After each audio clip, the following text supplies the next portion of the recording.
Hello and welcome to Ben 10 What Ifs. If you enjoy alternate alien story, please like and subscribe. Now let's get started. What if Ben 10 was in Harry Potter Universe Chapter 1, When Worlds Collide? Come on, Omnitrix. Don't fail me now. Ben Tennyson slammed his palm down on the alien watch strapped to his wrist, feeling the familiar surge of energy as his DNA temporarily rewrote itself. A flash of emerald light engulfed his body, and where a brown-haired teenager once stood, a massive crystalline being now towered.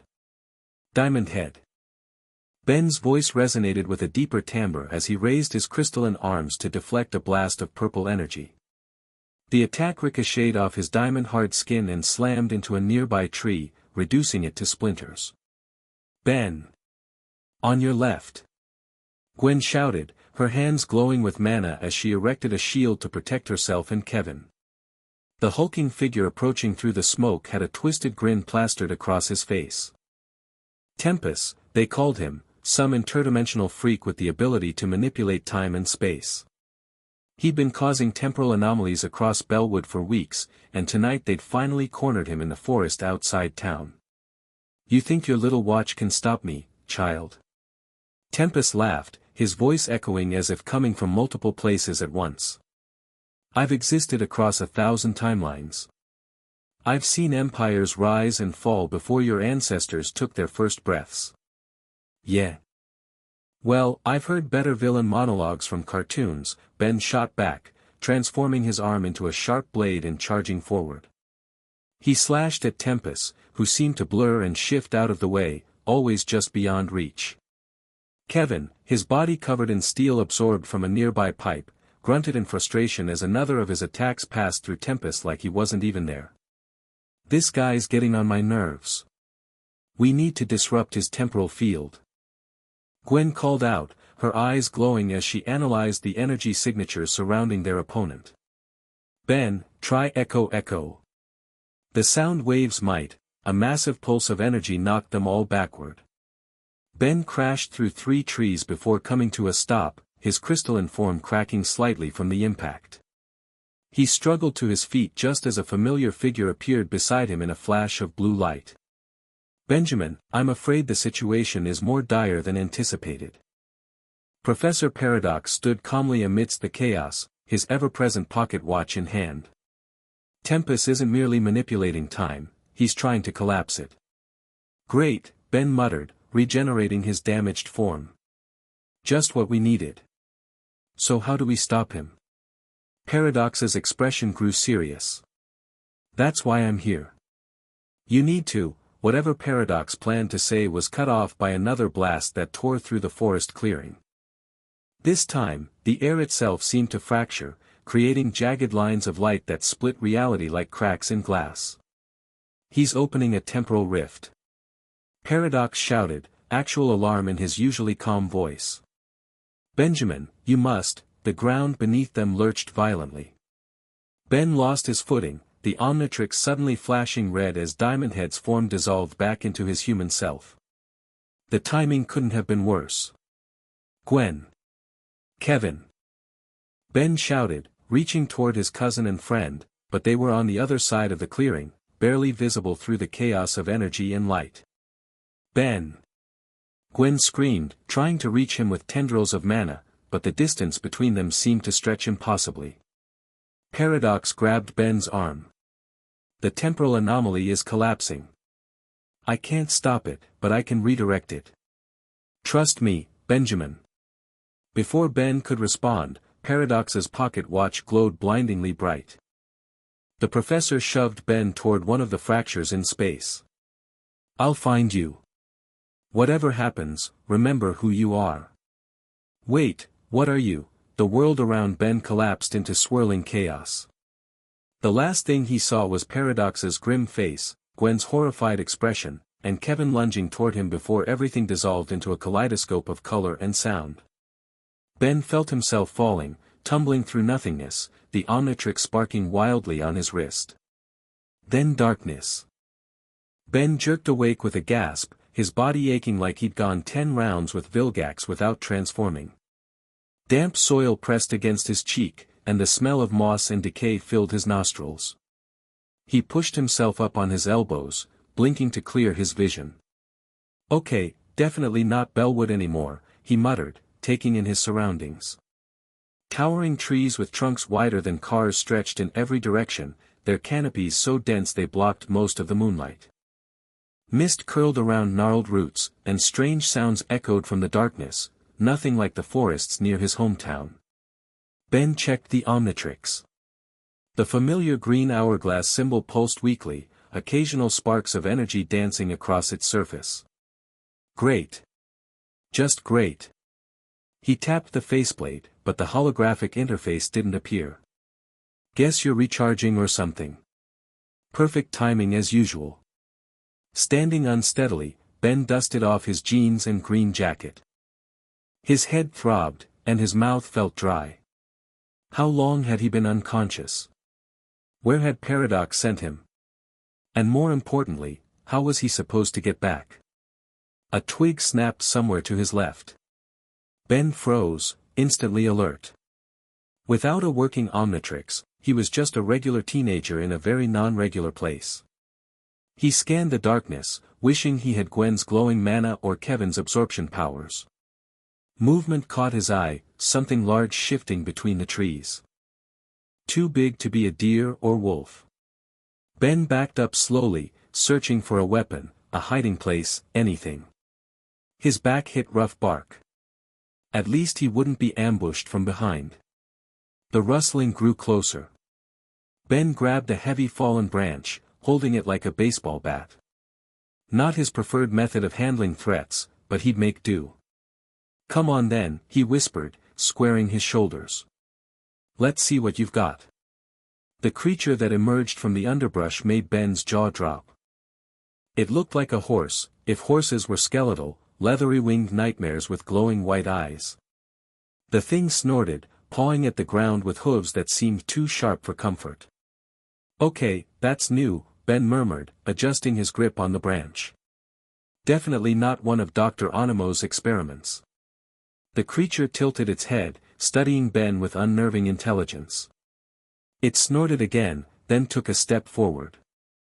Ben tensed, ready to swing, when another sound cut through the forest, this one unmistakably human. Back, Tenebris. Easy now. A massive figure emerged behind the skeletal horse thing, carrying a lantern that cast long shadows through the trees. Ben blinked in disbelief. The newcomer was enormous. At least twice as tall as any normal person and 3 times as wide, with a wild tangled beard and hair that obscured most of his face. Well now, what we got here? The giant man raised his lantern higher, illuminating Ben. Bit lost, aren't ya? Ben kept his makeshift weapon raised. Who are you? Where am I? Me. The giant chuckled, seemingly unconcerned by Ben's defensive stance.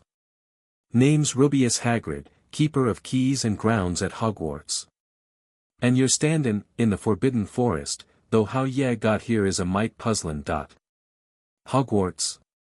Ben repeated. The name sounded vaguely familiar, but he couldn't place it. What's that, some kind of school? Hagrid's bushy eyebrows rose in surprise. Some kind o' school. It's only the finest school of witchcraft and wizardry in Britain. How'd ye get in these woods without knowin' that? Ben lowered the branch slightly. Witchcraft and wizardry. Like, magic. Course magic. What else would? Hagrid stopped mid-sentence, peering more closely at Ben. Hang on. You're not a student, are ye? Too old for a first year, but I don't recognize ye. And those clothes. Look, I'm not from around here, Ben said, deciding that honesty might be his best approach. My name's Ben Tennyson. I was fighting this bad guy who messes with time, and my friend Professor Paradox sent me, somewhere. Here, I guess. Professor who? Hagrid looked confused. Never heard of no Professor Paradox at Hogwarts. He's not a professor like that, he's a time walker who. Ben stopped, realizing how crazy he must sound. It's complicated. The point is, I'm lost and need to get back home. To Bellwood, America. The giant man scratched his beard thoughtfully. American, eh? That explains the accent. But it doesn't explain how Ye got past the protective enchantments around the school grounds. His expression suddenly grew suspicious. Unless someone sent Ye. In times like these. No one sent me. Well, Paradox did, but not like, to do anything, Ben protested. Look, I'm just trying to figure out where I am and how to get back. The skeletal horse creature chose that moment to approach Ben, nudging his arm with its bony nose. Ben flinched but held his ground. Well, that's interestin', Hagrid said, his tone softening. Thestrals don't usually take to strangers. Got good instincts for people, they do. Thestrals. Ben reached out cautiously to touch the creature, which seemed to enjoy the attention. That's what this is. Yeah, can see, then, Hagrid noted, a hint of sadness in his voice. Not everyone can, you know. Only those who've seen death. Ben's hand stilled on the Thestral's muzzle. Memories flashed through his mind, battles where people had been hurt, aliens he'd fought who hadn't survived, alternate timelines where he'd seen versions of himself and others die. Yeah, he said quietly. I've seen my share. Hagrid studied him for a long moment, then nodded decisively. Right then. Can't leave Ye out here in the forest. All manner of creatures that wouldn't be as friendly as Tenebris here. Best take Ye up to the castle, let Professor Dumbledore sort this out. Dumbledore? Another strangely familiar name. He's in charge. Headmaster of Hogwarts, Hagrid confirmed, turning to lead the way. Greatest wizard alive, if Ye ask me. If anyone can help Ye get home, it'd be him. Ben hesitated, glancing around the dark forest. He had no idea where he was, the Omnitrix was glitching, and he had zero other options. With a resigned sigh, he dropped the branch and followed the giant man. So, these Thestrals, Ben said, falling into step beside Hagrid, which required nearly jogging to keep up with the man's massive strides. They pull the school carriages. Hagrid shot him a surprised look. How'd you know that? Lucky guess, Ben muttered, pieces starting to click together in his mind. Hogwarts. Dumbledore. Thestrals. Why did it all sound so familiar? They walked in silence for several minutes, climbing steadily uphill. Ben noticed the trees beginning to thin, letting in more moonlight. His mind raced with possibilities. Had Paradox sent him to an alternate Earth? Another dimension?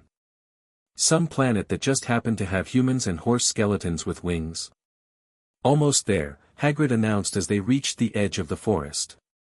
Just up ahead, Ben stopped dead in his tracks, jaw dropping for the second time that night.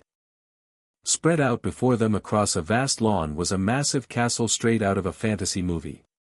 Turrets and towers reached toward the star-filled sky, windows glowing with warm light.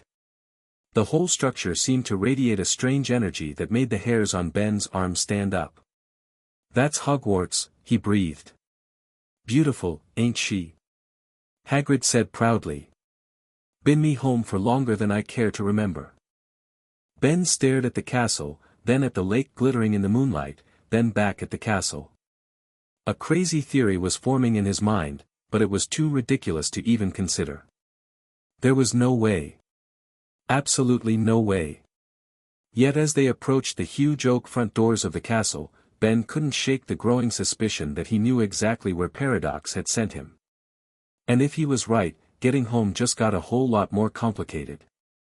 The interior of Hogwarts was even more impressive than the outside. Stone corridors lit by floating torches, moving staircases, and portraits that, yep, they were definitely moving and talking to each other. Ben tried not to stare as Hagrid led him through the castle, but it was hard not to gawk at ghosts drifting through walls and armor that saluted as they passed. The students are mostly in bed by now, Hagrid explained as they climbed yet another staircase. It's well past curfew. Lucky I found Ye before Filch did, nasty piece of work, our caretaker. Right, Ben said distractedly, watching a painting of monks playing cards. One of them winked at him. So, this Dumbledore guy, he's pretty powerful. Most powerful wizard of our age, Hagrid confirmed.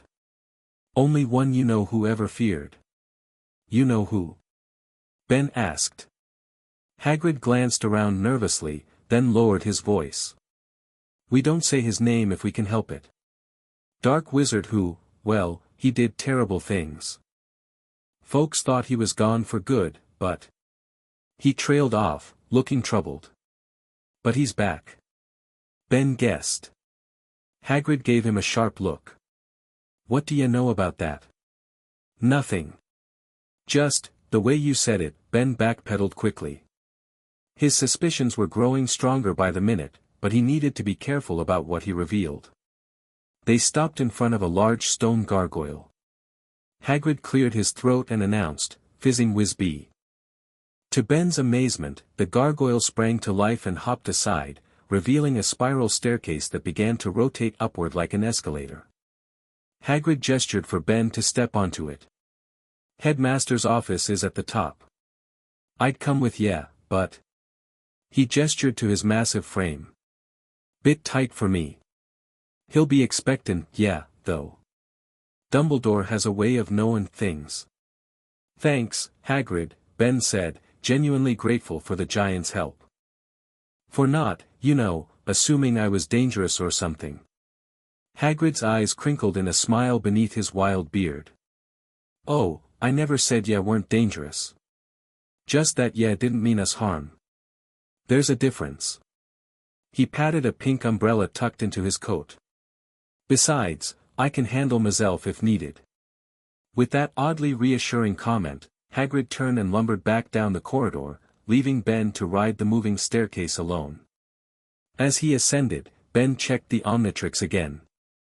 The sparking had stopped, but the face still pulsed weakly, and it didn't respond to his touch. Come on, he whispered. I could really use grey matter or brainstorm right about now.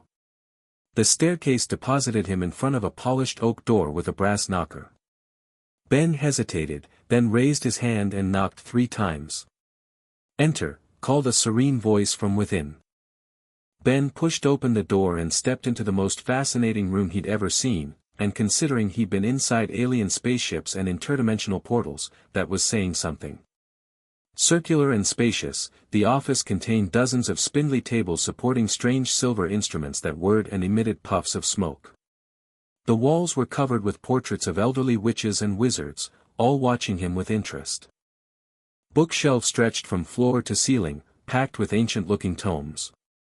And behind a massive desk sat the most wizard-looking person imaginable, an elderly man with a long silver beard and half-moon spectacles, dressed in midnight blue robes scattered with silver stars.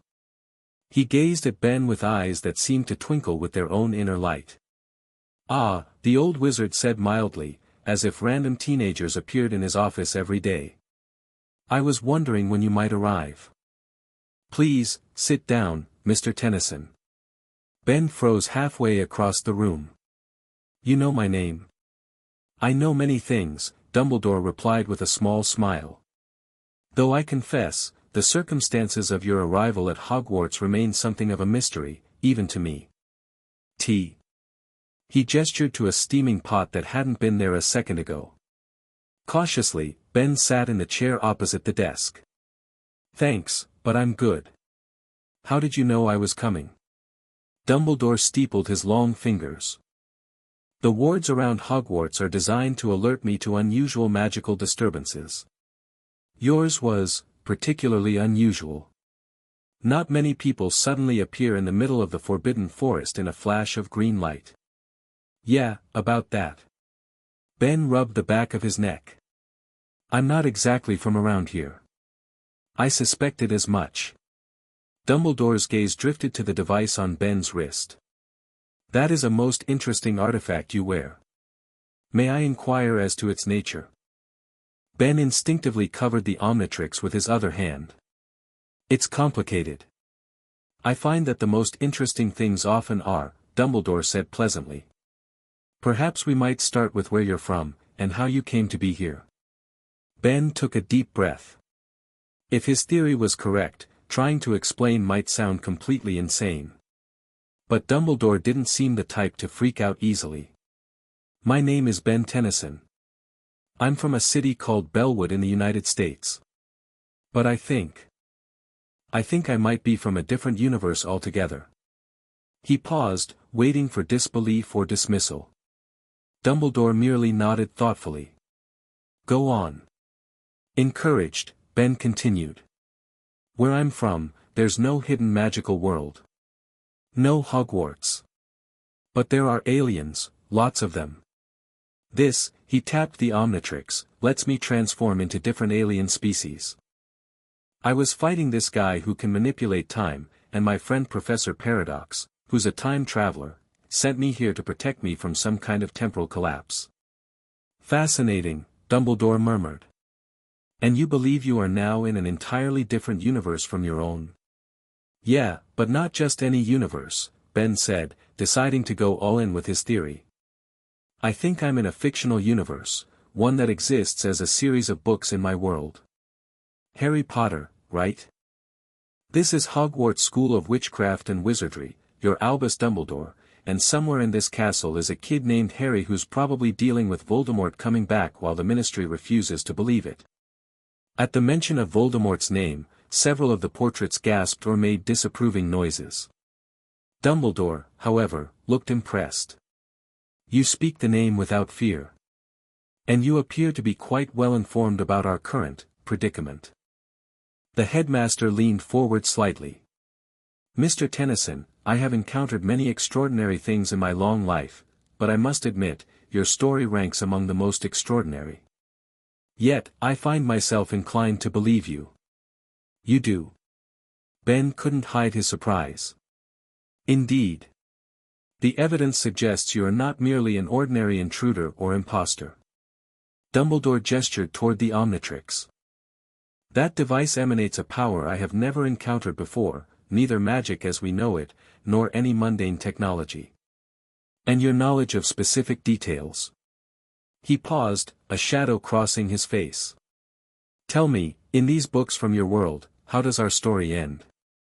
Ben hesitated. I'm not sure I should say.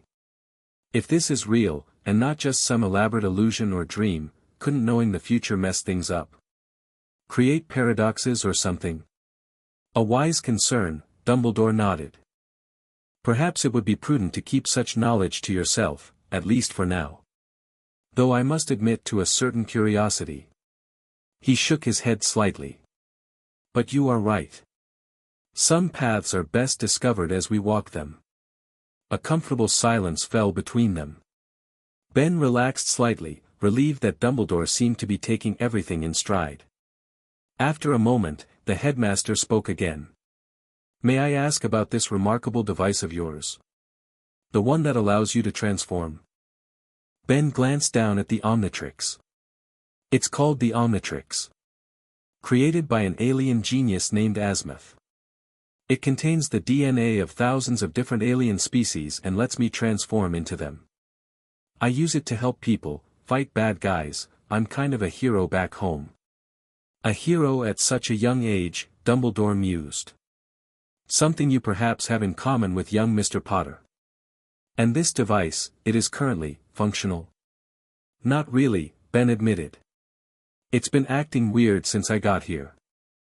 Normally, I just dial up an alien and transform, but it's not responding. Maybe the trip between dimensions messed it up, or... A thought struck him. Wait, could it be the magic? Where I'm from, there's no magic, at least not like this. Maybe the magical energy here is interfering with the Omnitrix.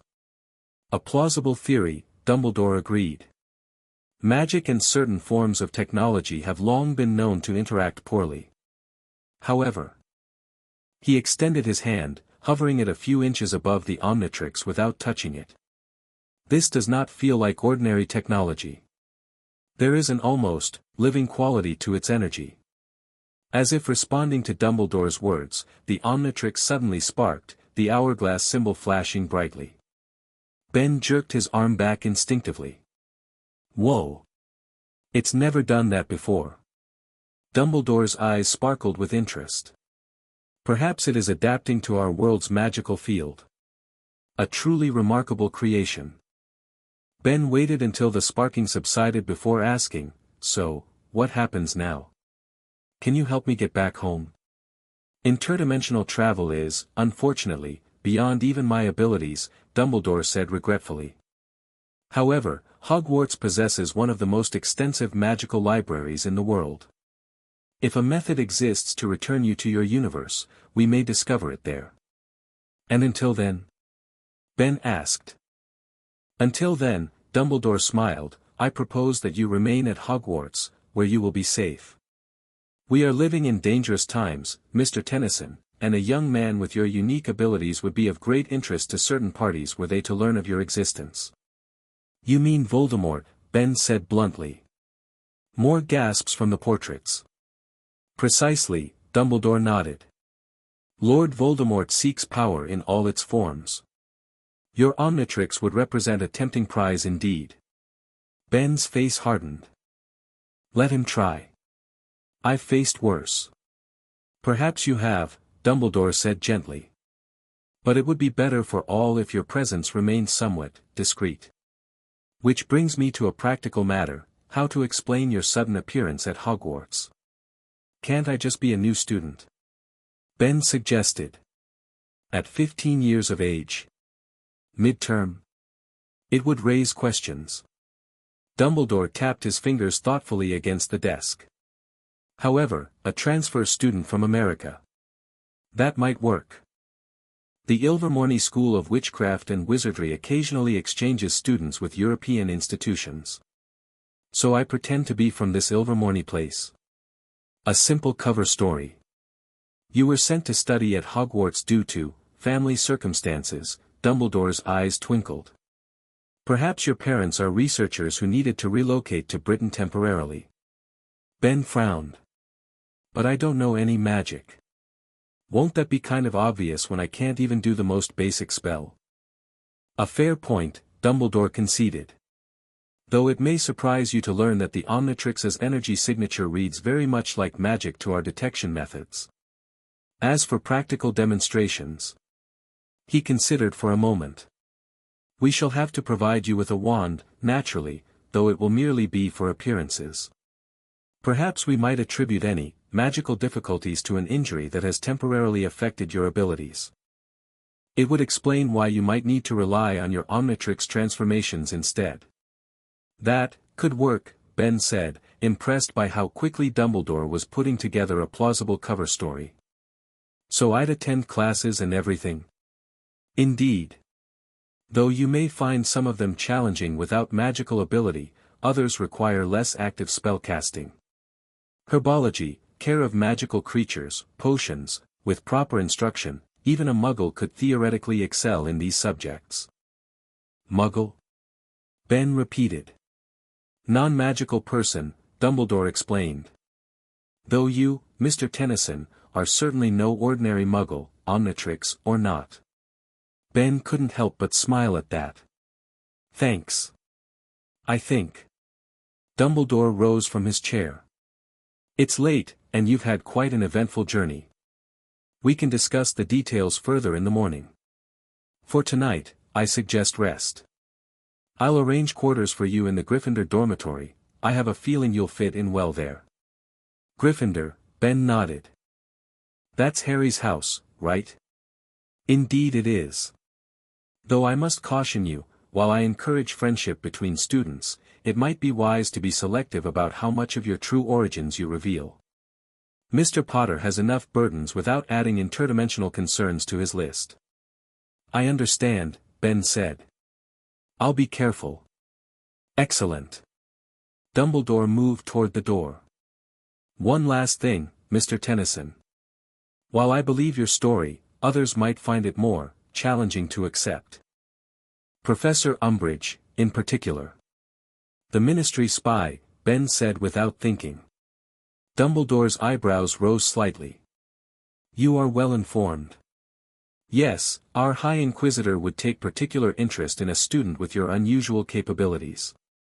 It would be best if she remained unaware of the Omnitrix's true nature. Got it. Keep a low profile, don't transform in front of the pink-toed lady.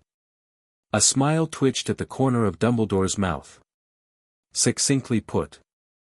Now, let us find you somewhere to sleep. Tomorrow will be a busy day. As they left the office, Ben felt a strange mix of anxiety and excitement. He was stuck in a fictional universe, separated from his family and friends, with a malfunctioning Omnitrix and a dark wizard who'd probably love to get his hands on it. On the other hand, he was at Hogwarts. Actually, literally at Hogwarts. Gwen would never believe this. If he ever got back to tell her about it. Ben woke the next morning momentarily confused by the crimson hangings around his four-poster bed. Then the events of the previous night came rushing back: Tempus, the temporal rift, the forbidden forest, Dumbledore. He was at Hogwarts.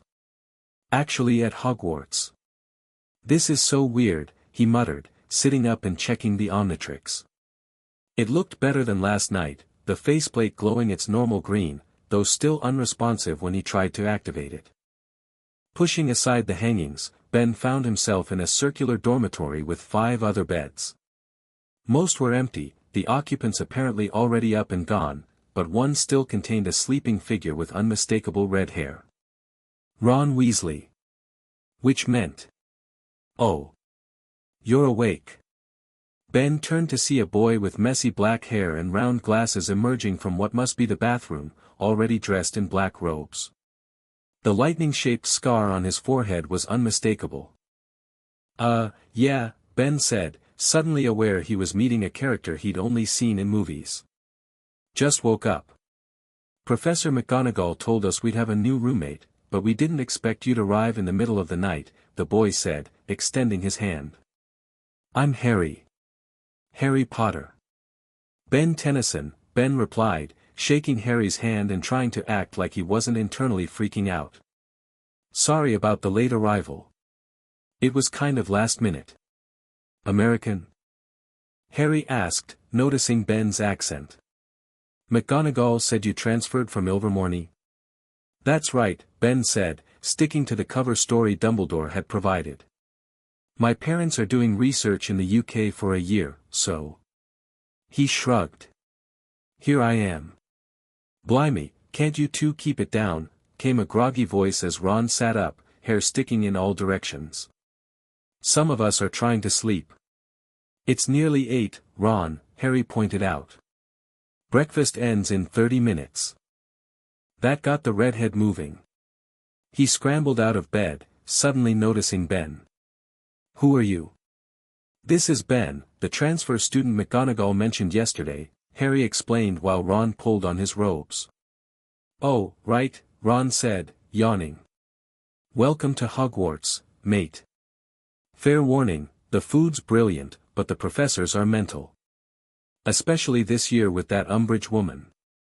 Yeah, I heard about her, Ben said, standing up and realizing he had nothing to wear except his jeans and green jacket from yesterday. As if reading his mind, Harry pointed to a trunk at the foot of Ben's bed. McGonagall left that for you. Should have robes and everything you need. Thanks, Ben said, opening the trunk to find neatly folded Hogwarts robes, complete with Gryffindor red and gold trim. There was also a wand, about 12 inches, made of some dark wood, which Ben assumed was the prop Dumbledore had mentioned. He picked it up experimentally, feeling slightly foolish. We'll wait for you downstairs in the common room, Harry offered. Hermione's probably wondering where we are anyway. Hermione? Ben asked, feigning ignorance. Our friend, Ron explained, finely dressed but still looking half asleep. Brilliant but terrifying. You'll see. The boys left Ben to change. He examined the Hogwarts uniform with amusement: robe, white shirt, gray sweater, tie, and dark pants. The whole wizard getup was so different from his usual casual style. When in Rome, he muttered, pulling on the unfamiliar clothes. The robes felt strange, but not as cumbersome as he'd expected. He tucked the wand into an inner pocket, made sure the Omnitrix was hidden under his sleeve, and headed downstairs to meet Harry and Ron. The Gryffindor common room was exactly as Ben had imagined from the books and movies, cozy and circular, filled with squashy armchairs and a crackling fire, despite it being early autumn and not particularly cold. A few students lounged around, some reading, others playing what looked like chess with pieces that moved by themselves. Harry and Ron stood near the portrait hole, talking to a bushy-haired girl who could only be Hermione Granger. All three looked up as Ben approached. "You must be Ben," Hermione said briskly, offering her hand. "Professor McGonagall told us you'd be joining Gryffindor." "I'm Hermione Granger, fifth-year prefect." "Nice to meet you," Ben said, shaking her hand. "Transferred from Ilvermorny, right?" Hermione continued, her eyes bright with interest. "I've read all about the American wizarding school system. Is it true you use a completely different classification method for magical creatures?" Ben hesitated, caught off guard by the specific question. "Hermione, give him a chance to breathe before you start interrogating him," Ron said, rolling his eyes. "He's barely been here 12 hours. "I'm not interrogating," Hermione protested. "I'm just curious about educational differences between magical institutions. International magical cooperation is more important than ever, especially with breakfast." Harry interrupted pointedly, glancing at a group of younger students nearby. "Right," Hermione said, lowering her voice. "We should get going. Ben, we can show you the way to the Great Hall." As they climbed through the portrait hole and navigated the moving staircases, Ben found himself bombarded with questions from Hermione about Ilvermorny, most of which he deflected with vague answers about his old school. Harry shot him sympathetic looks, while Ron seemed content to let Hermione do most of the talking until they reached the subject of Quidditch. "So what position did you play at Ilvermorny?" Ron asked eagerly. "You look like you might be a decent chaser." "I didn't really play," Ben admitted, which was at least truthful. "More into soccer, honestly." "Soccer?" Ron looked confused. "You mean football? That Muggle sport where they just kick a ball around?" "It's very popular in the Muggle world, Ron," Hermione pointed out. "Not everyone is obsessed with Quidditch." "Their loss," Ron muttered. They entered the Great Hall, and Ben couldn't help but stare. The enchanted ceiling currently showed a clear blue sky with a few wispy clouds, and hundreds of candles floated above 4 long tables filled with students. At the front of the hall sat the teachers, including a tiny man who could only be Professor Flitwick and a severe-looking which Ben recognized as McGonagall. Dumbledore occupied the central golden chair, deep in conversation with a greasy-haired man who had to be Snape. And there, dressed in pink from head to toe, was Dolores Umbridge, looking like a particularly smug toad as she surveyed the students. "That's Umbridge," Ben whispered to Harry as they sat down at the Gryffindor table. "She looks even more unpleasant in person." "You have no idea," Harry muttered darkly, unconsciously rubbing the back of his right hand. Ben noticed the motion and remembered, the blood quill. Detention that literally carved words into your skin. His dislike for Umbridge intensified immediately. "So, Ben," Hermione said as they helped themselves to toast and eggs, "what classes are you taking? We could help you find your way around." "I'm not sure yet," Ben replied honestly. Professor Dumbledore, said we'd finalize my schedule this morning." Harry looked up sharply at the casual way Ben referred to the headmaster. "You've already met Dumbledore?" "Yeah, last night when I arrived," Ben said, realizing his mistake. "He, wanted to welcome me personally. International relations and all that." Before Harry could ask more questions, there was a fluttering overhead as hundreds of owls swooped into the Great Hall, delivering mail to students. Ben watched in fascination as packages and letters dropped from above. "Still not used to Owl Post?" Ron asked, noticing Ben's expression. "It's different at Ilvermorny," Ben improvised quickly. "We use, Thunderbirds for longer distances." "Fascinating." Hermione exclaimed. Thunderbirds are native to Arizona, aren't they?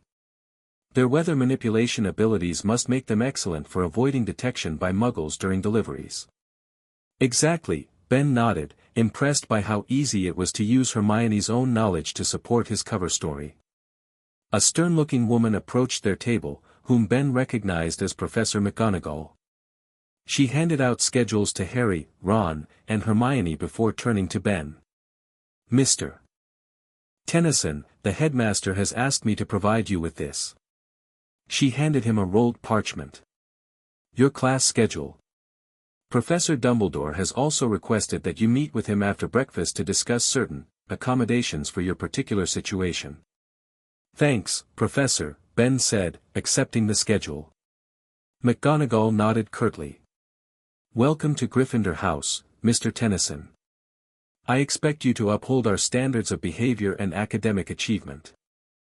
Headmaster Dumbledore has informed me of your unique circumstances, but that will not excuse any rule-breaking or slacking in your studies. Yes, ma'am, Ben replied, slightly intimidated by her stern demeanor. As McGonagall moved on to other students, Hermione leaned forward. What unique circumstances was she talking about? Oh, that, Ben said, thinking fast. I had an accident over the summer. Magical backfire that's made it difficult for me to cast certain spells.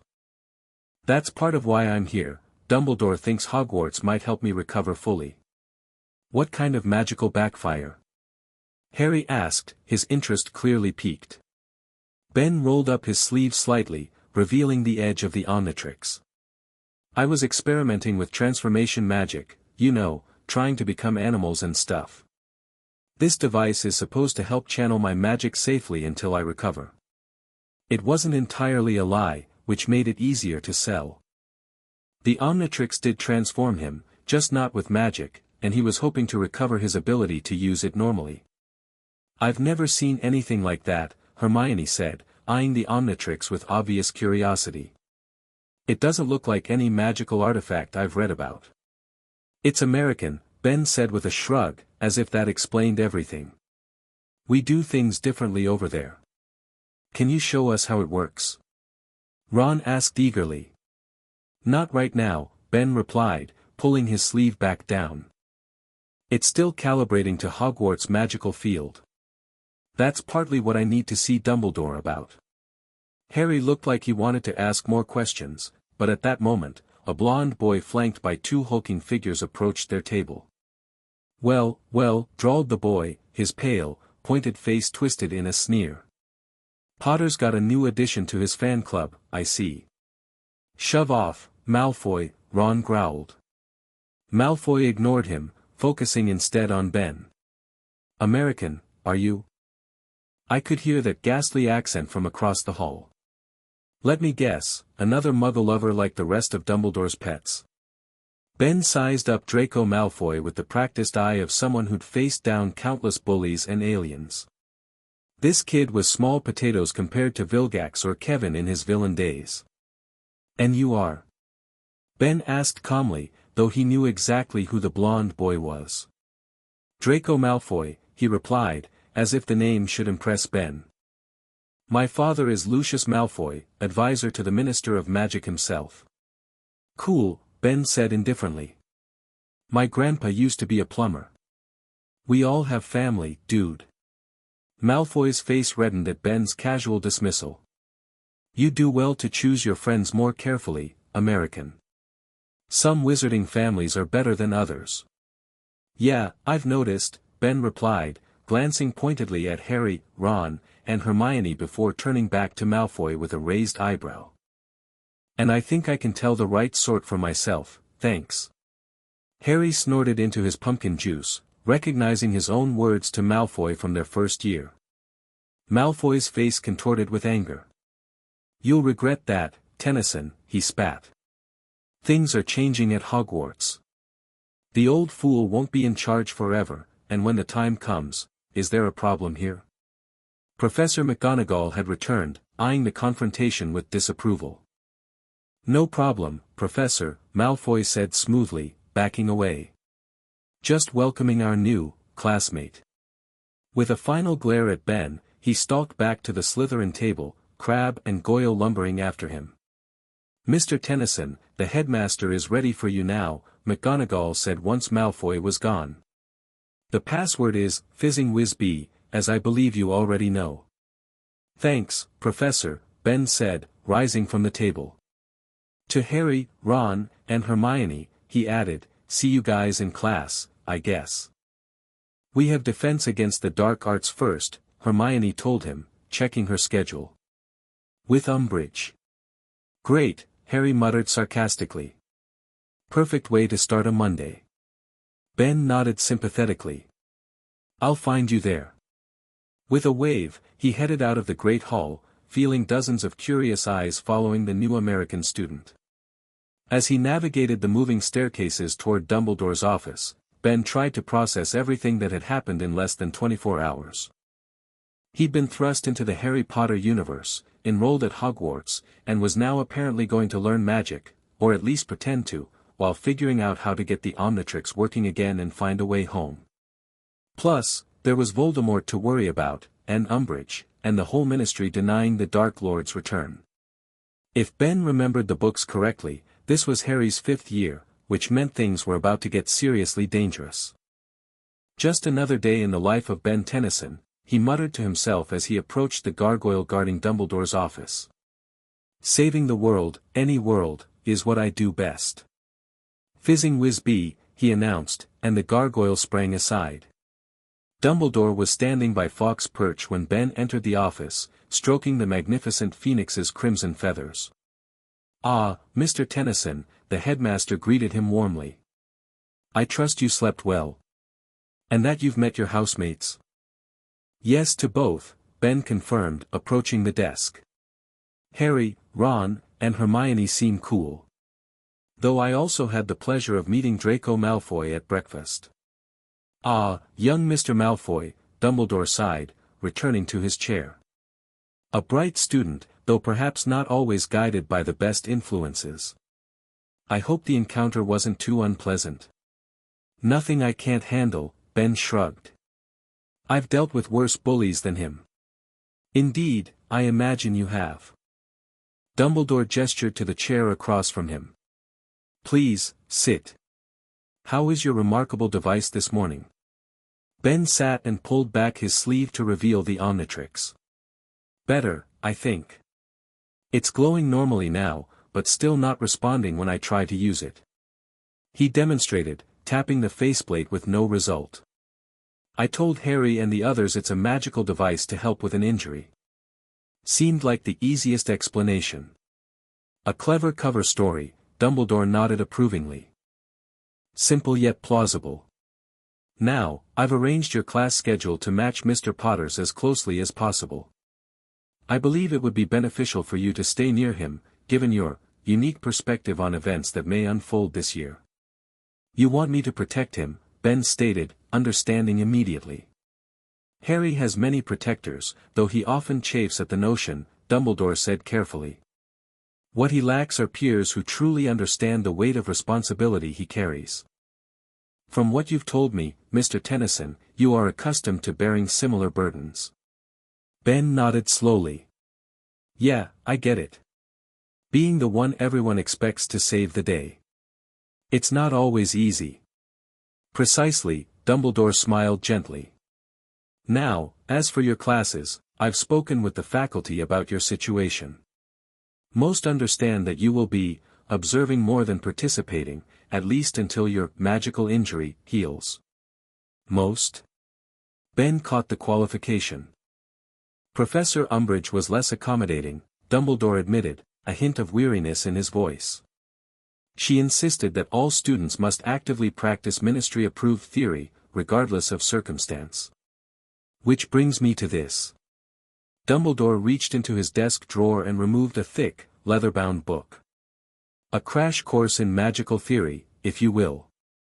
While I don't expect you to become an expert overnight, a basic understanding might help you navigate Professor Umbridge's class without raising suspicion."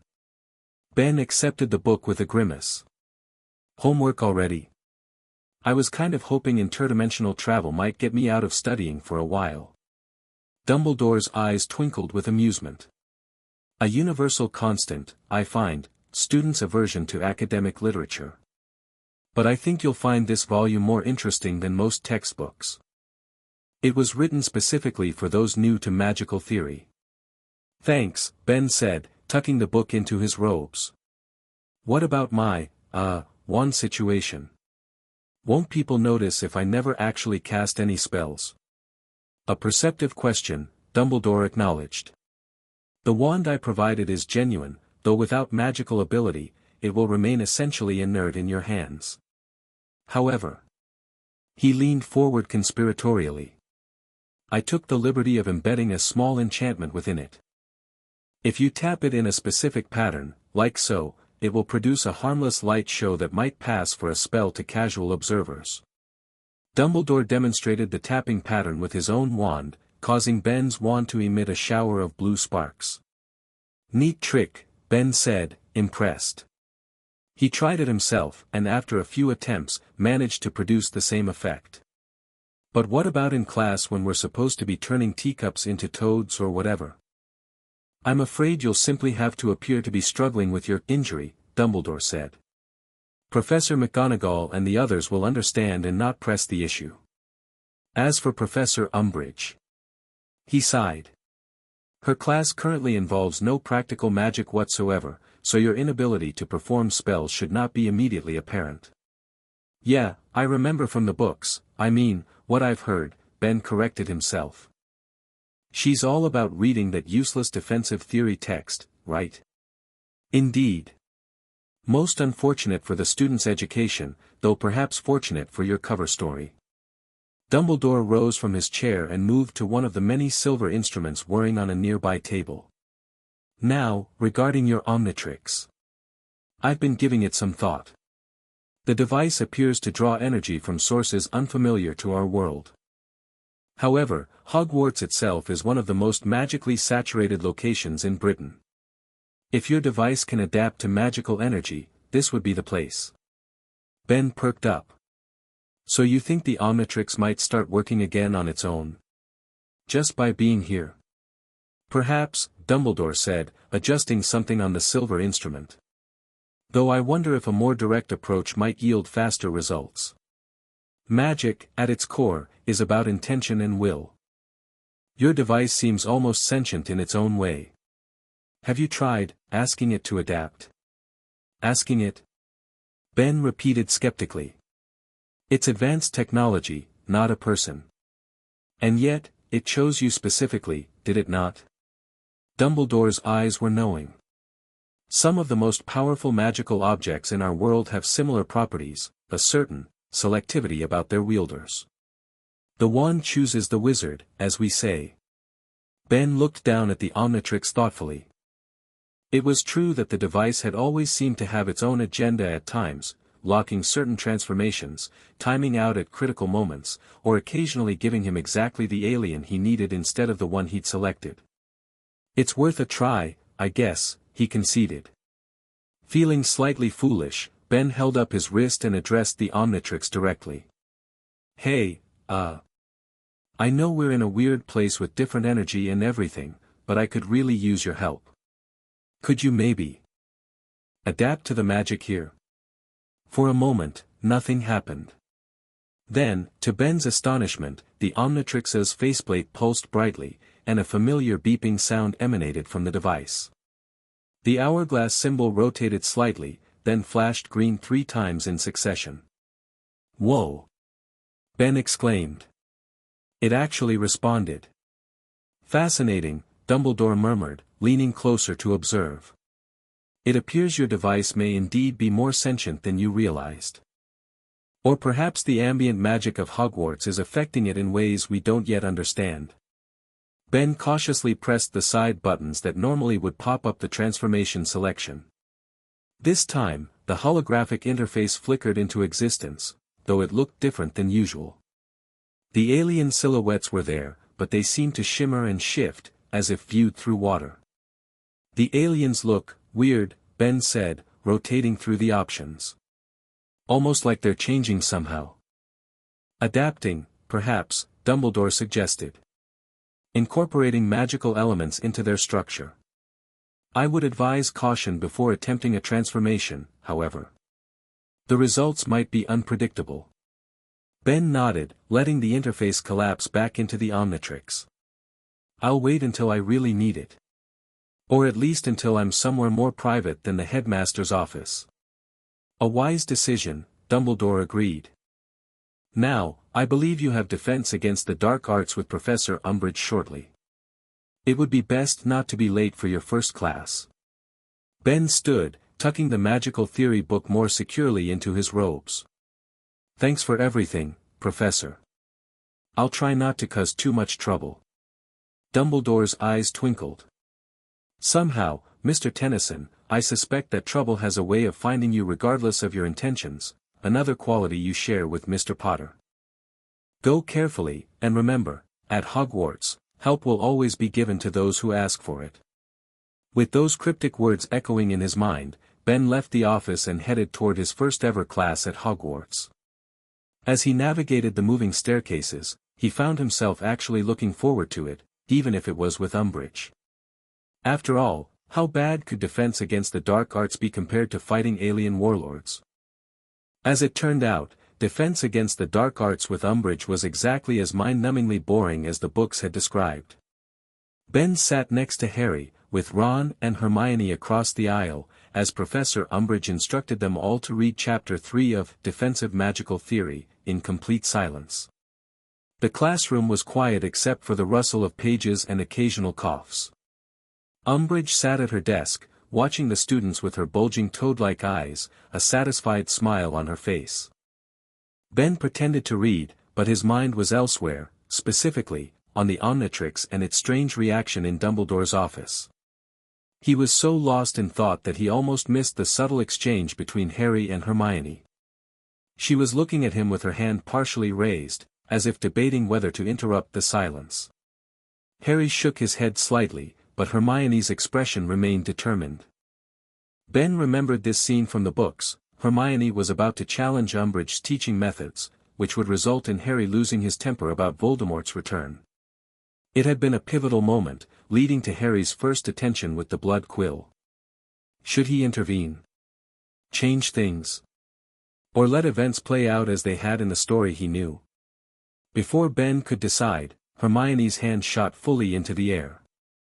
Umbridge tried to ignore it at first, but as more students began watching Hermione instead of reading, she finally acknowledged her with a sickeningly sweet, "Did you have a question about the chapter, dear?" "Not about the chapter, no," Hermione replied. "I've got a query about your course aims." Umbridge raised her eyebrows. "And your name is?" "Hermione Granger." "Well, Miss Granger, I think the course aims are perfectly clear if you read them through carefully."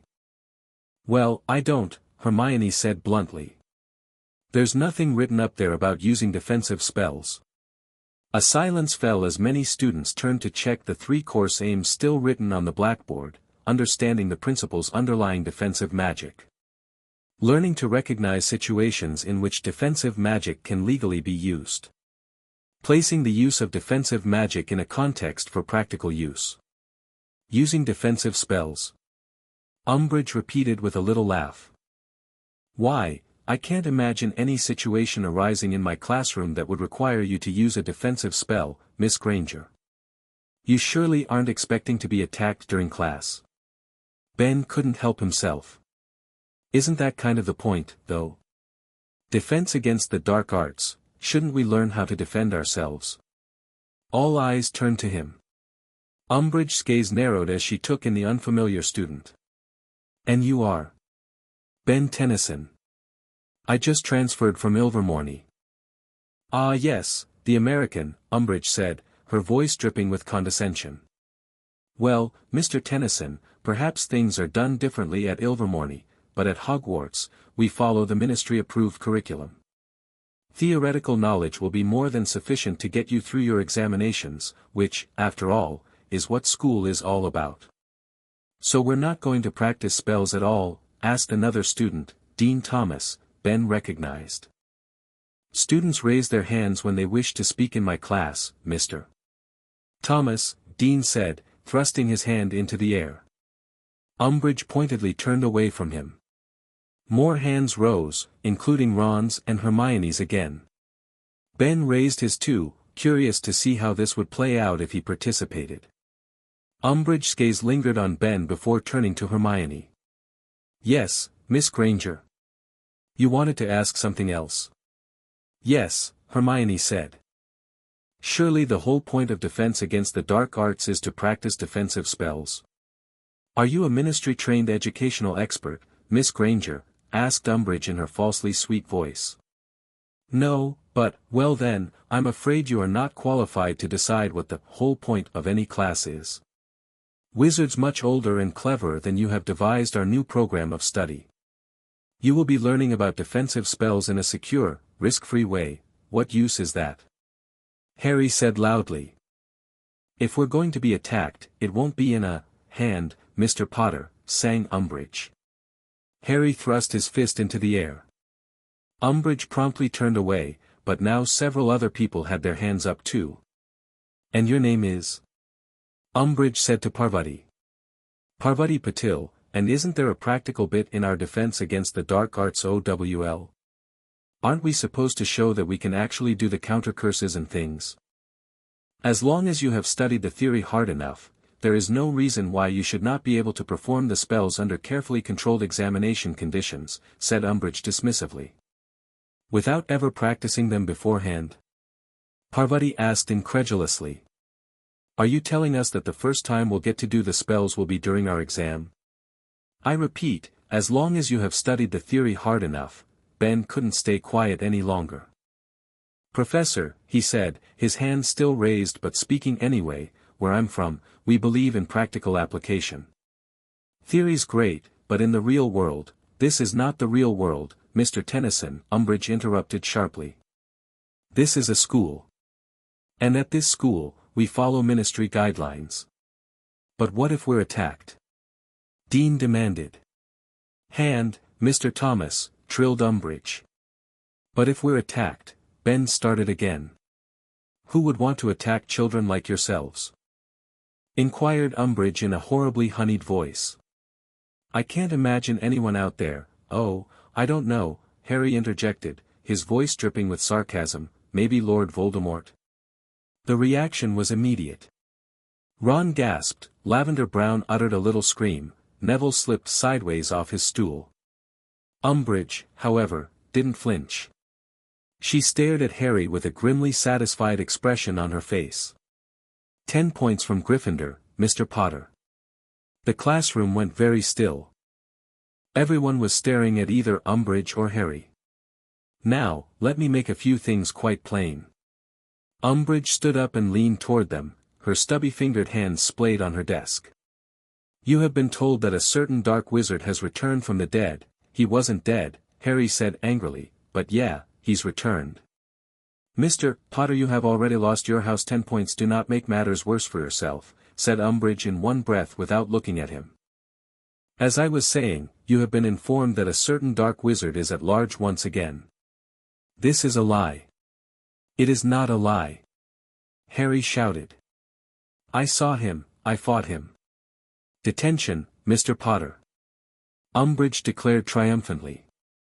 "Tomorrow evening. 5 o'clock. My office." "I repeat, this is a lie.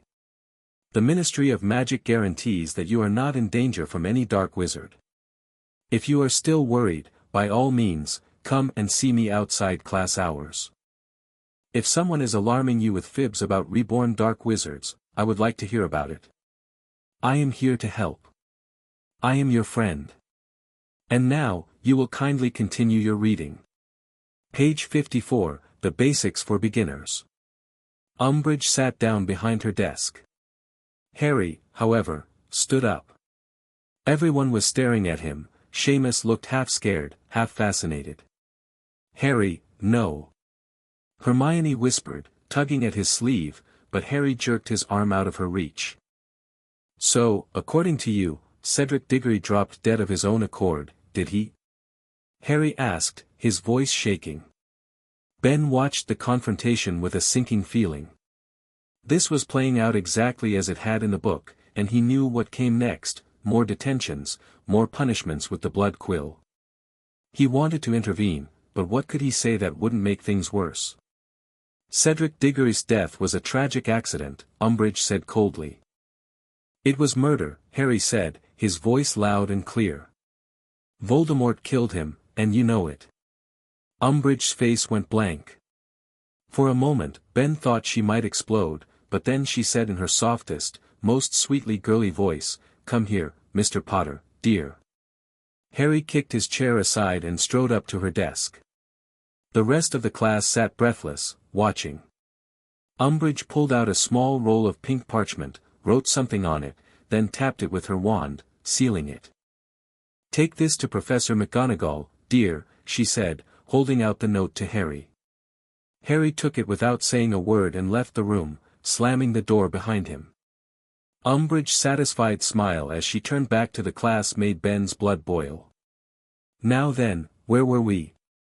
Ah yes, page 54. Continue reading, please. The class reluctantly returned to their books, the atmosphere tense. Ben stared at his page without seeing the words, his mind racing. The confrontation had played out almost exactly as he remembered from the books, which meant Harry was now headed for weeks of painful detentions carving, "I must not tell lies," into his own hand. But what could Ben do? He was a newcomer with a malfunctioning Omnitrix, trying to maintain a cover story while figuring out how to get home. Getting on Umbridge's bad side too quickly might jeopardize everything. On the other hand, standing by while Harry suffered alone didn't sit right with him either. Especially when Ben knew the truth: Voldemort was back, and Umbridge was helping cover it up, whether she realized it or not. As the class dragged on in silence, Ben made a decision. He might not be able to stop Harry's detention, but he could at least make sure his new friend didn't face Umbridge alone. The bell finally rang, and the students hurriedly packed their bags, eager to escape the stifling classroom. "That was awful," Ron muttered as they filed out into the corridor. "Harry's in for it now." "She's horrible," Hermione agreed, her face flushed with anger. "Absolutely horrible. Theory will be enough to get you through your examination, what a load of rubbish." Ben followed them, lost in thought. Is Harry always so direct with her? "He can't help it," Ron said, lowering his voice as they moved away from the classroom. "Not when she's spouting ministry propaganda about you-know-who not being back." Harry was there. He saw Cedric Diggory murdered. "I believe him," Ben said firmly. "About Voldemort being back." Ron flinched at the name, but Hermione looked at Ben with newfound respect. "Most people don't. The Daily Prophet's been running a smear campaign against Harry and Dumbledore all summer, making them out to be attention-seeking liars." "Yeah, well, I've dealt with government cover-ups before," Ben said grimly.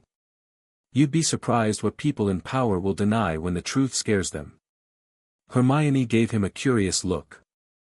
"What exactly happened at Ilvermorny that made you transfer here, Ben? You never really explained." "It's complicated," Ben hedged. "Let's just say I saw some things most people wouldn't believe, and certain people thought it would be safer for me to continue my education elsewhere for a while. It wasn't entirely a lie, just adapted to fit his cover story." Hermione looked like she wanted to press for details, but they had reached the Transfiguration classroom where their next lesson was scheduled. "We'll have to find Harry later," she said instead. "See if McGonagall gave him more detention on top of Umbridge's." Ben nodded, following them into the classroom. As he took his seat, he couldn't help but feel he'd just witnessed the beginning of something dark. In his own universe, he was used to being the hero, transforming into the right alien at the right time to save the day. But here, without a fully functioning Omnitrix and in a world governed by rules he barely understood, he wasn't sure how to help. One thing was certain, though: he wasn't going to stand by and watch his new friend suffer if there was anything he could do about it. By dinner time, word of Harry's confrontation with Umbridge had spread throughout the school. As Ben sat with Ron and Hermione at the Gryffindor table, he could hear snippets of conversation from all directions. Can't believe he actually said you know whose name right to her face. Reckon he's making it up for attention? My dad says the prophet's right about him being disturbed. Harry himself was nowhere to be seen. According to Ron, McGonagall had given him a biscuit and some career advice rather than additional punishment, but he'd gone up to the dormitory to cool off instead of coming down for dinner. He gets like this sometimes, Ron explained, helping himself to shepherd's pie. Best to give him space when he's in one of his moods. She really gets under his skin, doesn't she? Ben observed. Umbridge, I mean. It's not just her, Hermione said, lowering her voice. It's everything. Harry watched Cedric die. He dueled with Voldemort and barely escaped.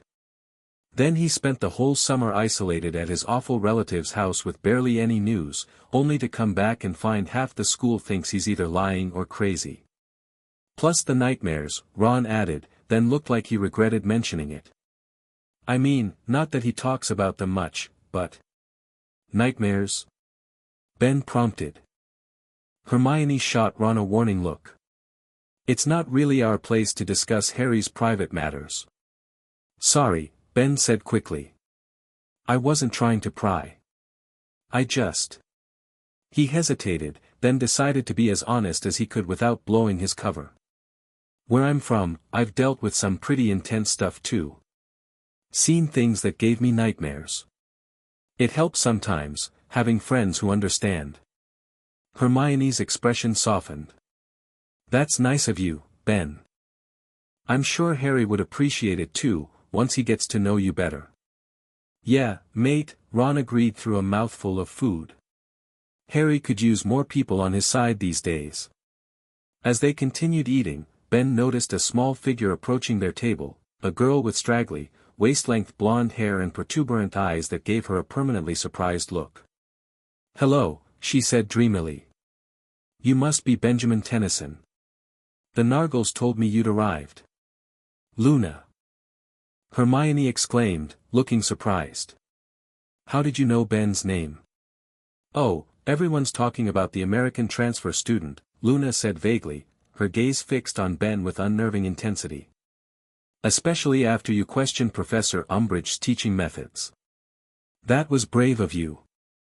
Thanks, I guess, Ben replied, intrigued by Luna Lovegood, who was exactly as the books had described her, ethereal and strange, yet with an unmistakable perceptiveness. And it's just Ben, actually.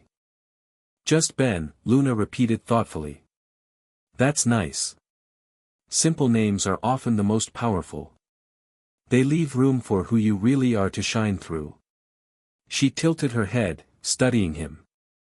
You have an interesting aura. Sort of green and shifting.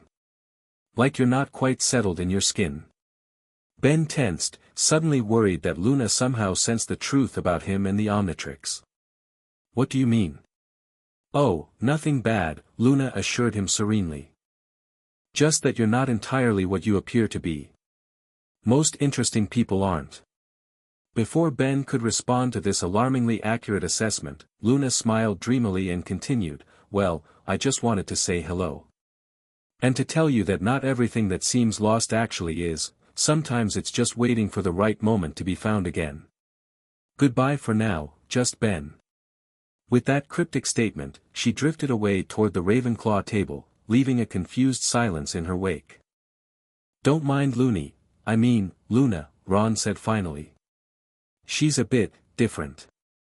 I think she's interesting, Ben said, watching her go. And she might be right about some things. Like what? Hermione asked skeptically.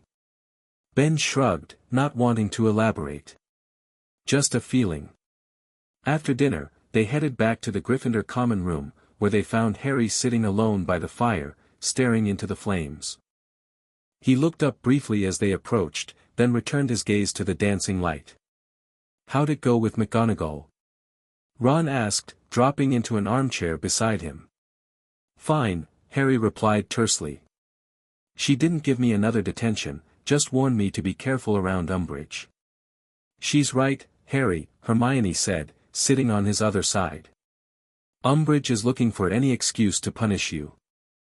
You need to be more careful what you say in front of her. So I'm just supposed to sit there while she spews ministry lies? Harry demanded, his temper flaring. While she pretends Cedric's death was an accident and Voldemort isn't back. Ben took a seat across from them. It sucks, I know. But maybe there's another way to fight back besides direct confrontation. Harry looked at him suspiciously. What would you know about it? Harry. Hermione admonished. Ben's just trying to help. It's fine, Ben assured her. Look, Harry, I believe you about Voldemort. I know he's back, and I know you saw Cedric die. But Umbridge has the ministry behind her, direct confrontation is playing into her hands. She wants you to lose your temper so she can punish you and make you look unstable. Harry's eyes narrowed. How do you know so much about what happened?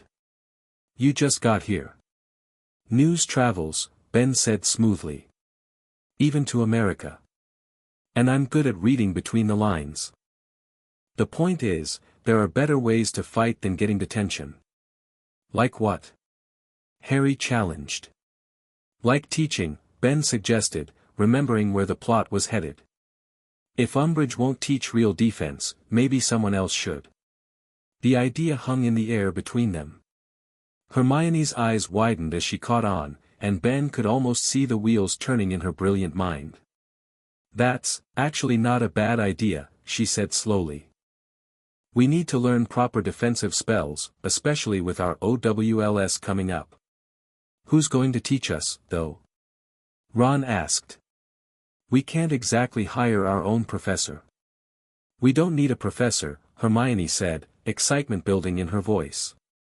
We need someone who has practical experience. Someone who's actually faced dark magic and survived. Her gaze shifted meaningfully to Harry. No, Harry said immediately, catching her drift. No way, Hermione. But Harry, you're the best in our year at defense against the dark arts, Hermione pressed. You've faced Voldemort multiple times and lived to tell about it. You could teach us. That's mental, Harry protested, though Ben noticed he looked less angry now, more uncomfortable. I'm not a teacher. You helped me learn the summoning charm last year for the Triwizard Tournament, Hermione reminded him. And you taught yourself the Patronus charm in third year. And you actually fought you-know-who, Ron added. That's more than Umbridge has done, I'll bet. Harry shook his head but looked less certain in his refusal. Ben decided to add his own encouragement. Where I'm from, I've learned that sometimes the best way to deal with people who abuse power is to prepare yourself and others to stand up to them, he said carefully. Not by breaking rules or causing trouble, but by making sure you're ready when trouble finds you. See, even Ben thinks it's a good idea. Hermione exclaimed. We could meet in secret, learn proper defensive spells. It would be like studying for our OWLS, but with practical application. And when Umbridge finds out? Harry challenged. She won't if we're careful, Hermione insisted. We'd need a secure location, of course, and a way to communicate meeting times without being obvious. As Hermione began outlining her nascent plan for what would become Dumbledore's army, Ben sat back and watched Harry's resistance slowly crumble. It was fascinating seeing these pivotal moments unfold in person rather than on a page. The idea had taken root, just as it had in the books, but this time, Ben was part of it from the beginning. The conversation continued well into the night, with Hermione's enthusiasm eventually wearing down Harry's objections. By the time they headed up to the dormitory, Harry hadn't exactly agreed to teach, but he hadn't completely refused either.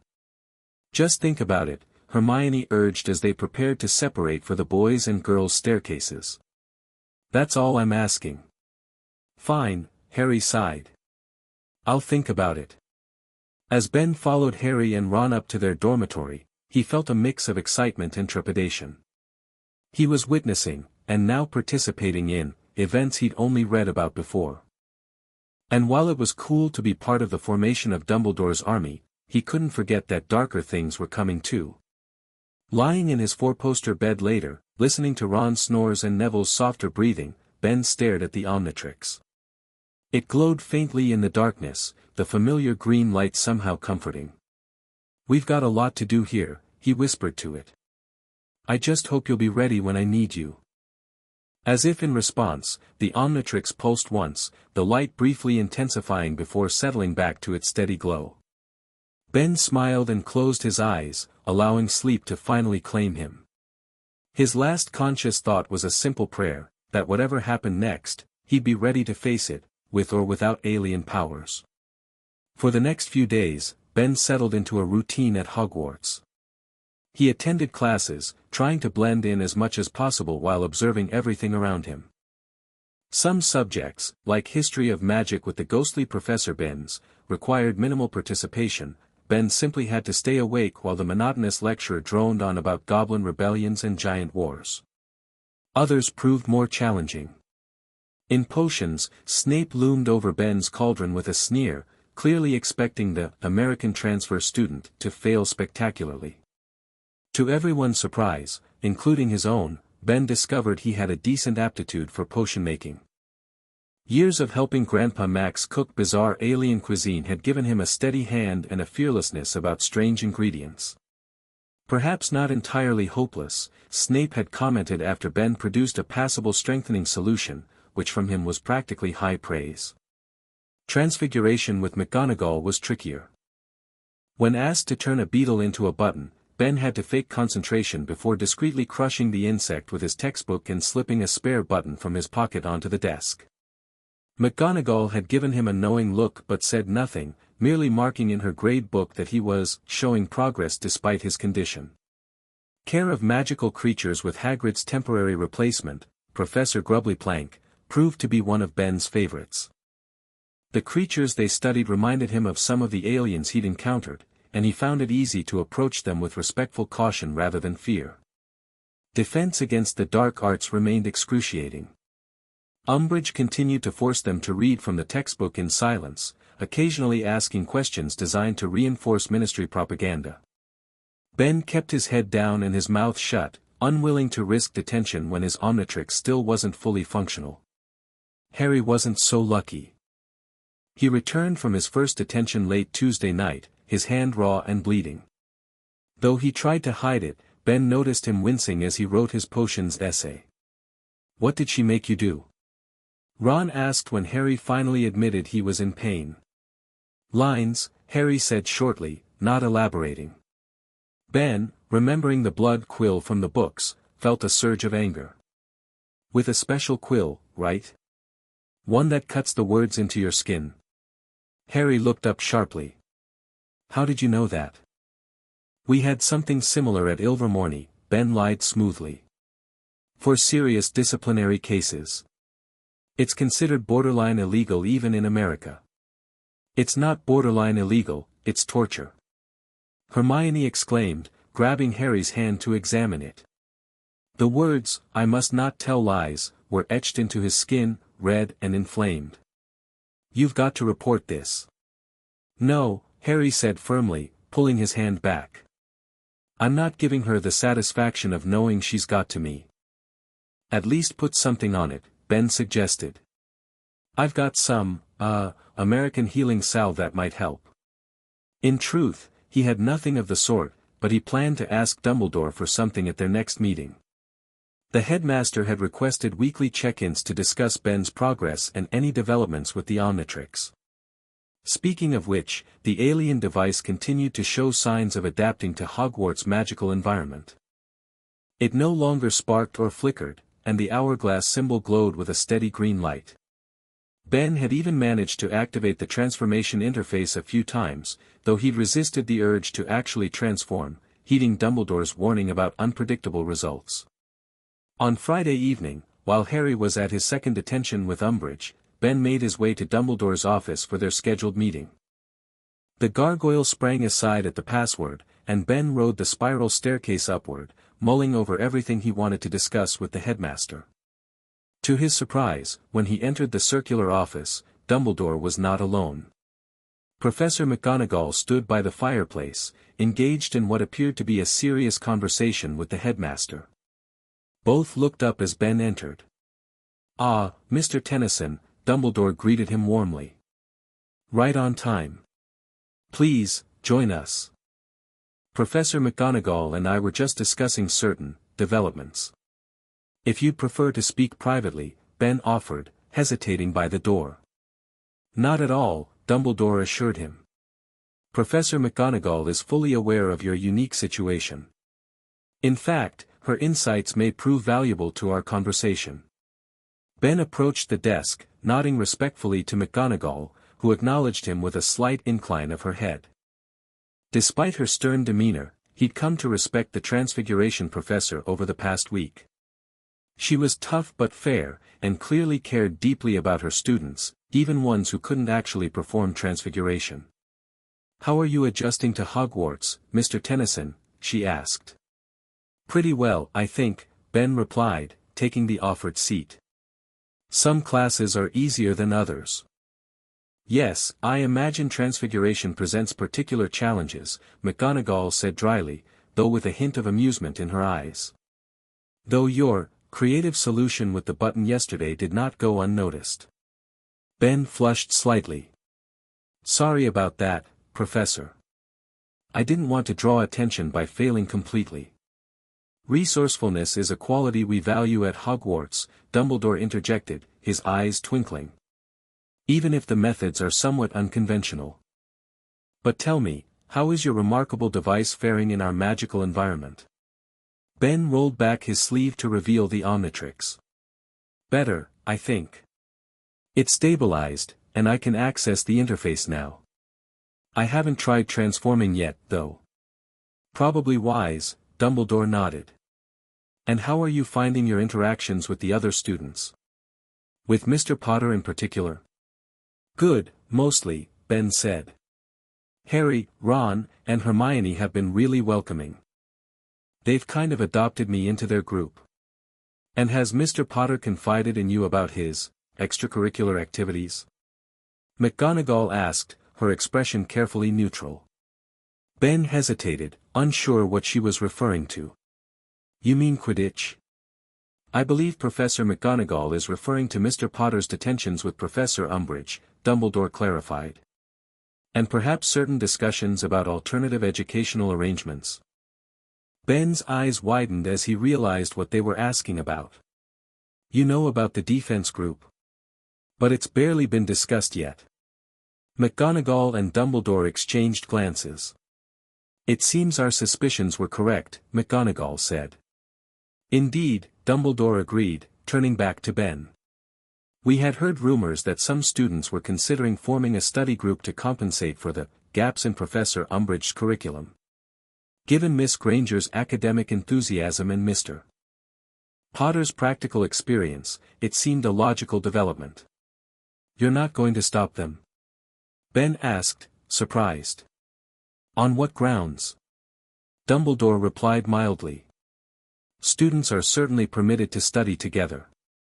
And while Professor Umbridge has been granted considerable authority by educational decree, she has not yet prohibited study groups." "Yet being the operative word," McGonagall added grimly. "It's only a matter of time before she attempts to restrict student gatherings." "So you're okay with it?" Ben clarified. "What students choose to do within the bounds of school rules is their own affair," Dumbledore said carefully. "However, if such a group were to form, I would hope they would exercise appropriate caution. The castle has many spaces suitable for private study, some better hidden than others." Ben caught the subtle hint. Dumbledore couldn't openly endorse what would become Dumbledore's army, but he wasn't going to stand in its way either. "Understood," Ben nodded. "There's something else you should know, though. Harry's detentions with Umbridge, she's making him write lines with some kind of quill that cuts the words into his skin. It's leaving permanent marks." McGonagall's nostrils flared with anger. "A blood quill? That's a controlled magical artifact, only authorized for official document signing.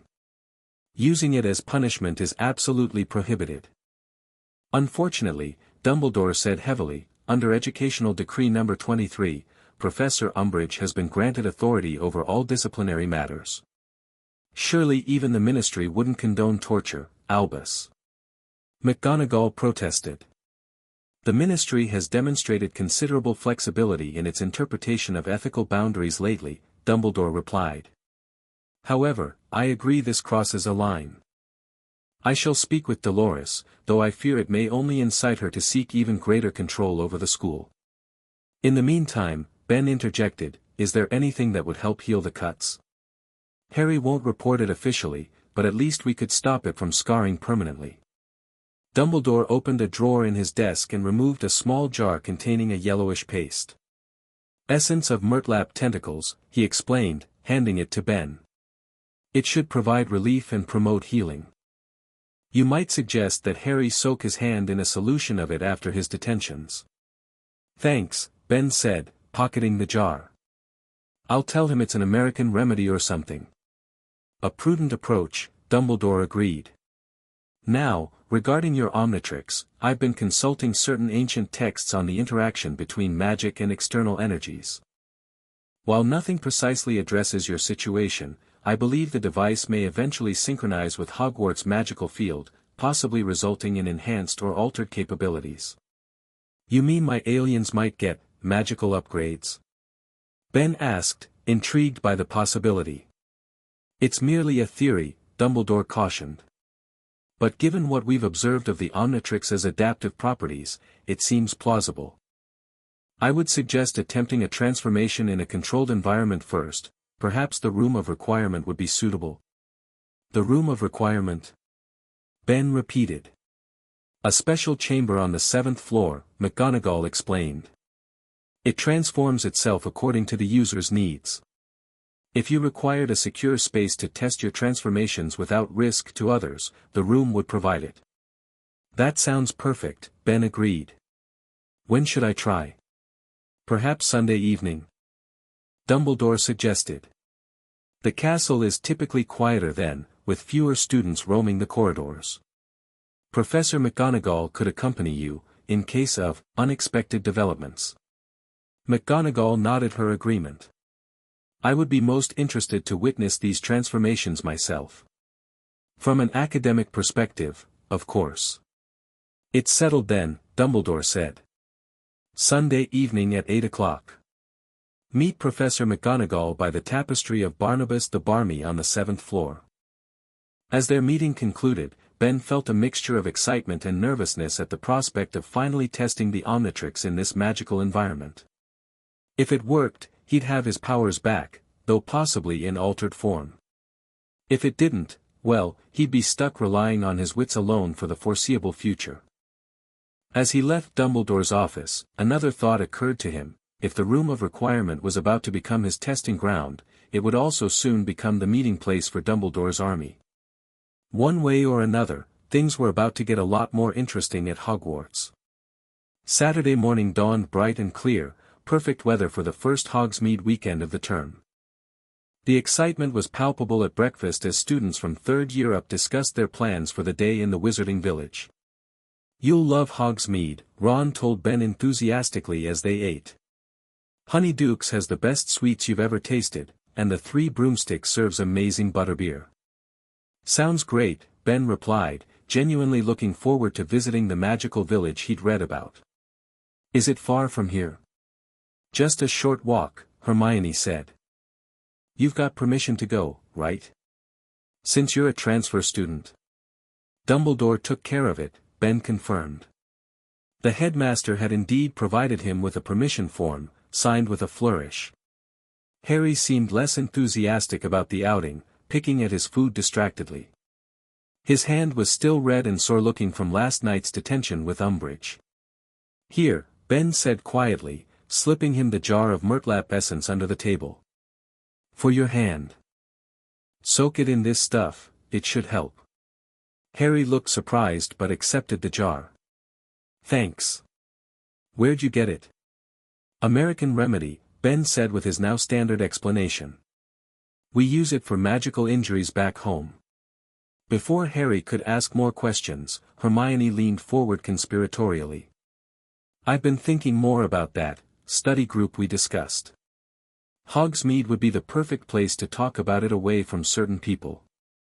She glanced meaningfully toward the staff table where Umbridge sat in a fluffy pink cardigan.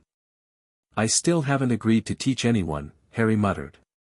Just hear us out, Hermione pleaded. I've mentioned it to a few people who seemed interested.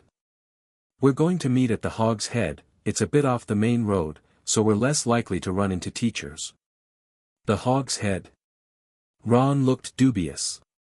Bit dodgy, that place. All the better, Hermione insisted. We won't be overheard by anyone from school. Ben remembered this conversation from the books.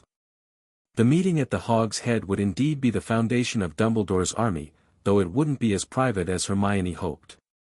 If memory served, Mundungus Fletcher would be there disguised as a witch, and so would the bartender, Aberforth Dumbledore, though Ben wasn't sure if he should mention that connection. Sounds like a plan, Ben said instead.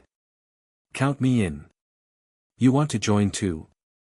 Harry asked, looking surprised. Of course, Ben replied easily. My condition might limit what spells I can do right now, but I can still learn the theory. And maybe watching others practice will help me recover faster. Hermione beamed at him. That's a wonderful attitude, Ben. See, Harry. People really want to learn from you. Harry still looked unconvinced but didn't argue further. After breakfast, they joined the queue of students being checked off by Filch before leaving the castle. The caretaker eyed Ben suspiciously as he presented his permission form. Another troublemaker, I'll wager, he muttered, checking Ben's name against his list. American, eh? Had your sort before, think the rules don't apply to you. I'll do my best to prove you wrong, sir, Ben replied with a politeness that seemed to confuse Filch momentarily. Once past the grumpy caretaker, they walked down the sloping lawn toward the gates flanked by stone-winged boars. Ben couldn't help but admire the view of the castle from this perspective, towers and turrets reaching skyward against the clear autumn sky, the lake glittering in the distance. Pretty cool place, he commented as they passed through the gates onto the road to Hogsmeade. Yeah, when homicidal maniacs aren't trying to kill you, Harry said dryly. So, like, every other Tuesday? Ben quipped before he could stop himself. To his relief, Harry actually cracked a smile. Something like that. The walk to Hogsmeade was pleasant, with Ron pointing out landmarks along the way, the shrieking shack in the distance, the train station where the Hogwarts Express arrived. As they rounded a bend, the village came into view, looking exactly like the picturesque wizarding settlement Ben had imagined from the books, thatched cottages and shops with snow-covered roofs, despite it being autumn, smoke curling from chimneys, and witches and wizards in colorful robes moving between buildings. Wow, Ben said, genuinely impressed. This is awesome. Let's go to Honeyduke's first, Ron suggested eagerly. I'm completely out of chocolate frogs. We should head straight to the Hog's Head, Hermione countered. People will be waiting for us. We've got plenty of time, Harry said, clearly trying to delay the inevitable meeting. We can look around a bit first. They compromised by taking a quick tour of the main street, pausing at Honeyduke's long enough for Ron to replenish his sweet supply and for Ben to marvel at the magical confections, everything flavor beans, fizzing whizbees, and chocolate that hopped like real frogs. Ben purchased a selection, curious to taste the magical sweets. As they were leaving the crowded shop, he unwrapped a chocolate frog, which promptly made a bid for freedom. Ben caught it midair with reflexes honed from years of hero work. Nice catch, Harry commented, looking impressed. You sure you don't play Quidditch? You've got seeker reflexes. Ben shrugged, biting the frog's head off before it could escape again. Just good hand-eye coordination, I guess. He checked the collectible card inside the package. I got Dumbledore. Everyone gets Dumbledore, Ron said dismissively. I've got about 6 of him. Now Agrippa, that's a rare one. They continued down the street, passing Zonko's joke shop, which Ron promised to show Ben properly after their meeting, and the post office with its rows of color-coded owls. Finally, they turned off the main road onto a side street that led to a small inn with a wooden sign hanging outside, depicting a wild boar's severed head leaking blood onto the white cloth around it. "Charming," Ben muttered as they approached the dingy establishment. "It's not as popular as the Three Broomsticks," Hermione explained in a low voice. "Which is exactly why I chose it."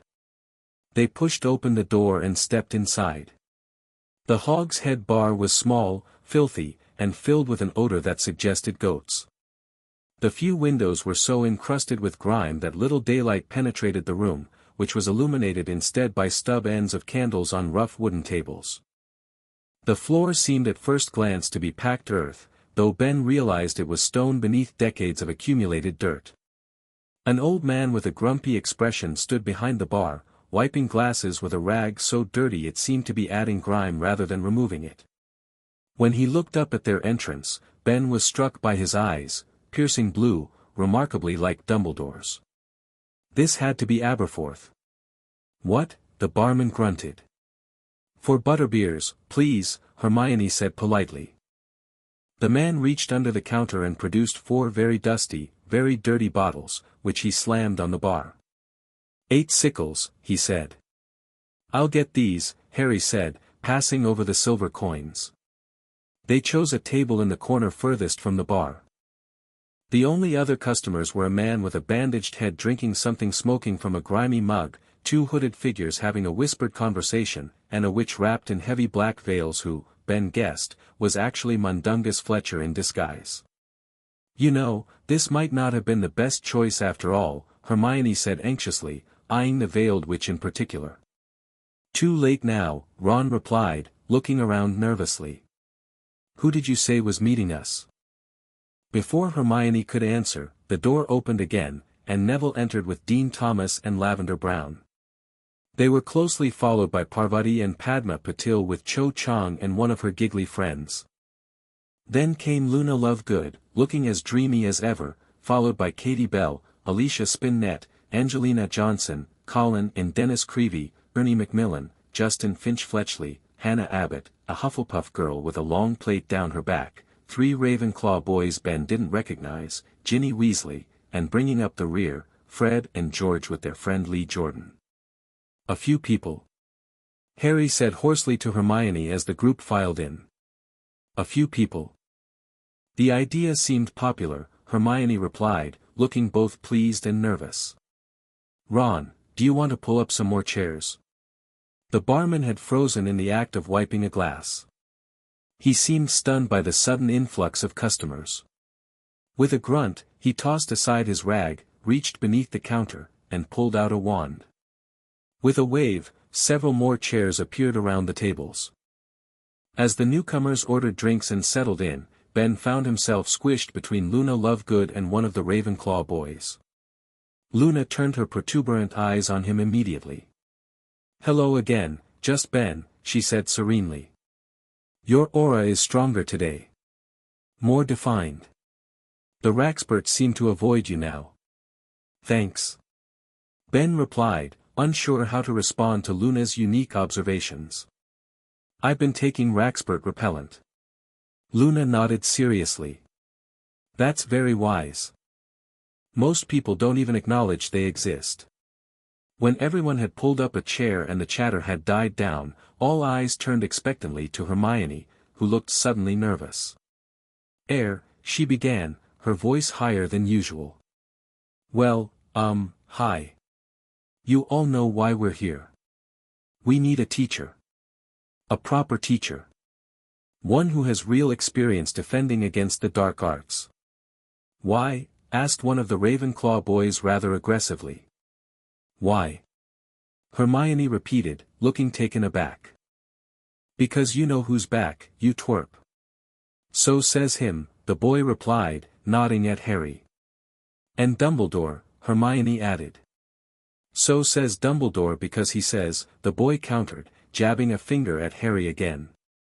"The point is, where's the proof?" Before Harry could respond, Ben cut in. "Does it actually matter?" All eyes turned to him. "Sorry, who are you?" asked the confrontational Ravenclaw. "Ben Tennyson. Transferred from Ilvermorny last week," Ben said briskly. "And my point is, does it matter whether Voldemort's back or not? Several people flinched at the name. The Ravenclaw boy looked affronted. Of course it matters. That's the whole reason we're supposedly here. No, Ben said firmly. We're here because Umbridge isn't teaching us to defend ourselves. Whether it's against Voldemort or anyone else, doesn't matter. The fact is, the defense against the dark arts OWL has a practical component, and none of us are going to pass it at this rate. He's right, Susan Bones spoke up. My aunt says the same thing, we need to be prepared for the real world, not just exams. Exactly, Ben nodded. And from what I've heard, Harry has actual experience using defensive magic in real situations. That's more than Umbridge can say. Is it true you can produce a Patronus? Luna asked Harry dreamily. Yeah, Harry said, sounding a bit defensive. A corporeal Patronus? You don't know Madame Bones, do you? Harry asked. She's my auntie, Susan replied. I'm Susan Bones. She told me about your hearing. So, is it really true? You make a stag Patronus? Yes, Harry said. Blimey, Harry. Lee Jordan looked deeply impressed. I never knew that. Mum told Ron not to spread it around, Fred grinned at Harry. She said you got enough attention as it was. She's not wrong, Harry mumbled, and a couple of people laughed. From there, the conversation turned to Harry's other achievements, confronting Quirrell in his first year, killing the basilisk, fighting off 100 Dementors, and navigating the Triwizard Tournament. With each revelation, Ben could see the doubt in people's faces being replaced by awe and excitement. The point is, Hermione said once the recounting of Harry's exploits had finished, do we agree we want to take lessons from Harry? There was a murmur of general agreement. Even the Ravenclaw who'd been skeptical was nodding now. Right, Hermione said, looking relieved. The next question is how often we do it. I really don't think there's any point if we don't meet at least once a week. Hang on, Angelina interrupted, we need to make sure this doesn't clash with our Quidditch practice. No, nor with ours, Cho added. Nor ours, said Zacharias Smith. I'm sure we can find a time that suits everyone, Hermione said impatiently, but you know, this is rather important. We're talking about learning to defend ourselves against Voldemort's Death Eaters, well said, barked Ernie Macmillan. Personally, I think this is really important, possibly more important than anything else we'll do this year, even with our OWLS coming up. He looked around impressively, waiting for people to agree. When nobody spoke, he went on, personally, am at a loss to see why the ministry has foisted such a useless teacher upon us at this critical period. Obviously, they are in denial about the return of you-know-who, but to give us a teacher who is actively preventing us from using defensive spells, we think the reason Umbridge doesn't want us trained in defense against the dark arts, said Hermione, is that she's got some crazy idea that Dumbledore could mobilize the students into a kind of private army. She thinks he'd use us to take on the ministry. Nearly everybody looked stunned at this news, everybody except Luna, who piped up, well, that makes sense. After all, Cornelius Fudge has got his own private army. What? Said Harry, distracted by this unexpected information. Yes, he's got an army of heliopaths, said Luna solemnly. No, he hasn't, snapped Hermione. Yes, he has, said Luna. What are heliopaths? Asked Neville, looking blank. They're spirits of fire, Luna said, her protuberant eyes widening. Great tall flaming creatures that gallop across the ground burning everything in front of. They don't exist, Neville, Hermione said tartly. Oh yes, they do. Luna said angrily. Actually, Ben interjected, thinking of Heat Blast, fiery beings aren't that far-fetched. Where I'm from, we've encountered similar entities. Luna beamed at him while Hermione looked betrayed. Ben shrugged apologetically, he couldn't help siding with Luna when he could literally transform into a being of living flame. Anyway, Hermione said, turning back to the group at large, the point is, are we agreed we want to take lessons from Harry? There was a murmur of general agreement. Hermione rummaged in her bag and produced a piece of parchment and a quill. I think everybody should write their name down, just so we know who was here. But I also think, she took a deep breath, that we all ought to agree not to shout about what we're doing. So if you sign, you're agreeing not to tell Umbridge, or anybody else, what we're up to. Fred reached out for the parchment and cheerfully wrote his signature, but several people looked less than happy at the prospect of putting their names on the list. Zacharias Smith said slowly, not taking the parchment that George was trying to pass him. Well. I'm sure Ernie will tell me when the meeting is. Well, we are prefects, Ernie burst out. And if this list was found, well, I mean to say, you said yourself, if Umbridge finds out. If you're worried about the list being discovered, I can keep it safe, Ben offered. As a new student, I'm less likely to be suspected. You're also in Gryffindor with Harry and Hermione, Zacharias pointed out. Hardly less suspicious. Either way, prefect or not, Hermione said coldly, you're just as much at risk as the rest of us. If you're going to chicken out, fine, but this list stays with me. I'll make sure it's kept secret. Slowly, with some reluctance from a few, everyone signed the list. When the last person had added their name, Hermione carefully folded the parchment and tucked it into her pocket. Well, time's ticking on, Fred said briskly, getting to his feet. George, Lee, and I have got items of a sensitive nature to purchase, we'll be seeing you all later. The rest of the group began to leave in 2s and 3s as well. Soon only Harry, Ron, Hermione, and Ben remained. Well, I think that went quite well, Hermione said happily, taking a sip of her butterbeer. That Zacharias bloke's a wart, Ron said, glaring at the door as he closed behind the final member of the group. I don't like him much either, admitted Hermione, but he overheard me talking to Ernie and Hannah at the Hufflepuff table, and he seemed really interested in coming, so what could I say? But the more people the better really. I mean, Michael Corner and his friends wouldn't have come if he hadn't been going out with Ginny. Ron choked on his butterbeer. What? She's going out with, my sister's going, what d'you mean, Michael Corner? Well, that's why he and his friends came, I think, they're obviously interested in learning defense, but if Ginny hadn't told Michael what was happening, when did she? They met at the Yule Ball and they got together at the end of last year, Hermione explained. Honestly, Ron, we're here for something a bit more important than your sister's dating habits. But Ron continued to look thunderstruck. Ben watched the exchange with amusement, feeling oddly at home with this group despite having only known them for a week. There was something comforting about the familiar dynamics playing out in person rather than on a page. What do you think, Ben? Harry asked suddenly. About teaching this group? Ben considered his answer carefully. I think it's a great idea. From what I've seen, you've got the skills and the experience. And more importantly, you've got people's respect. That's what makes a good teacher. Harry looked unconvinced. I'm not sure about that. You saw how skeptical some of them were. But they came anyway, Ben pointed out.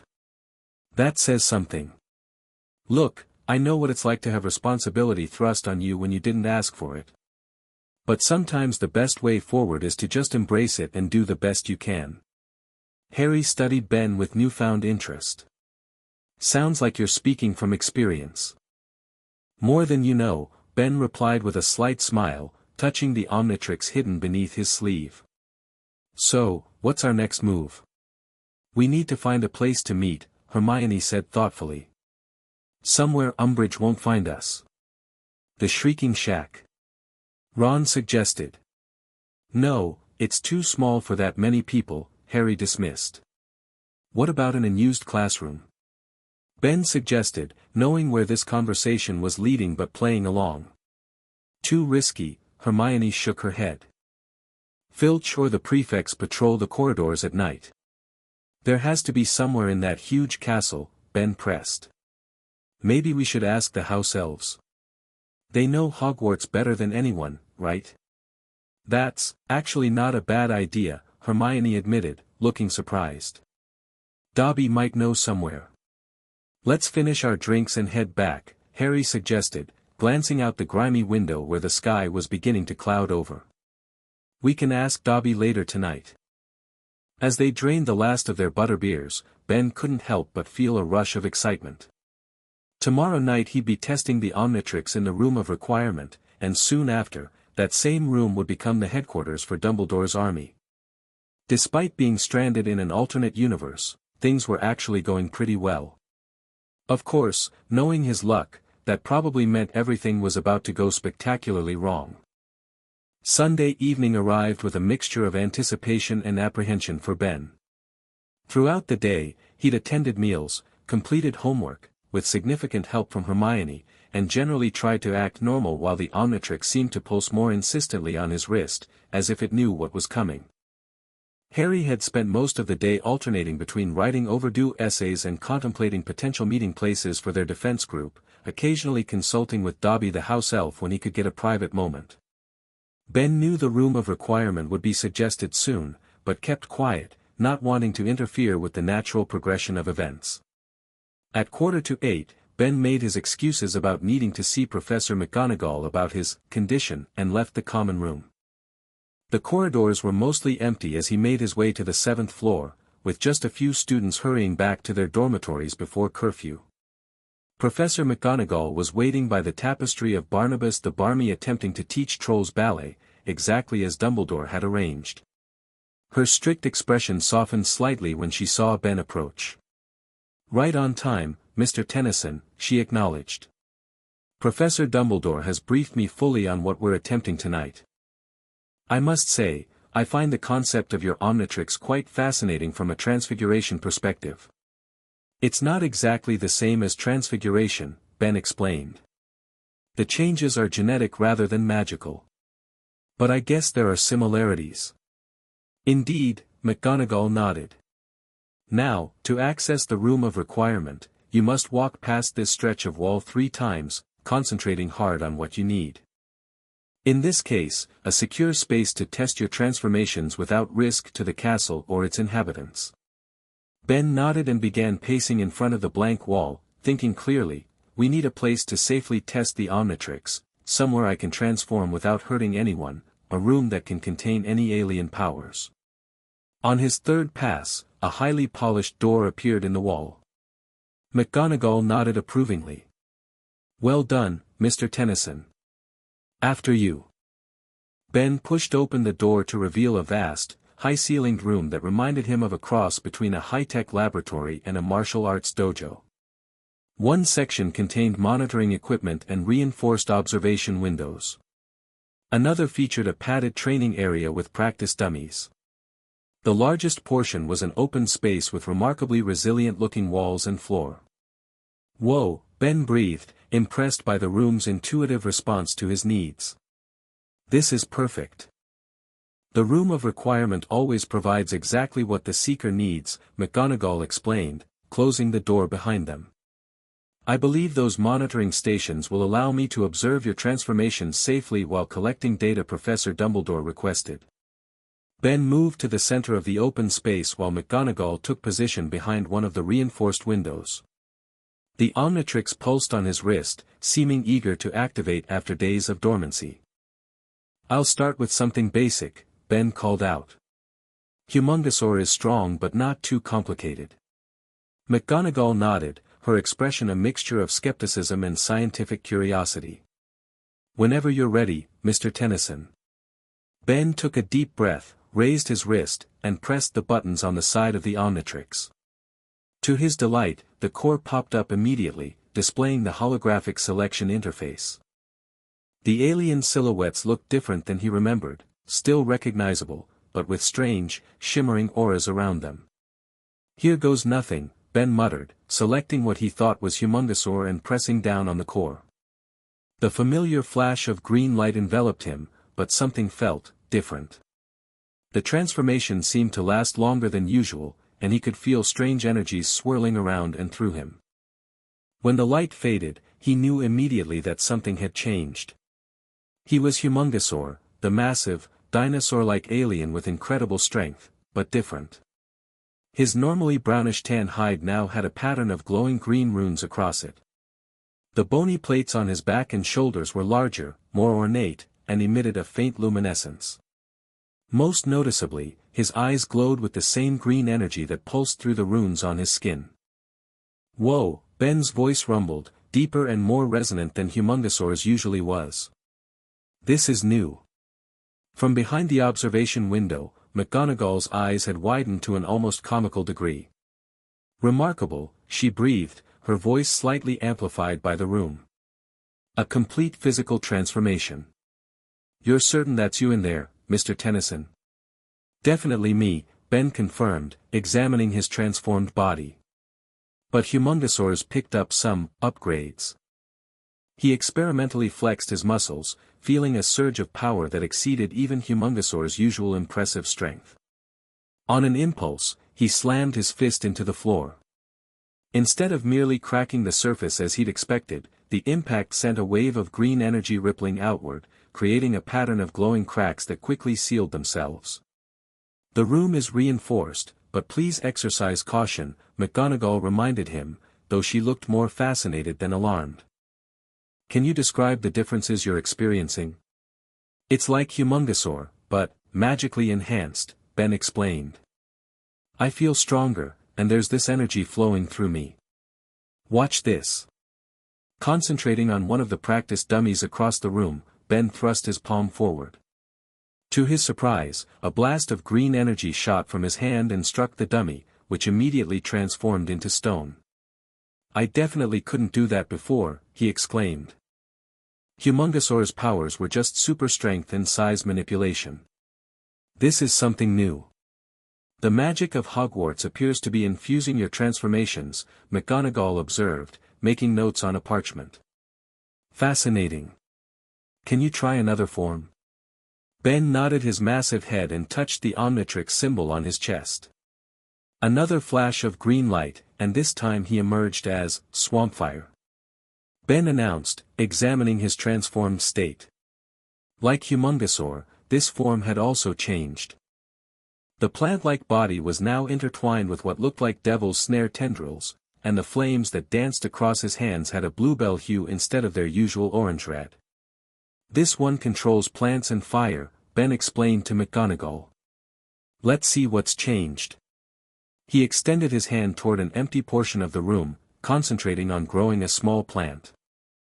Instead of the usual vine that would have sprouted, a fully formed venomous tentacula burst from the floor, writhing with life before Ben hastily retracted it. "Definitely stronger," he noted. "And watch this." He generated a small fireball in his palm, normally orange, but now a vivid blue, and tossed it lightly into the air. Instead of falling back down, it hovered, then split into multiple smaller flames that danced around Ben like obedient pets. "I have much finer control," he realized. "And the magical plants of this world seem accessible to me now." McGonagall was scribbling notes frantically. "Try a different transformation, perhaps something less combustible." Ben cycled through several more aliens, discovering unique magical enhancements to each. Echo could now create sonic illusions along with his usual sound attacks. Big Chill's ice powers were infused with a freezing charm that could immobilize targets completely. Brainstorm's electrical abilities could now interface directly with magical objects, reading their enchantments like code. With each transformation, the pattern became clear: the Omnitrix was adapting Ben's aliens to the magical environment of Hogwarts, granting them properties that blended their original abilities with magical enhancements. "This is incredible," Ben said, finally returning to human form after nearly an hour of testing. He felt exhilarated but exhausted. The Omnitrix isn't just working again, it's evolved to incorporate magic. "Professor Dumbledore will be most interested in these results," McGonagall said, gathering her notes. Though she maintained her composed demeanor, Ben could see she was impressed. "Your transformations are quite remarkable, Mr. Tennyson. I can see why you were considered a hero in your world." "Thanks, Professor," Ben replied, genuinely touched by the praise from the typically stern teacher. "I must caution you, however, McGonagall continued, her expression growing serious. These enhanced abilities, while impressive, could be dangerous if used carelessly.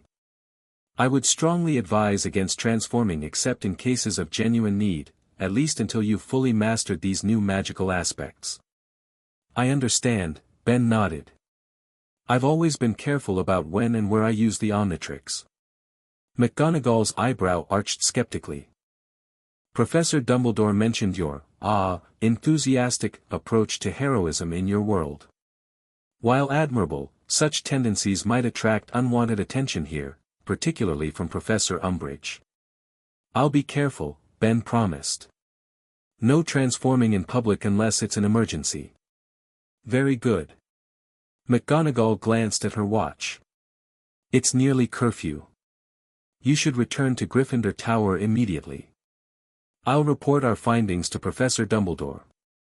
As they left the room of requirement, the door vanished behind them, melting back into the wall as if it had never existed. Ben felt a profound sense of relief mixed with excitement. The Omnitrix was functional again, better than functional, actually. Whatever happened next, he wouldn't be powerless. One more thing, Mr. Tennyson, McGonagall said as they prepared to part ways. Professor Dumbledore mentioned you might be assisting Mr. Potter with a certain, educational initiative. You mean the defense group? Ben asked cautiously. McGonagall's expression remained carefully neutral.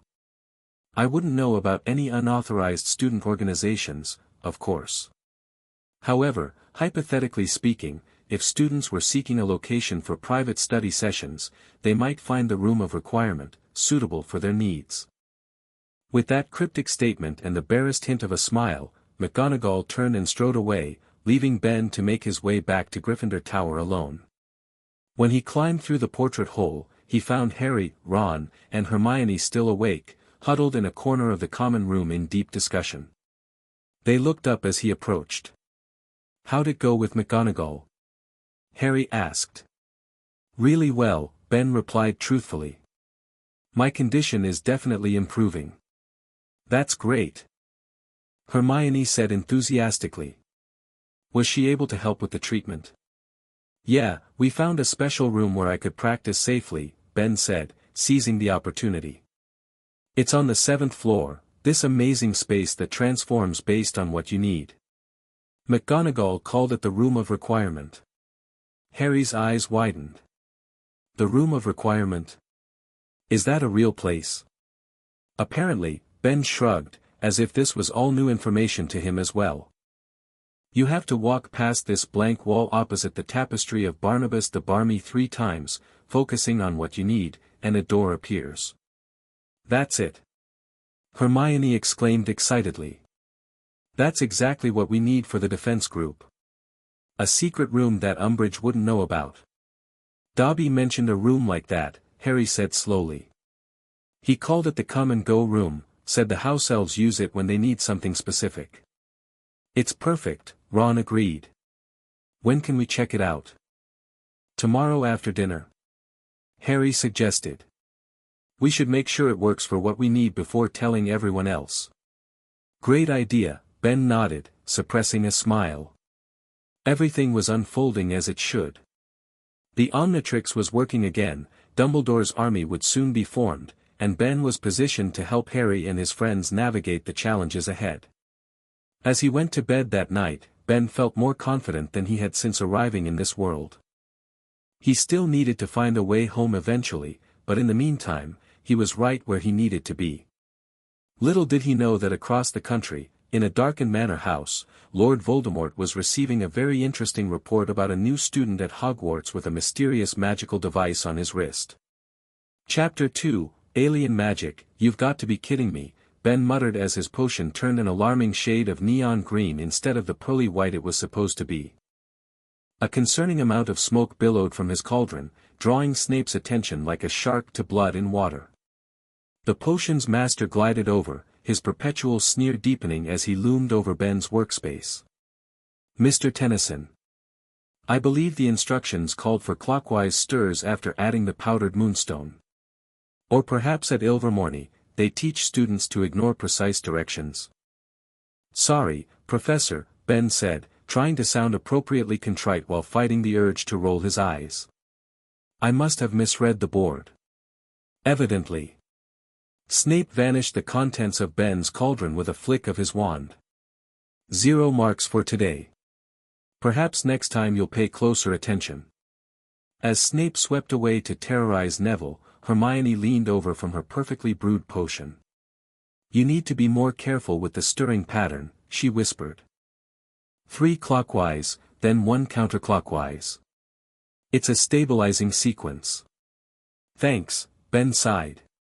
I was doing fine until I got distracted by Malfoy trying to sabotage Harry's cauldron. 2 weeks had passed since Ben's successful test of the Omnitrix in the Room of Requirement, and life at Hogwarts had settled into a rhythm. Mornings were spent in classes, afternoons in homework or exploring the castle, and evenings planning for the newly formed Dumbledore's army. Their first official meeting was scheduled for that very night. While Ben had adjusted to most aspects of life at the magical school, certain classes remained challenging without actual magical ability. Potions should have been easier since it didn't require spellcasting, but the precise nature of magical brewing still tripped him up regularly. Don't feel bad, Ron consoled as they packed up their supplies after class. At least your cauldron didn't explode. Mine did last week, remember? Took 3 showers to get the stink off. Small victories, Ben grinned, slinging his bag over his shoulder. What's next? Defense against the dark arts, Harry said grimly. Or as I like to call it, an hour of Umbridge torture. They made their way from the dungeons toward Umbridge's classroom, joining the queue of students waiting outside. Hermione used the time to quiz them on the theory they'd been reading, though none of them saw much point in it. The Argentalian counterjinx requires what specific wand movement, she asked. A sideways figure 8 followed by a downward flick. Ben guessed, repeating what he'd read in the magical theory book Dumbledore had given him. Close, Hermione corrected. It's a horizontal figure 8 followed by a diagonal slash. The counterjinx won't form properly otherwise.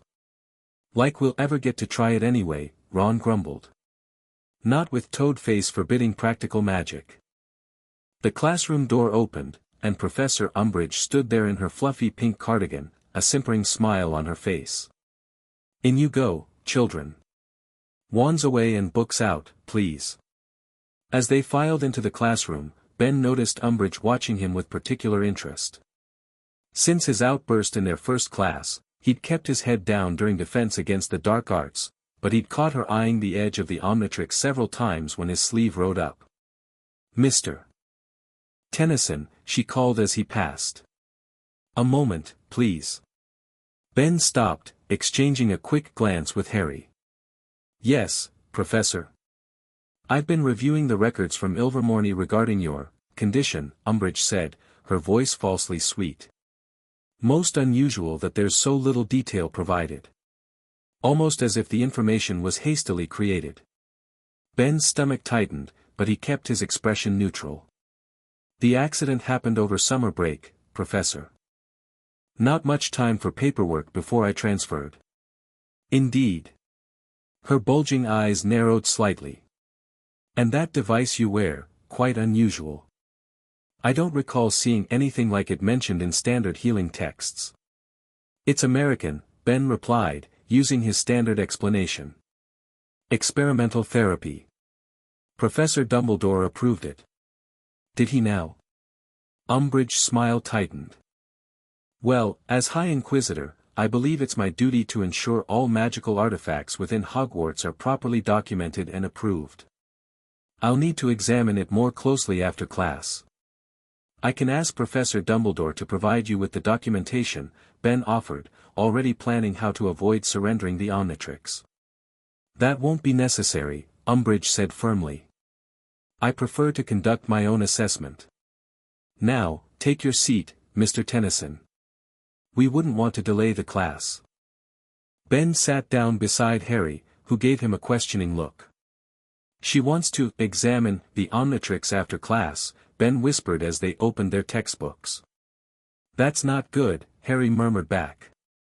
She's been going after anything Dumbledore approves. Don't worry. I'll figure something out. The lesson dragged on as painfully as ever, with Umbridge having them read Chapter 7 on theoretical defensive strategies that no one would ever actually use in a fight. Ben pretended to read while actually contemplating escape routes. There was no way he was letting Umbridge get her hands on the Omnitrix. When the bell finally rang, students hastily packed their bags, eager to escape the stifling classroom. "Mr. Tennyson, please remain behind," Umbridge called over the shuffling. Ron and Harry hesitated by the door. "We'll wait for you," Harry said. "Actually, I think I might be a while," Ben replied meaningfully. "You guys go ahead. I'll catch up in the Great Hall." As the last students filed out, Umbridge closed the door with a flick of her wand. She turned to Ben with a smile that didn't reach her eyes. "Now then, about that device of yours. Please remove it and place it on my desk." "I can't, Professor," Ben said, injecting regret into his voice. "It's magically bonded to me. Part of the healing process." "Nonsense," Umbridge said sharply. "I've seen you adjusting it. It clearly can be removed." "Not by anyone except the healer who attached it," Ben lied smoothly. "It's got identity enchantments. If anyone else tries to remove it, it could cause a magical backlash." Umbridge's eyes narrowed suspiciously. "Then I'll simply examine it while it's on your wrist. Extend your arm, please." Reluctantly, Ben rolled up his sleeve, revealing the Omnitrix. Umbridge approached, drawing her wand. She waved it over the device, muttering incantations under her breath. The Omnitrix remained inert, though Ben could feel a subtle vibration from it, as if it were reacting to the magic. "Fascinating," Umbridge murmured. "It contains power, certainly, but of a type I'm not familiar with." She prodded it with her wand tip. "What did you say its purpose was again?" "It channels my magic safely until my core stabilizes," Ben recited the cover story. "After the accident, my magic became erratic. This regulates it." Umbridge didn't sound convinced. "And these symbols? What do they signify?" She pointed to the Omnitrix's controls. "Just diagnostic indicators," Ben said vaguely. "Shows how the healing is progressing." Without warning, Umbridge pressed the button that would normally activate the transformation sequence. Ben held his breath, but nothing happened. The Omnitrix had locked itself in response to the unfamiliar user. "It doesn't seem to be doing anything," she commented, sounding disappointed. "Like I said, identity enchantments," Ben explained, trying not to sound too relieved. "It only works for me." Umbridge stepped back, her expression calculating. "Mr. Tennyson, I believe it would be in everyone's best interest if this device were properly examined by ministry experts. Educational Decree Number 24, which I'll be implementing shortly, prohibits unauthorized magical artifacts at Hogwarts. I'm going to have to confiscate it." "With all due respect, Professor," Ben said, pulling his sleeve back down, "you'd need Professor Dumbledore's approval for that. He's my guardian while I'm in Britain, and he authorized the device's use. The High Inquisitor has authority that supersedes even the headmasters in matters of security," Umbridge countered, her voice hardening. "I'll expect you to turn over the device tomorrow morning. That should give you ample time to prepare yourself. Unless, of course, you have something to hide." Ben met her gaze steadily. "Nothing to hide, Professor. I just need my treatment to continue." "We shall see. You may go now." Ben left the classroom, his mind racing. Umbridge was clearly suspicious of the Omnitrix and determined to take it.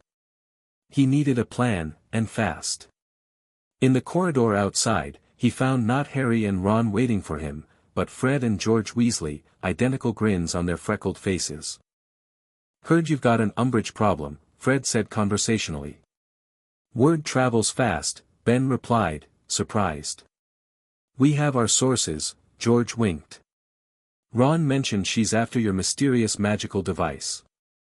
And dealing with Umbridge happens to be something of a specialty of ours, Fred added. Ben glanced between them, considering his options. The twins were notorious pranksters, but they were also clever and resourceful. If anyone could help him keep the Omnitrix away from Umbridge, it might be them. I could use some ideas, he admitted. She wants me to hand it over tomorrow morning. Perfect. George exclaimed. That gives us plenty of time. For what? Ben asked warily. Fred slung an arm around Ben's shoulders as they walked. For Operation Distract the Toad, of course. We've been saving something special for the right occasion. And this sounds like the perfect time to deploy our latest creation, George added. Portable swamp, prototype version. Portable swamp. Instant marshland in a box, Fred explained proudly. We're developing it for the joke shop we're planning to open after Hogwarts. We set it off near her office tomorrow morning, George continued. While she's dealing with suddenly having a wetland outside her door, complete with frogs, naturally, Fred interjected. You can report that you've been called urgently to see Dumbledore about your condition, George finished. By the time she sorts out the swamp, you'll be safely elsewhere. Ben considered the plan. It wasn't a permanent solution, but it might buy him time to consult with Dumbledore about handling Umbridge's interest in the Omnitrix. It could work, he agreed. But won't you guys get in trouble when she figures out who caused the swamp? The twins exchanged identical looks of mock offense. Us? In trouble? Fred placed a hand over his heart. Never been caught yet, George said confidently. Besides, what's one more detention at this point? We're going for the Hogwarts record. If you're sure, Ben said, grateful for their help. Thanks, guys. Don't mention it, Fred grinned. Any friend of Harry's is a friend of ours. Especially one who's giving Umbridge headaches. Speaking of which, George added more seriously, is it true you're part of that defense group Harry's starting tonight? Ben hesitated, unsure how much to reveal. Oh relax, Fred said, noticing his caution. We signed Hermione's little parchment too. Just curious about what you'll be bringing to the table, being American and all. I've got some unique skills, Ben said carefully.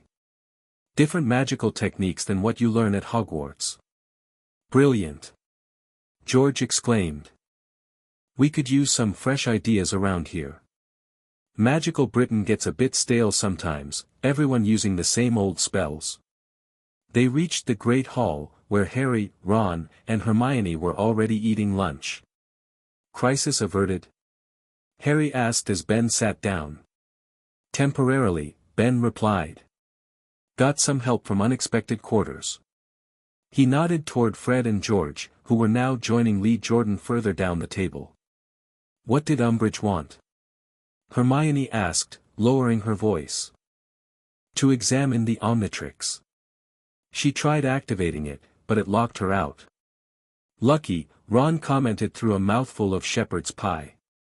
Imagine if she turned into one of your alien things right there in the classroom. Ben shuddered at the thought. She'd have the ministry here in an hour flat. Anyway, she's demanding I hand it over tomorrow morning. Says she's implementing some new educational decree about unauthorized magical artifacts. Educational Decree number 24, Hermione confirmed grimly. It was in this morning's Prophet. She's been given power to inspect and regulate all items brought into the castle. But that's not all it does, it also bans student organizations not explicitly approved by her. Including our defense group, Harry realized. She must have heard something. Probably that Zacharias Smith, Ron muttered darkly. Never trusted him. Regardless, we need to be extra careful tonight, Hermione cautioned. And Ben, what are you going to do about the Omnitrix? Fred and George are creating a diversion tomorrow morning.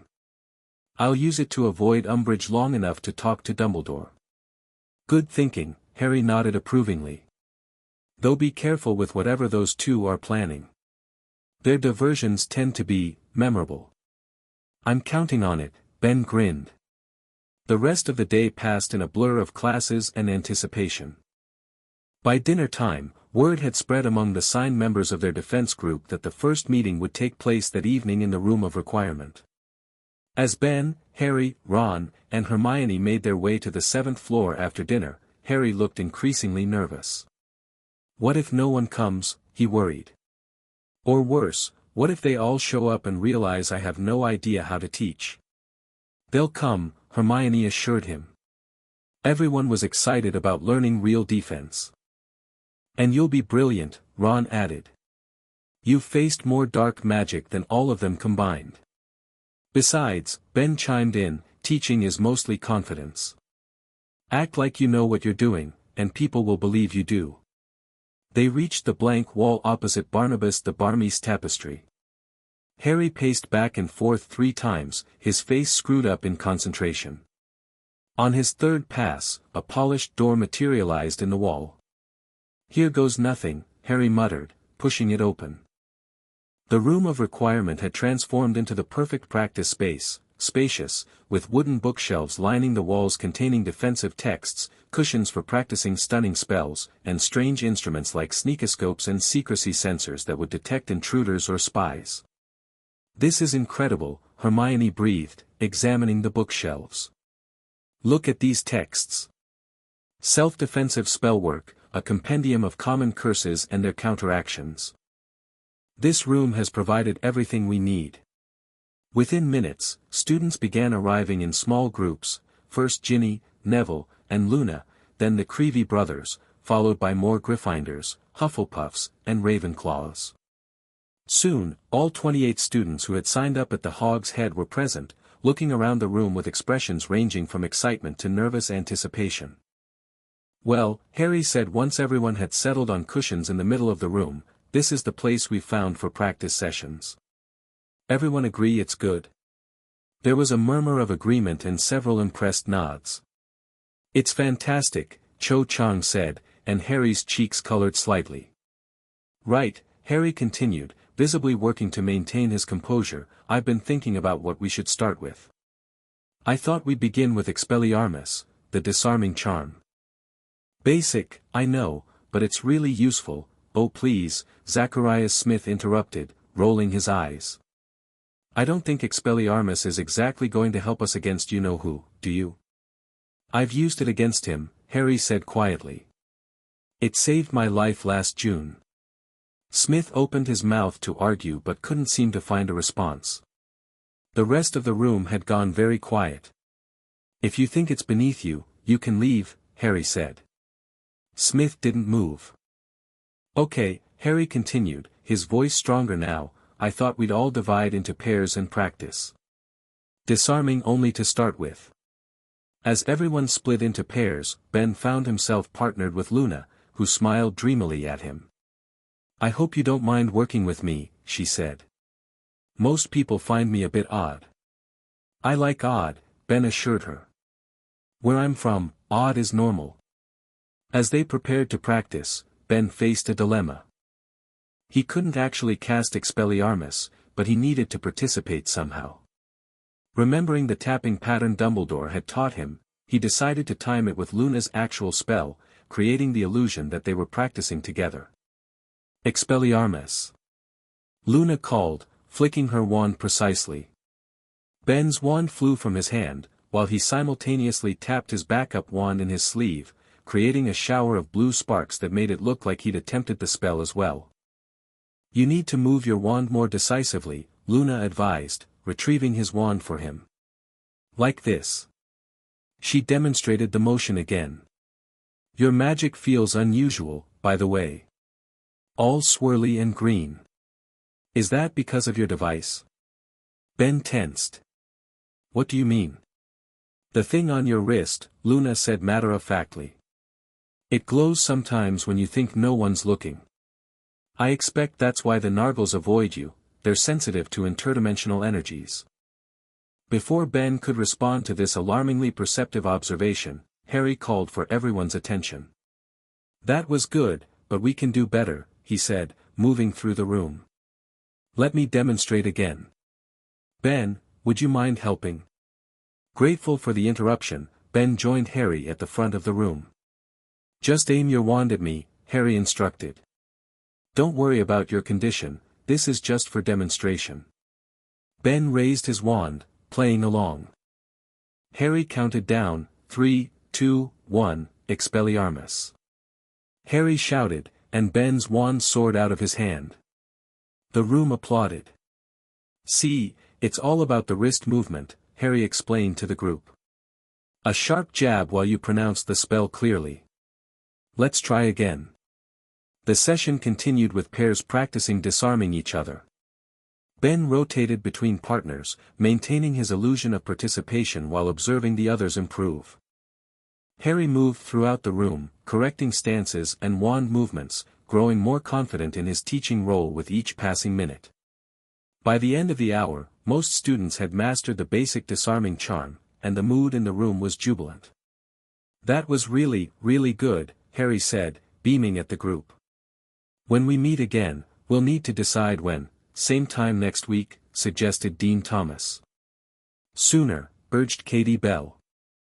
After some discussion, they agreed to meet again the following Wednesday. Hermione then produced a sign-up sheet with the heading, Dumbledore's Army, for everyone to write down their names. Good name, Harry approved as the parchment was passed around. Fits what we're preparing for.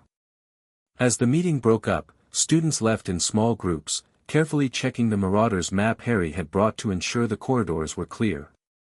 When only Ben, Harry, Ron, and Hermione remained, Harry turned to Ben with a curious expression. I noticed you weren't actually casting spells, he said. Just creating sparks. Yeah, about that. Ben rubbed the back of his neck. My condition makes actual spellcasting impossible right now. I was faking it to participate. Why not tell everyone that? Hermione asked. We could have modified the exercises for you. Ben hesitated, then decided to trust them with a partial truth. The Omnitrix doesn't just regulate my magic, it's a source of power itself. But it works differently than wands and spells. I didn't want to complicate things on our first meeting.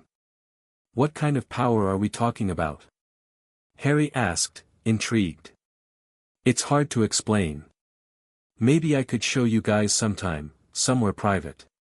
Why not now? Ron suggested, gesturing around the empty room of requirement. Can't get more private than this. Ben considered it. He'd been itching to transform again since his test with McGonagall, and these three were already deeply involved in his life at Hogwarts. Maybe it was time to trust them with more of the truth. All right, he agreed. But promise not to freak out. After 5 years at Hogwarts, there's not much that can freak us out anymore, Harry said dryly. Ben stepped into the open space in the middle of the room. You might want to stand back a bit. As they moved back, Ben activated the Omnitrix. The familiar holographic interface appeared, displaying the silhouettes of his aliens, now with their magical modifications visible as glowing auras. What is that? Hermione gasped, her academic curiosity immediately piqued. Those images, they don't look like any magical creatures I've studied. They're not magical creatures, at least, they weren't originally, Ben explained, selecting one of his favorites. They're aliens. Before they could question him further, Ben slammed down the core. Green light enveloped him as the transformation took hold. When it faded, Ben had been replaced by a humanoid figure composed entirely of green crystal, with glowing magical runes etched across his surface. Diamond Head, he announced in a deeper, resonant voice. Or at least, the magically enhanced version. Harry, Ron, and Hermione stared in stunned silence. Ron was the first to recover. Bloody hell, he exclaimed, eyes wide. You're completely different. This is incredible, Hermione whispered, approaching cautiously. A complete physical transformation without a polyjuice potion or animagus training. And those runes. She peered closer at the glowing symbols on Ben's crystalline form. They look like ancient protective enchantments. Is it still you in there, Ben? Harry asked, circling Diamondhead with fascination. Are you conscious? Totally me, Ben confirmed. Just with some upgrades. Diamondhead's body is made of nearly indestructible crystal. I can control its shape. He morphed his arm into a razor-sharp blade, then back to normal. And shoot crystal shards. But the magic of Hogwarts has enhanced those abilities. To demonstrate, Ben created a small crystal structure in his palm, then infused it with glowing green energy. The crystal rose, hovering above his hand, before transforming into a miniature replica of Hogwarts Castle, complete with tiny windows that illuminated from within. That's beautiful, Hermione breathed. And dead useful in a fight, I bet, Ron added appreciatively. How many different forms can you take? Harry asked. Dozens, Ben replied. Each with different abilities. The Omnitrix contains the DNA of aliens from across the galaxy, and it looks like the magic here is modifying each one uniquely. Is this what you meant by your condition? Hermione asked, her eyes narrowing with sudden comprehension. You're not recovering from a magical injury at all, are you? Not exactly, Ben admitted. The truth is more complicated. The Omnitrix is alien technology, not magical. But Dumbledore thought it best to create a cover story that would explain why I can't cast spells like other students. Because you're not actually a wizard, Harry realized. You're a muggle with advanced technology. Something like that, Ben nodded, not quite ready to reveal his interdimensional origins. The Omnitrix chose me when I was 10. I've been using it to fight bad guys ever since. He touched the symbol on his chest, transforming back to human form in another flash of green light. The three wizards continued to stare at him with varying expressions of amazement. That explains why Umbridge is so interested in your device, Hermione said slowly. If she realized what it really was, she'd probably call it dangerous muggle contraband and have me expelled, Ben finished. Or worse, she'd try to get the ministry to study it. That's why I can't let her confiscate it. We won't let that happen, Harry said firmly. After what you just showed us, that power could be crucial if Voldemort's forces attack Hogwarts. Is that why Dumbledore brought you here? Ron asked. As some kind of secret weapon? No, Ben shook his head. I came to Hogwarts by accident. Dumbledore's just helping me until I can find a way back to where I belong. Back where, exactly? Hermione pressed, ever the detail-oriented one. Ben hesitated. Let's just say I'm from further away than America. I'll explain everything someday, but for now, can we keep this between us? If word got out about what the Omnitrix can really do. Your secret's safe with us, Harry promised immediately. After everything the Ministry and Daily Prophet have said about me, I understand wanting to keep things private. Absolutely, Hermione agreed. Though I'd love to learn more about how the Omnitrix works.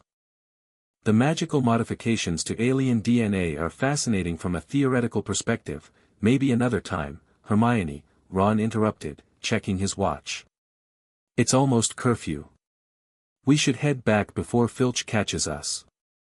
As they gathered their things and prepared to leave, Harry paused to study Ben with new appreciation. Thanks for trusting us with this. It can't be easy keeping a secret like that. It's actually a relief to have some people who know the truth, Ben admitted.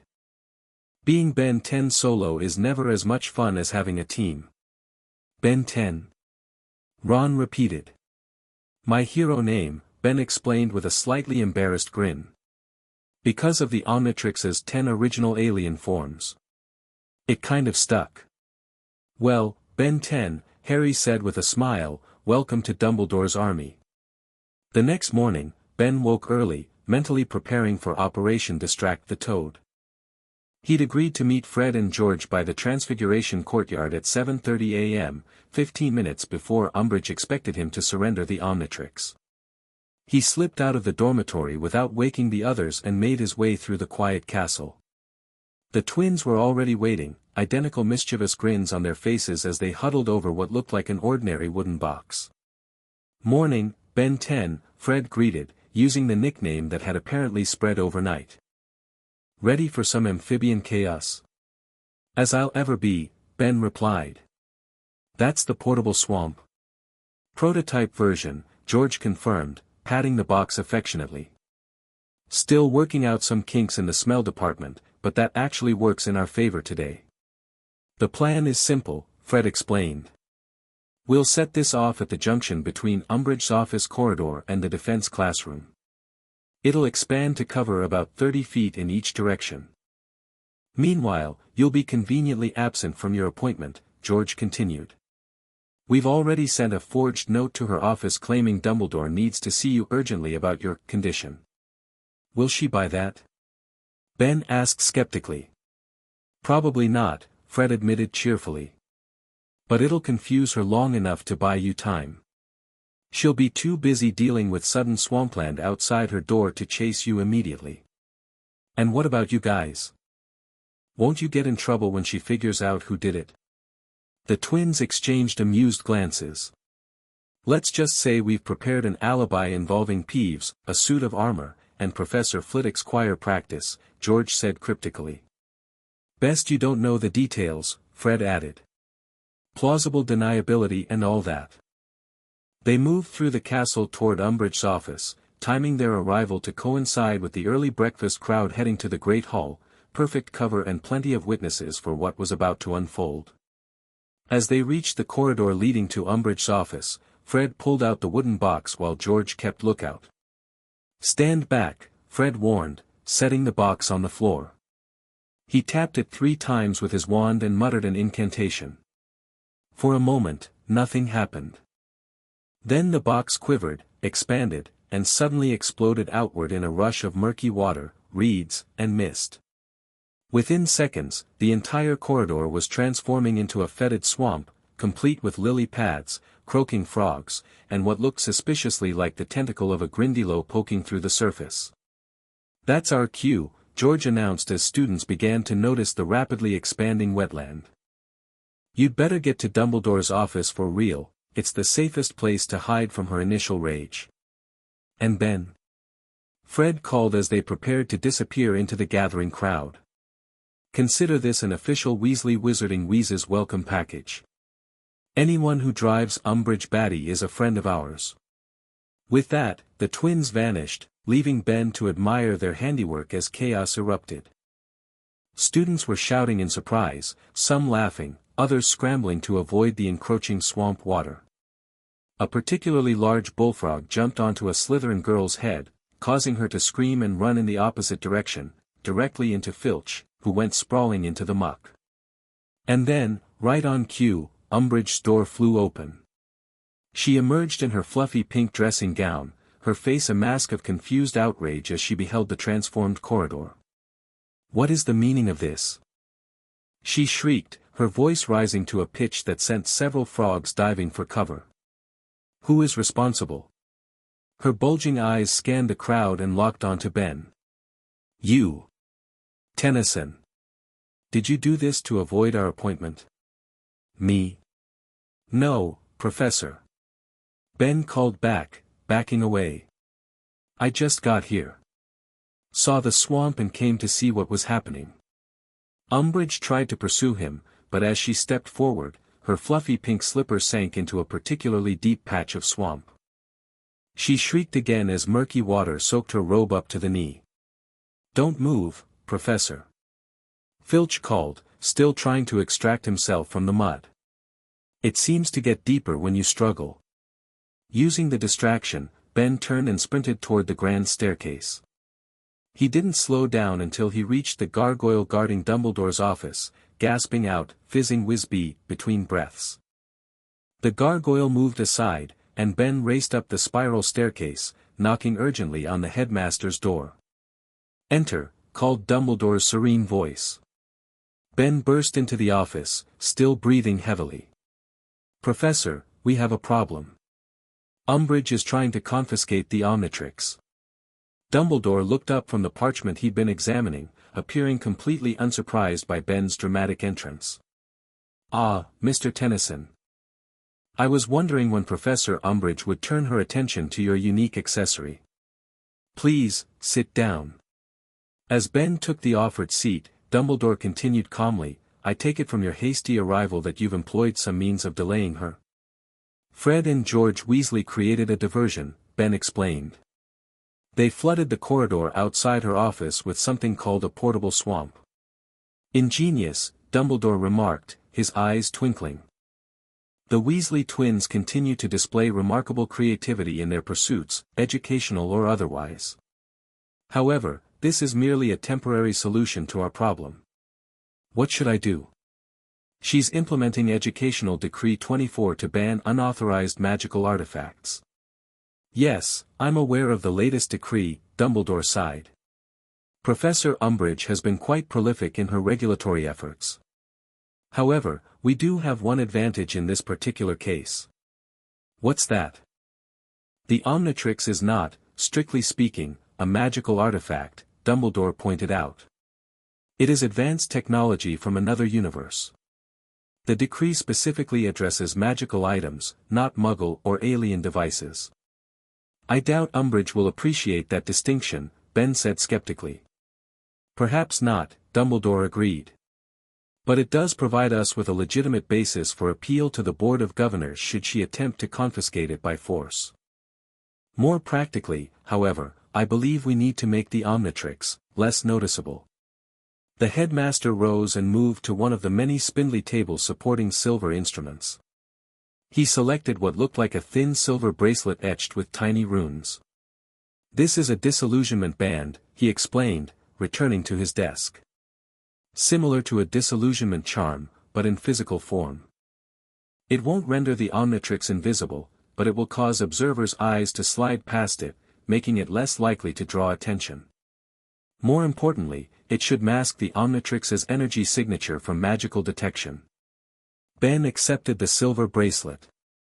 So I just wear this next to the Omnitrix. Precisely. It won't fool someone who knows exactly what they're looking for, but it should reduce casual observation and magical detection. Ben slipped the bracelet onto his wrist just above the Omnitrix. Immediately, the alien device seemed to blur slightly in his vision, becoming harder to focus on directly. That's pretty cool, Ben remarked. But what about when Umbridge demands I hand it over?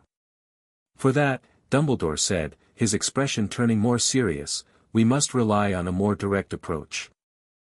I shall inform Professor Umbridge that as your magical guardian during your stay in Britain, I expressly forbid the removal of your medical device.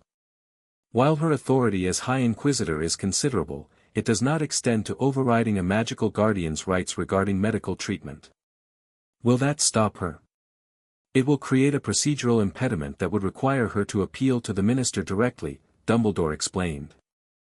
Which would, in turn, require explaining why she is so interested in confiscating a foreign student's medical device.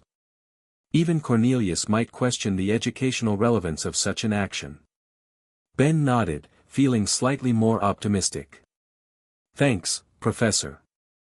You are quite welcome, Mr. Tennyson. Now, I believe you have Transfiguration first period. Professor McGonagall would be most displeased if my intervention made you late for her class. As Ben stood to leave, Dumbledore added, one more thing, Mr. Tennyson. I understand you have revealed certain abilities to Mr. Potter and his friends. Ben froze.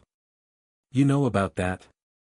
Very little happens at Hogwarts without my knowledge, Dumbledore said mildly. Particularly when it involves extraordinary magical transformations within the castle walls. I'm sorry if I shouldn't have, Dumbledore raised a hand to stop him. On the contrary. I believe you made a wise choice in trusting those particular students. Friendship built on honesty tends to be more resilient. And in these troubled times, resilient friendships may prove essential. Relieved, Ben headed for the door. Before he could open it, however, Dumbledore spoke once more, his tone turning grave. Be careful, Mr. Tennyson. Professor Umbridge is not the only one who might take interest in your unique abilities. Lord Voldemort has eyes and ears even within Hogwarts, and news of unusual power tends to travel quickly in times of war. The warning stayed with Ben as he hurried to Transfiguration, arriving just as McGonagall was closing the classroom door. "Cutting it rather fine, Mr. Tennyson," she remarked sternly, though Ben detected a hint of amusement in her eyes. "I understand the Defense Against the Dark Arts corridor has experienced an unexpected, ecological transformation this morning." "So I've heard, Professor," Ben replied innocently. "Indeed. Take your seat." As Ben slid into place beside Harry, his friend whispered, "Mission accomplished?" "For now," Ben confirmed quietly. "Dumbledore's handling Umbridge." "How bad is the swamp?" "Epic," Ron whispered from Harry's other side. "Filch is having kittens. They say it'll take weeks to clean up without Fred and George's counterspell. Which they're refusing to provide," Harry added with a grin. "Mr. Potter, Mr. Weasley, Mr. Tennyson," McGonagall called sharply. "Perhaps you'd prefer to continue your conversation in detention?" "Sorry, Professor," they chorused, though Ben caught McGonagall's lips twitching slightly as she turned back to the blackboard. The rest of the day passed in a blur of classes, with excited whispers about the swamp circulating throughout the school. By dinner time, the story had grown to include snappers, a small kappa, and rumors that Umbridge had needed to be rescued by Professor Flitwick after sinking waist-deep into the mire. Conspicuously absent from both lunch and dinner was Umbridge herself, presumably still dealing with the aftermath. Ben used the reprieve to discuss with Harry, Ron, and Hermione what he'd learned from Dumbledore. "A disillusionment band is really clever," Hermione approved, examining the silver bracelet on Ben's wrist. "Most people won't even notice the Omnitrix now unless they're specifically looking for it." "But what happens when Umbridge comes looking for you again?" Ron asked through a mouthful of shepherd's pie. "She's not going to just forget about it. Dumbledore's using the magical guardian angle," Ben explained. "Says she can't override his authority on medical matters without going to the minister." "She'll try anyway," Harry predicted grimly. "Umbridge doesn't let go once she's got her teeth into something." "Then we'll just have to be ready," Ben said with determination. "If she pushes too hard, I've got 10 different aliens who'd be happy to show her why trying to take the Omnitrix is a bad idea." "You can't transform in front of her." Hermione gasped. "She'd have you classified as a dangerous half-breed faster than you could say, ministry regulations." "Relax, I was joking." "Mostly." Ben grinned. "But seriously, between Dumbledore's protection and your guys' help, I think we can handle one pink-obsessed bureaucrat." As they finished dinner, Hermione reminded them about the next Dumbledore's army meeting scheduled for Wednesday. "Harry, I think we should move on to stunning spells," she suggested. "They're essential for OWL's and practically useful." "Good idea," Harry agreed. "Ben, will you be okay with that? Since you can't actually cast spells." "I'll manage," Ben assured him. "Maybe I could help demonstrate what happens when someone gets stunned. I'm pretty good at falling dramatically." "Speaking from experience?" Ron asked with a raised eyebrow. "Let's just say being a hero involves getting knocked down a lot," Ben replied. "The trick is always getting back up." As they left the Great Hall, heading toward Gryffindor Tower, a small figure darted out from behind a suit of armor, nearly colliding with them. It was Dobby the house elf, his tennis ball-sized eyes wide with urgency. "Harry Potter, sir," the elf squeaked, wringing his hands. "Dobby has come to warn you. The Pink Professor is searching for the American boy with the strange watch. She is very angry, sir, talking about educational decrees and insubordination." "Thanks, Dobby," Harry said quickly. "Do you know where she is now?" "She is coming this way, sir." Dobby heard her telling Mr. Filch to search the 7th floor. Ben exchanged alarmed glances with the others. "She's heading for Gryffindor Tower." "We need to split up," Hermione decided quickly. "If she finds all of us together, she'll be even more suspicious. Harry, Ron, you go ahead to the common room. Act normal. Ben and I will take the long route through the 4th floor corridor and give her time to search and leave." "Good plan," Harry agreed. Dobby, thank you for the warning. The elf beamed. Dobby is happy to help Harry Potter and his friends. Dobby must return to the kitchens now, but Dobby will keep his ears open for more news. With a crack, he disappeared. Ron and Harry continued toward Gryffindor Tower while Ben followed Hermione in the opposite direction, taking a circuitous route that would eventually lead back to their common room. Is Dobby always that intense? Ben asked as they descended a staircase toward the 4th floor. Pretty much, Hermione confirmed with a fond smile. He's devoted to Harry ever since Harry tricked Lucius Malfoy into freeing him in our 2nd year. That's the one with the Chamber of Secrets, right? Hermione gave him a strange look. Yes, how did you know about that? Ben realized his slip. Harry mentioned it. When he was telling me about some of his adventures here. Before Hermione could question him further, they heard footsteps and voices around the corner ahead. Ben pulled Hermione behind a tapestry concealing a small alcove just as Umbridge and Filch came into view, deep in conversation. Absolutely certain the American boy is hiding something, Umbridge was saying, her voice tight with frustration. That device is no ordinary medical instrument. Did you see how it glowed during the defense class yesterday? No St. Mungo's approved treatment creates that kind of magical signature. Yes, Professor Umbridge, Filch agreed eagerly. Very suspicious. And consorting with those Weasley troublemakers too. I'll bet my last Canute he was involved in that swamp business. I'm certain of it, Umbridge fumed. Though proving it is another matter. Dumbledore has been most uncooperative, hiding behind guardian rights and medical necessity. But mark my words, Argus, I will get to the bottom of this. Educational Decree Number 24 gives me the authority to investigate any suspicious magical artifacts. What do you think it does, Professor? Filch asked, his voice dropping to a conspiratorial whisper. The device, I mean. Umbridge hesitated. I'm not certain, but I felt power when I examined it. Unlike any standard magical object. And have you noticed how the boy never actually performs spells in class? He creates convincing light displays, but I've yet to see him successfully cast even the simplest charm. A faker? Filch sounded scandalized. Perhaps. Or something else entirely.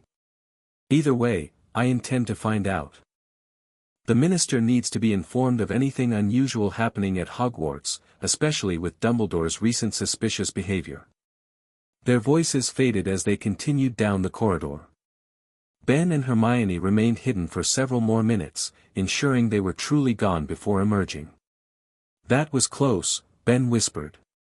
Too close, Hermione agreed, looking troubled. She's more observant than we gave her credit for. She's noticed you don't actually cast spells. Which means she'll be watching me even more closely now, Ben realized. Great. They resumed their circuitous route to Gryffindor Tower, both lost in thought. Finally, Hermione broke the silence. Ben, there's something I've been meaning to ask you. Something that doesn't quite add up. Ben's guard immediately went up. What's that? You know things you shouldn't know, she said carefully. Like the Chamber of Secrets. And you seem to know all about Harry's history with Voldemort when you first arrived. Even your reaction to meeting us wasn't quite right, like you already knew us. Ben remained silent, unsure how to respond without revealing too much. I'm not accusing you of anything, Hermione continued. But I think there's more to your story than you've told us. You said you're not from America, but from further away. How much further, exactly? They had reached the portrait of the fat lady, but Hermione made no move to give the password, waiting expectantly for Ben's answer. It's complicated, Ben finally said. And honestly, kind of unbelievable. Try me, Hermione challenged. I'm friends with Harry Potter. My threshold for unbelievable is quite high. Ben sighed, glancing around to ensure they were alone. Not here. But you're right, there's more to the story. Maybe it's time I told you guys everything. Tomorrow night, after the DA meeting. Hermione studied him for a moment, then nodded. Tomorrow night. And Ben? Whatever it is, we can handle it. That's what friends do. Mimbulus Mimbletonia, she said to the fat lady, who swung forward to admit them. Inside the common room, Harry and Ron were waiting anxiously by the fire. They looked up with relief when Ben and Hermione climbed through the portrait hole. There you are. Ron exclaimed. We were about to come looking for you. Run into trouble? Harry asked. We overheard Umbridge and Filch, Hermione explained, dropping into an armchair. She's definitely suspicious about Ben, and about his device. She suspects I'm not actually casting spells, Ben added, taking a seat beside Harry. And she felt something unusual when she examined the Omnitrix yesterday. She's planning to inform the minister. That's not good, Harry said grimly. Once Fudge gets involved, things always get worse. We need to be more careful, Hermione insisted. Ben especially. And. She glanced meaningfully at Ben. We need to know exactly what we're dealing with. All of it. Ben nodded, understanding her implication. Tomorrow night, after the DA meeting. I'll tell you guys everything, where I'm really from, how I got here, all of it. Is it bad? Ron asked, looking concerned. Not bad, Ben assured him. Just, really, really weird. Even by wizard standards. Looking forward to it, Harry said with a slight smile. Now, who wants to help me with this potions essay? Snape's going to murder me if I don't get the properties of Moonstone right this time. As they settled into their homework, Ben felt both apprehension and relief about his decision to come clean to his new friends. Keeping secrets was exhausting, and if Umbridge was escalating her investigation, having Harry, Ron, and Hermione fully informed would be an advantage. Besides, if anyone could understand being thrust into extraordinary circumstances beyond their control, it would be Harry Potter. The next day passed in a haze of classes, each one more demanding than the last as professors intensified their preparations for OWL exams. Even Ben, who wouldn't actually be taking the tests, found himself buried under assignments. They're not even my exams, he complained to Harry during a particularly brutal potions lesson, where Snape had assigned a 3-foot essay on the various applications of salamander blood. I won't even be here when OWLs happen. Welcome to 5th year at Hogwarts, Harry replied sympathetically, struggling to prevent his own potion from congealing into what looked like cement. It's only October and they're already driving us mental. Imagine what it'll be like by spring. Throughout the day, Ben caught glimpses of Umbridge in the corridors, her eyes narrowing whenever she spotted him. Thanks to Dumbledore's disillusionment band, she couldn't focus directly on the Omnitrix, but her suspicious glances made it clear she hadn't forgotten her mission. By evening, excitement for the second Dumbledore's army meeting had temporarily pushed aside concerns about Umbridge and homework. Students arrived at the room of requirement in small, staggered groups to avoid detection, their faces eager as Harry prepared to teach them stunning spells. This is more advanced than disarming, Harry explained to the assembled group. When done properly, a stunning spell will render your opponent unconscious. It's essential for self-defense, but we need to be careful practicing. That's why the room has provided all these cushions. He gestured to the piles of pillows covering the floor in the practice area. We'll work in pairs. One person will attempt the spell while the other prepares to be stunned. If successful, you'll feel a sharp impact and briefly lose consciousness. Don't worry, the cushions will break your fall, and the effects only last a few minutes. As partners paired off, Ben found himself working with Neville, who looked equal parts determined and nervous. I'm not very good at spells, Neville admitted sheepishly. Especially new ones.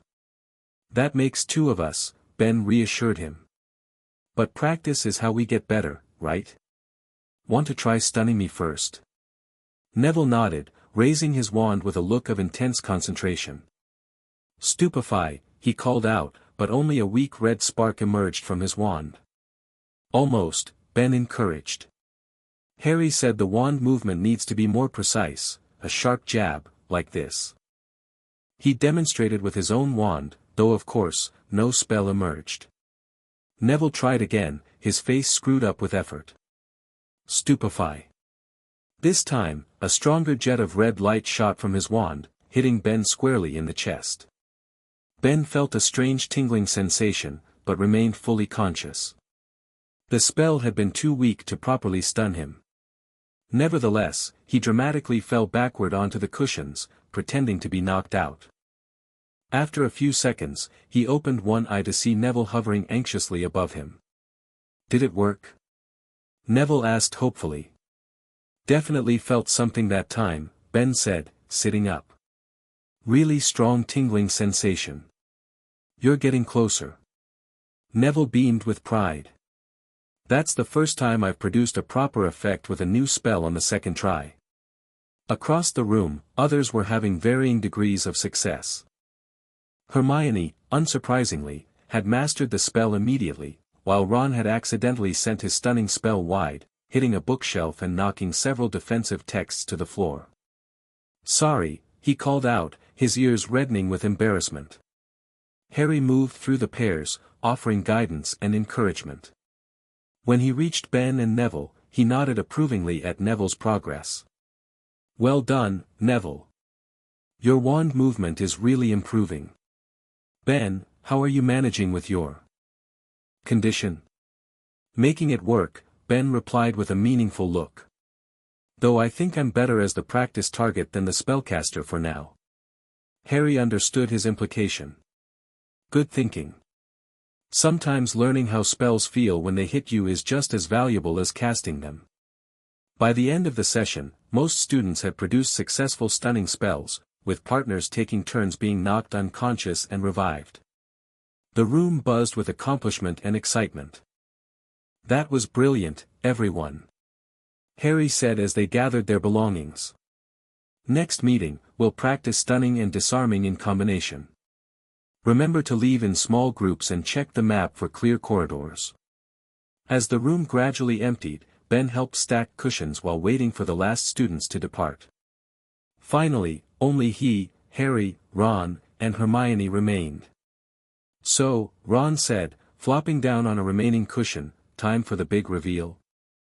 Ben nodded, suddenly nervous about their reaction to the full truth. Yeah. But you might want to get comfortable. It's kind of a long story. The room can help with that, Harry suggested. Closing his eyes in concentration, he paced briefly near the wall. The room of requirement shifted, the practice area shrinking while a cozy sitting area with comfortable armchairs appeared in one corner, complete with a crackling fireplace. Much better, Hermione approved, settling into one of the armchairs. Ben took a deep breath, centering himself before beginning. So, you guys know I'm not from America, and the Omnitrix isn't magical. What you don't know is exactly where I'm from or how I got here. He paused, trying to find the right words. I'm from another universe entirely. One where magic doesn't exist, at least not like this. Instead, we have aliens, superheroes, and advanced technology. Another universe? Ron repeated skeptically. Like, a parallel world? Exactly, Ben nodded. In my world, there's no Hogwarts, no Ministry of Magic, no hidden wizarding society. But there's something else you should know. He hesitated, then decided to just say it outright. In my universe, Harry Potter exists as a story. A series of books and movies about a boy wizard who fights against a dark lord named Voldemort. Silence fell over the group as they processed this revelation. Harry's expression was particularly complex, confusion, disbelief, and something like embarrassment crossing his features. You're saying, my life is a fictional story in your world, he finally asked. Not fictional here, obviously, Ben clarified quickly. But yes, in my universe, the adventures of Harry Potter are famous books. That's why I sometimes know things I shouldn't, like about the Chamber of Secrets, or Sirius being your godfather. That's mental, Ron said, shaking his head in amazement. Is that why you weren't surprised by anything when you arrived? Hermione asked, her analytical mind making connections. Because you already knew about Hogwarts and all of us. Pretty much, Ben confirmed. When I first got here, I thought I might be hallucinating or dreaming. It took me a while to accept that I'd somehow crossed into what I'd always thought was a fictional universe. How did you get here? Harry asked, still looking stunned by the revelation. Ben explained about Professor Paradox, the temporal anomaly, and being sent through dimensions for his protection. I don't know if Paradox sent me here specifically or if it was random, but here I am, in a world where magic is real and technology works differently. That's why the Omnitrix has been changing, Hermione realized. It's adapting to the magical field of this universe. Exactly, Ben nodded. My aliens are getting magical upgrades, which is cool but also unpredictable. I'm still learning what each form can do now. Harry leaned forward, his initial shock giving way to curiosity. So in your world, you're some kind of hero with this alien watch, fighting bad guys? Yeah, since I was 10, Ben confirmed. The Omnitrix was created by a genius alien named Asmuth.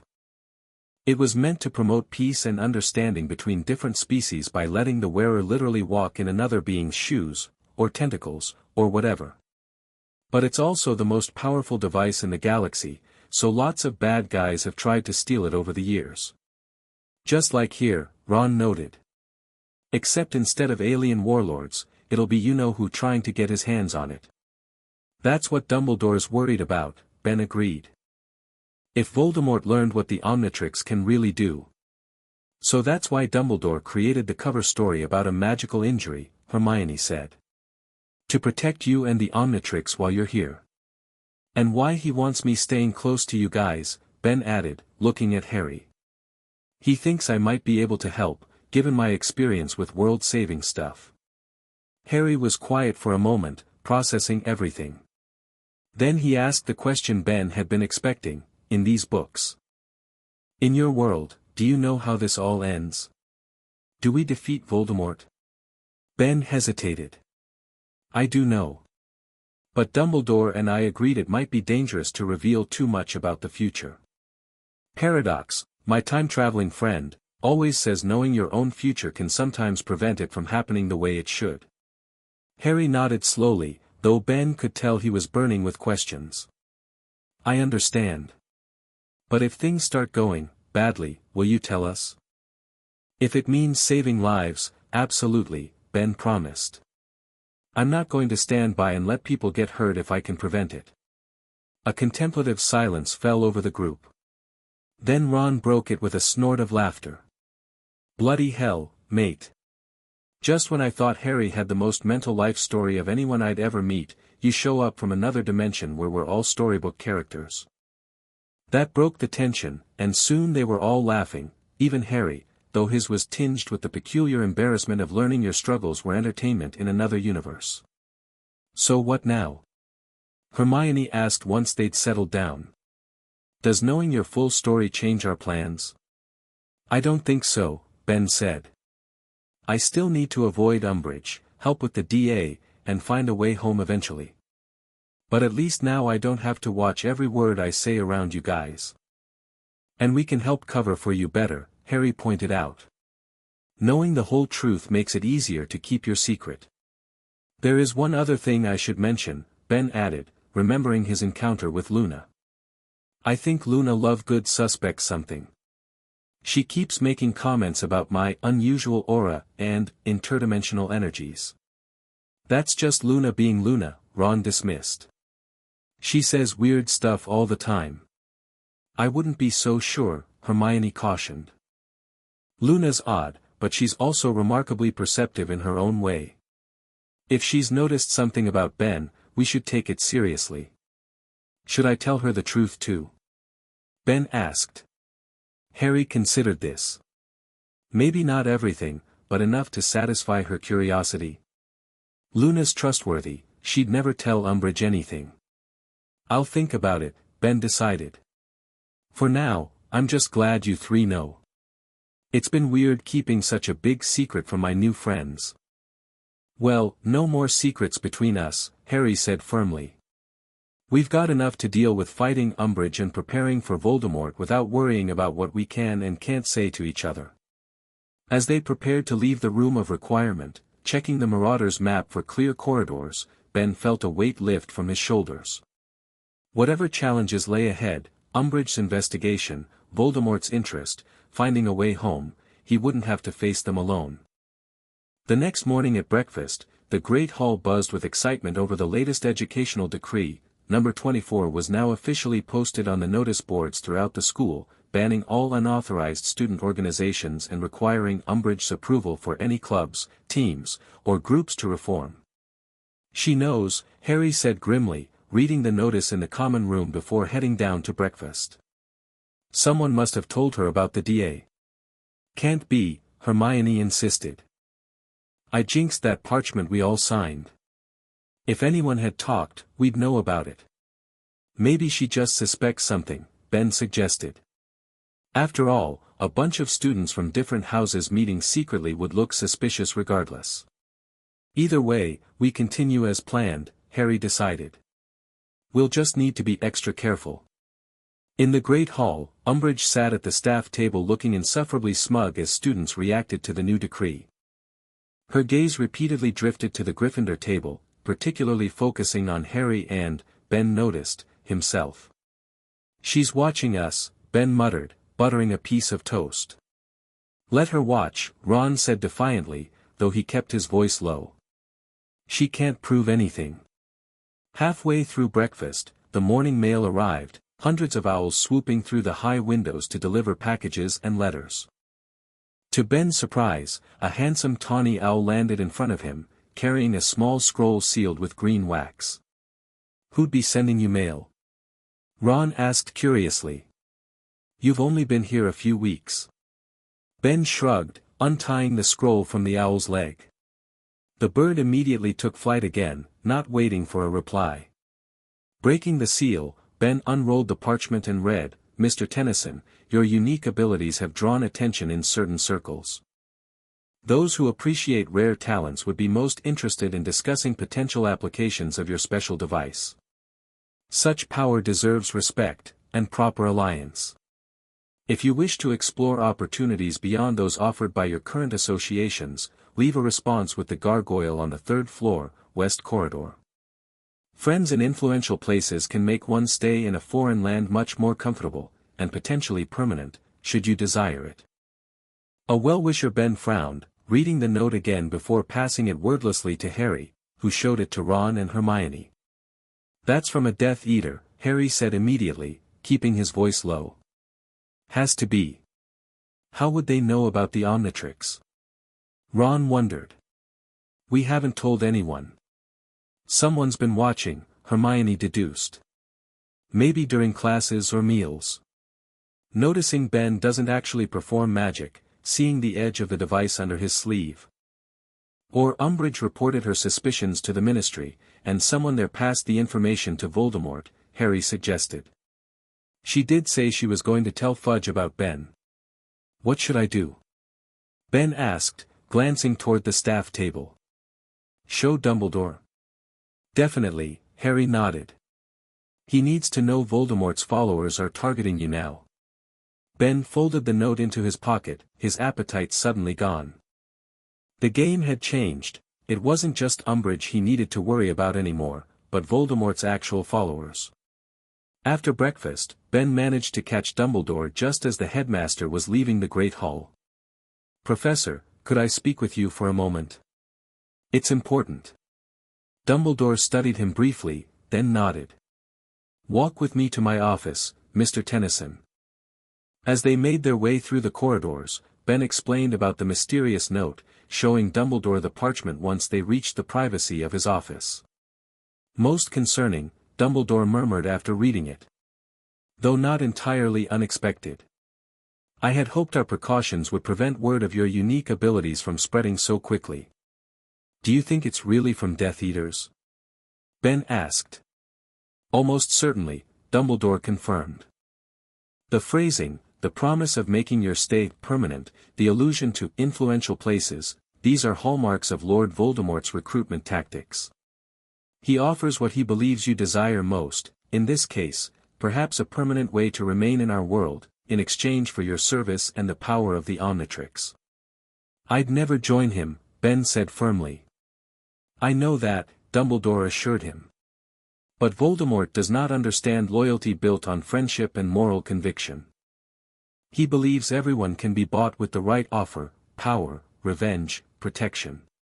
The headmaster placed the note on his desk, tapping it thoughtfully with one long finger. This confirms my suspicions that there is indeed a spy at Hogwarts, someone who has observed you closely enough to report on your unusual abilities and apparent lack of traditional magical skill. What should I do? Ignore the note. For now, yes, Dumbledore decided. Responding would only confirm their suspicions and potentially reveal more than we wish them to know. However, we must strengthen our precautions. He opened a drawer and removed what looked like an ordinary quill, though with a slightly iridescent sheen to its feather. This is a tracer quill, he explained. It will allow me to monitor your location within Hogwarts grounds. Should you find yourself in danger or suddenly moved from your expected position, I will know immediately. Like magical GPS, Ben mused, accepting the quill. Do I need to write with it or something? Simply keep it on your person, Dumbledore instructed. And more importantly, I must insist that you avoid traveling alone through the castle whenever possible. Stay with Mr. Potter, Mr. Weasley, or Miss Granger at all times. You think they might try to grab me?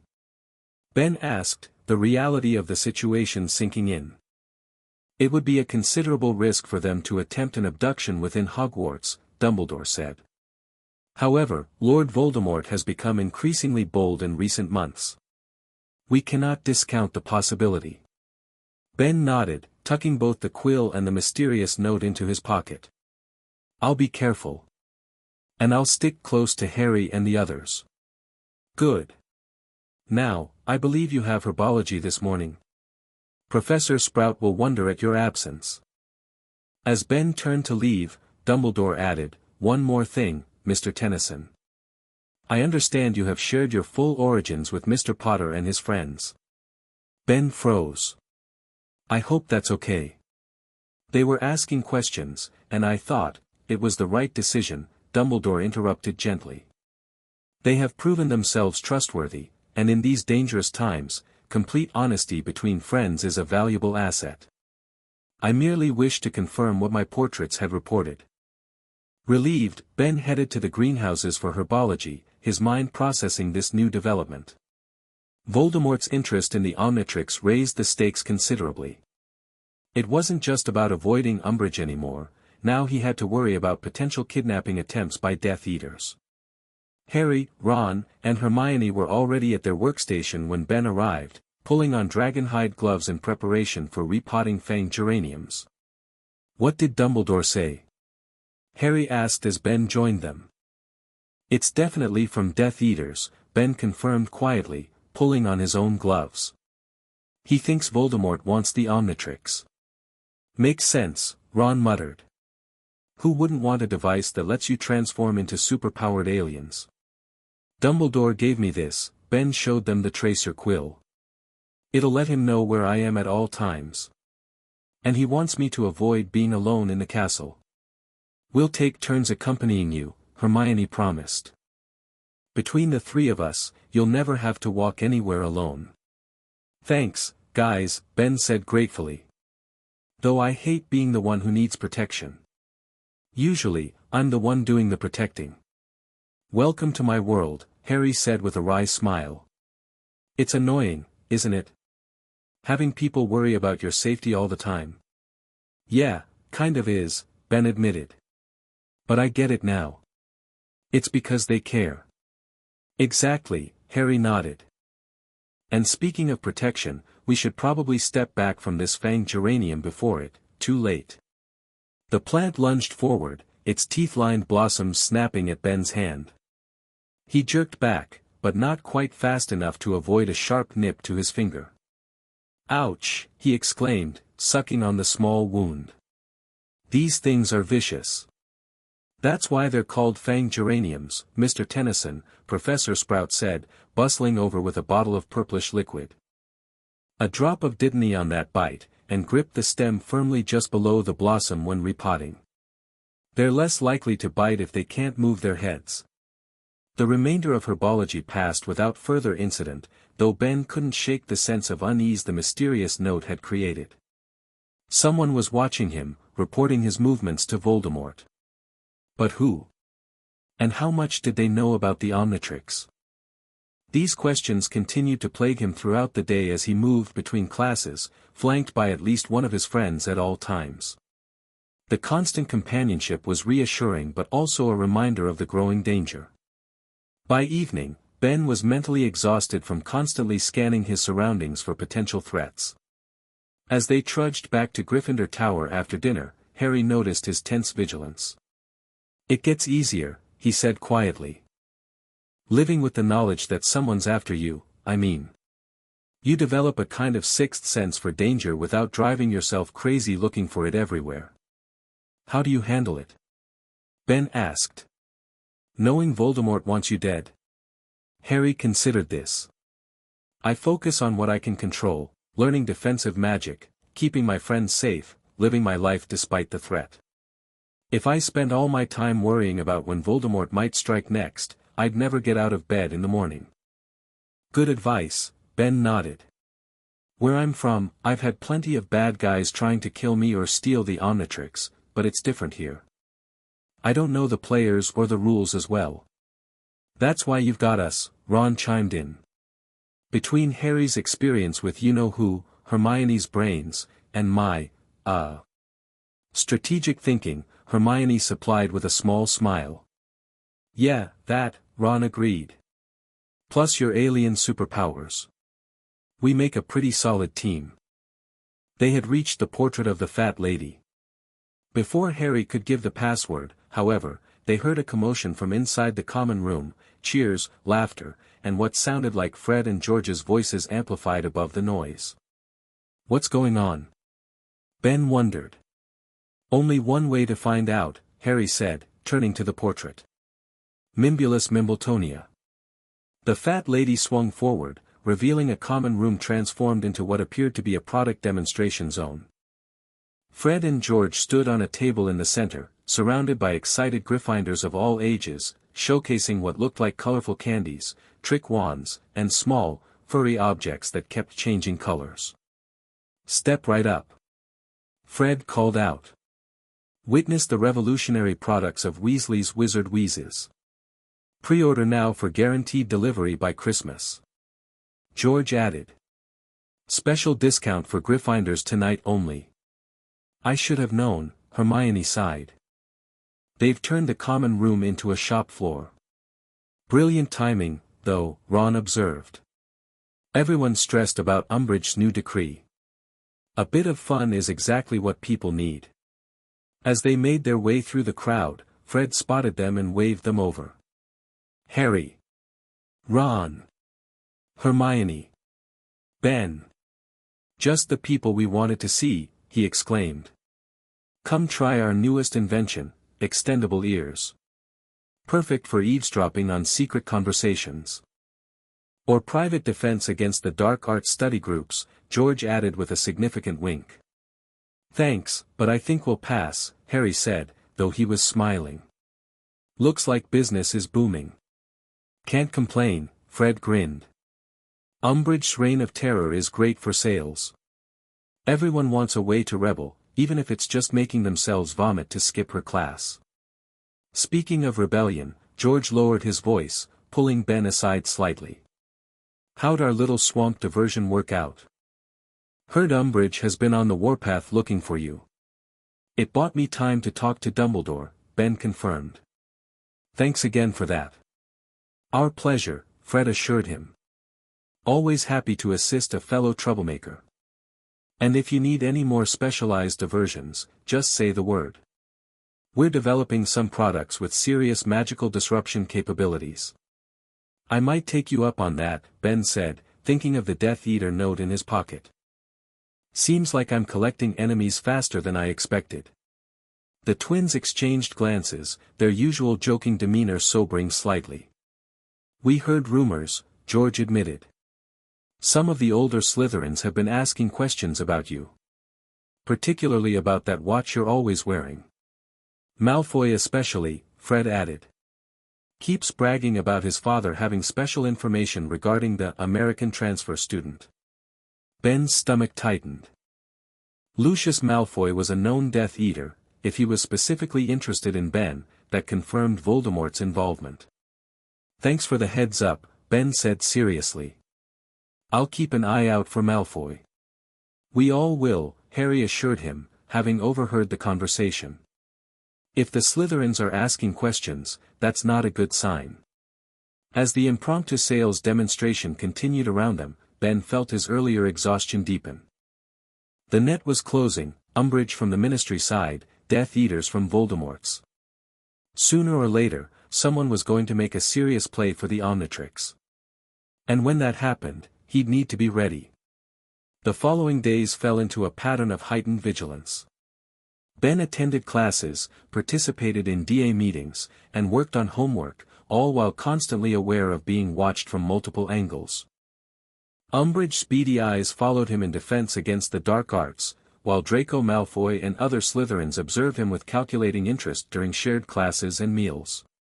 During the third Dumbledore's army meeting, Harry moved them beyond stunning spells to the impediment jinx, which temporarily froze an opponent in their tracks. As before, Ben partnered with various students, pretending to cast spells while actually using the Omnitrix concealing bracelet's built-in sparking function. "You're getting better at faking it," Harry commented as they packed up at the end of the session. "I almost believed you were actually casting that last impediment jinx on Neville." "Years of experience looking like I know what I'm doing," Ben grinned. "Though I wish I could actually help more with the practical demonstrations." "You help in other ways," Harry assured him. "The way you explained shield positioning to Dennis Creevy made more sense than anything I came up with." "Combat experience translates across universes, I guess," Ben shrugged. "Whether you're dodging spellfire or laser blasts, the principles are the same."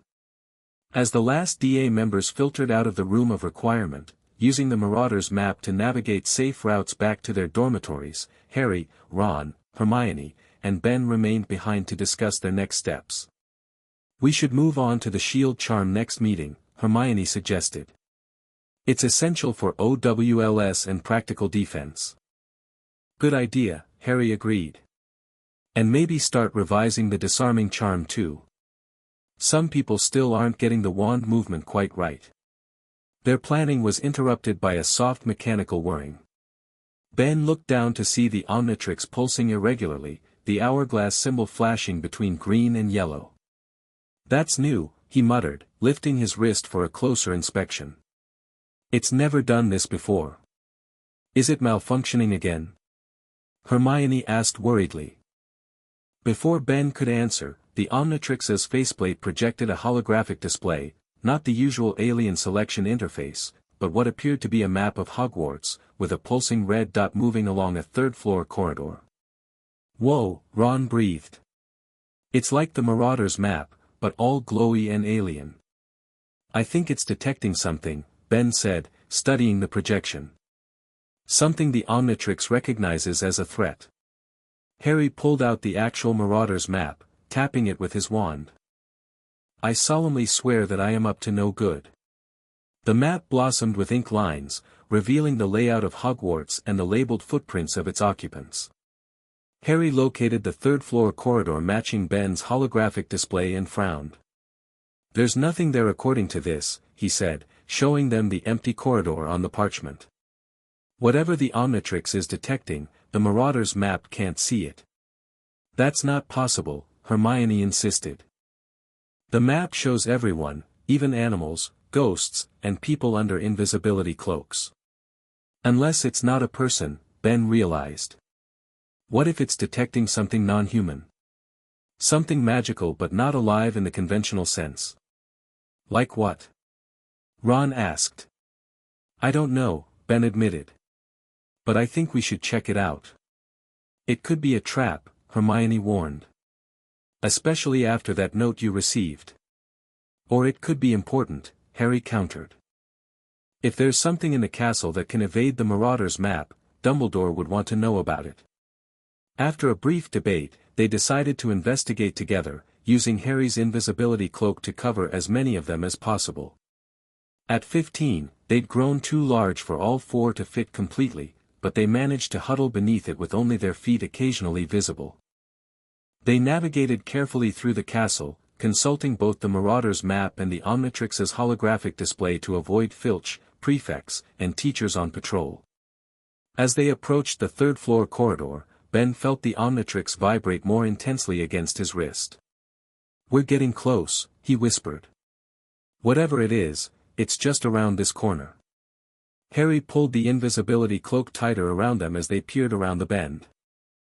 The corridor appeared empty, no visible threat, just shadows cast by moonlight streaming through the high windows. "I don't see anything," Ron muttered. "Neither do I," Hermione admitted. "Ben, are you sure, there?" Ben interrupted, pointing to a seemingly empty patch of air near a suit of armor. "The Omnitrix says it's right there."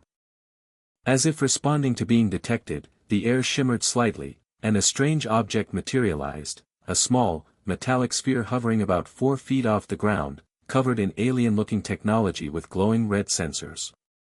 "What the bloody hell is that?" Ron gasped. "It can't be," Ben breathed, recognizing the device instantly. "That's a spy drone from my universe, Galvan technology." "What's it doing here?" Harry asked, staring at the alien device. "Someone must have sent it through when I came through," Ben realized. "It's been following me, gathering information." The drone suddenly emitted a high-pitched beeping noise, its sensors flashing rapidly. Before any of them could react, it shot a beam of red light directly at them, scanning through the invisibility cloak as if it weren't there. "It sees us!" Hermione exclaimed. The drone's beeping intensified, and it began to retreat down the corridor. "We can't let it escape!" Ben shouted, throwing off the cloak. "It might be reporting back to whoever sent it." Without waiting for the others, Ben activated the Omnitrix, cycling quickly through his available aliens before selecting one. XLR-8, he called as the transformation took hold. In a flash of green light, Ben transformed into a sleek, blue-skinned alien with wheels for feet and a helmet-like head.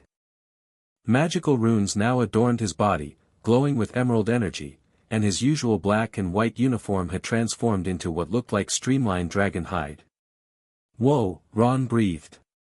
"That one's new. I'll catch it."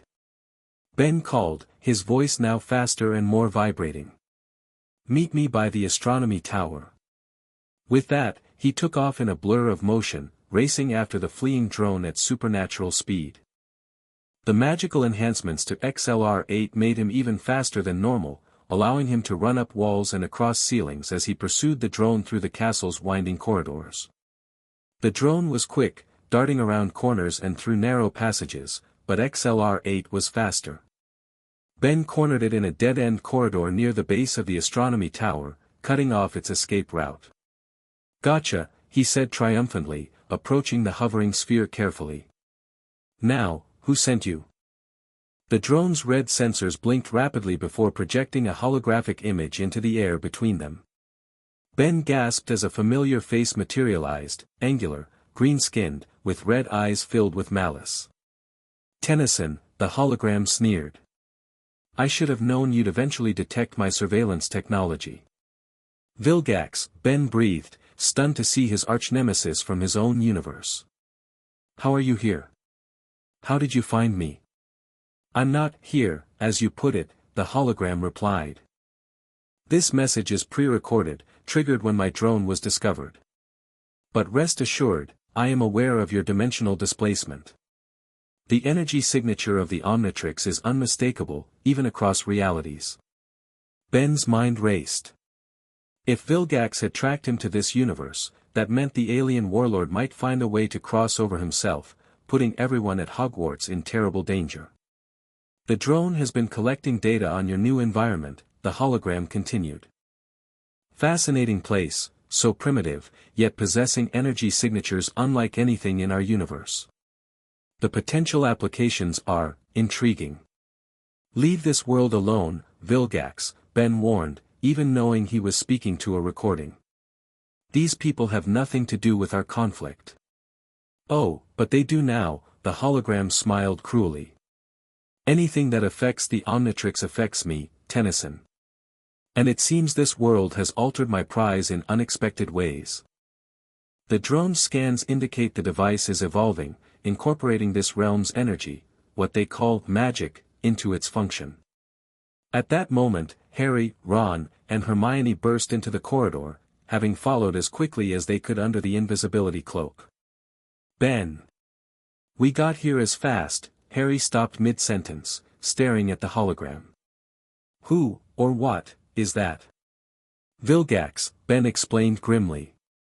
The worst enemy I have in my universe. A galactic warlord who's been trying to take the Omnitrix for years. The hologram continued, apparently programmed to complete its message regardless of interruptions. I will find a way to reach you, Tennyson. And when I do, I will claim the Omnitrix, and perhaps some of this world's power as well.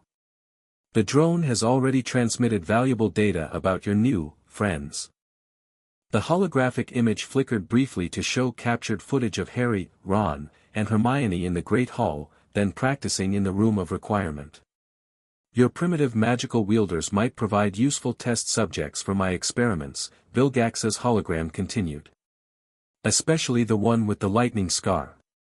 The drone's scans detected unusual energy within him, energy not unlike that which powers the Omnitrix's current modifications. Harry's hand unconsciously moved to his forehead as Ben's friends exchanged alarmed glances.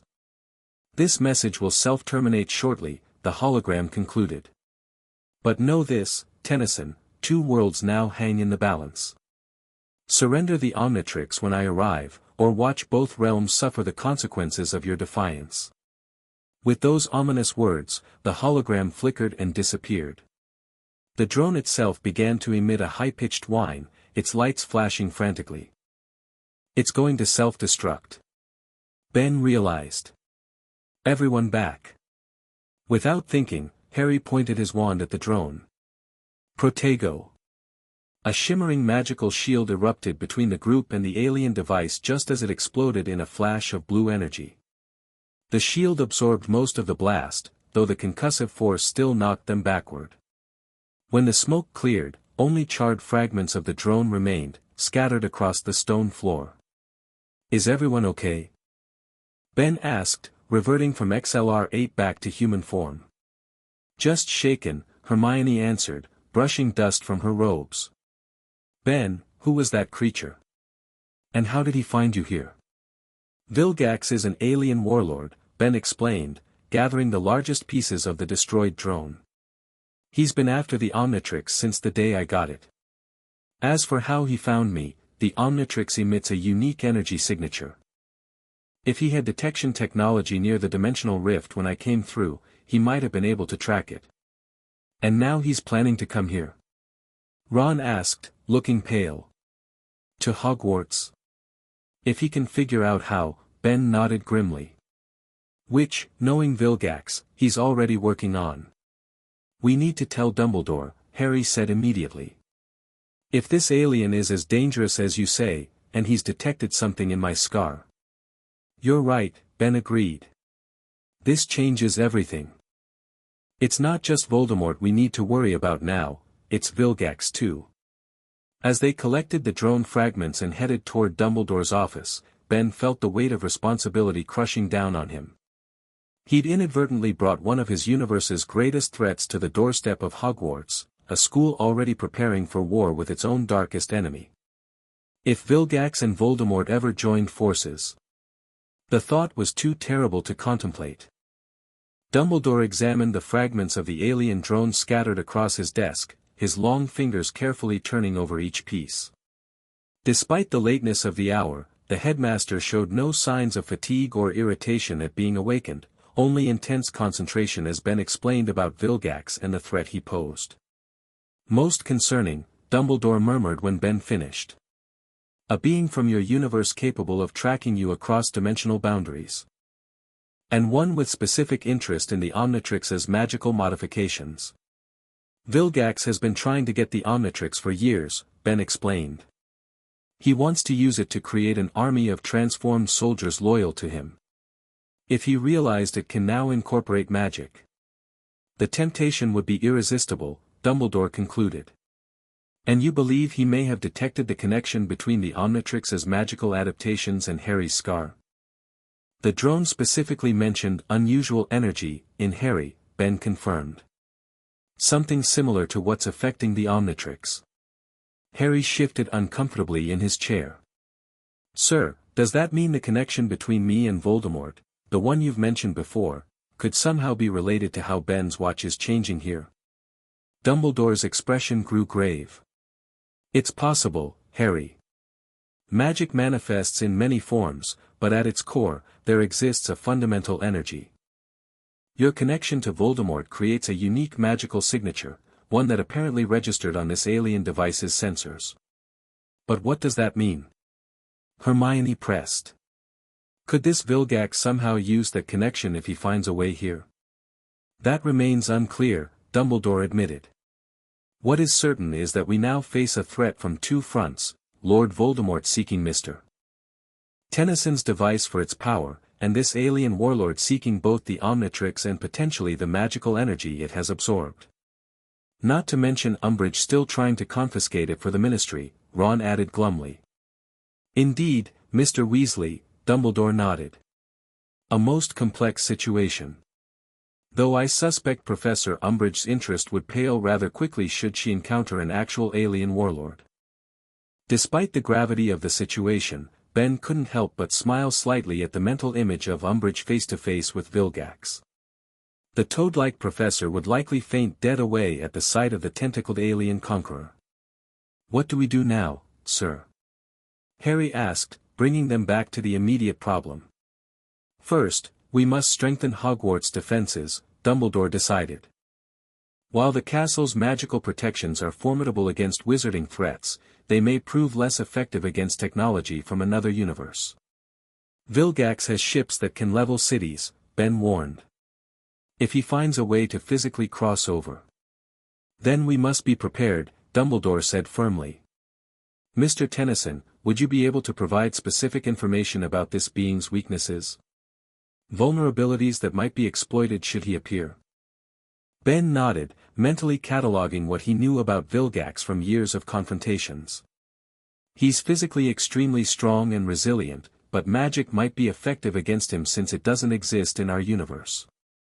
He wouldn't have any natural defenses against it. Excellent, Dumbledore said. I will consult with certain Order members about adapting our defensive strategies. In the meantime, I believe your Dumbledore's army sessions have taken on a new importance. If Mr. Potter is agreeable, perhaps you might incorporate some information about defending against non-wizarding threats? Harry looked surprised but nodded. Of course, Professor. Though I'm not sure how to teach people to fight aliens. That's where I come in, Ben said. I can help with that part. Between your magical knowledge and my experience fighting guys like Vilgax, we could prepare the DA for anything. A most productive collaboration, Dumbledore approved. Now, given the late hour, I suggest you four return to Gryffindor Tower. We will continue this discussion tomorrow after classes. As they prepared to leave, Dumbledore addressed Ben once more. Mr. Tennyson, perhaps it would be wise to keep this drone incident between the five of us for now. The knowledge that an alien entity is potentially targeting Hogwarts might cause unnecessary panic. What about the Order? Harry asked. Shouldn't they know? I will inform certain key members, Dumbledore assured him. Those with the necessary perspective to handle such unusual information. Alastair Moody, for instance, has encountered stranger things than most would believe. With that cryptic statement, Dumbledore bid them good night. As they made their way back to Gryffindor Tower under the invisibility cloak, Ben couldn't shake the feeling that events were accelerating beyond anyone's control. So now we've got Umbridge, Voldemort, and an alien warlord to worry about, Ron summarized once they were safely in the empty common room. Brilliant. Any other universe-ending threats you want to tell us about, Ben? Ron. Hermione admonished. It's okay, Ben sighed, sinking into an armchair by the dying fire. He's right. I brought Vilgax to your doorstep. If I hadn't come here, then we'd still be facing Voldemort and Umbridge, Harry interrupted firmly. At least with you here, we have someone who knows how to fight Vilgax if he shows up. I just hope it doesn't come to that, Ben said. Vilgax is bad news, worse than any alien I've ever faced. And if he somehow teams up with Voldemort? The thought hung heavily in the air between them.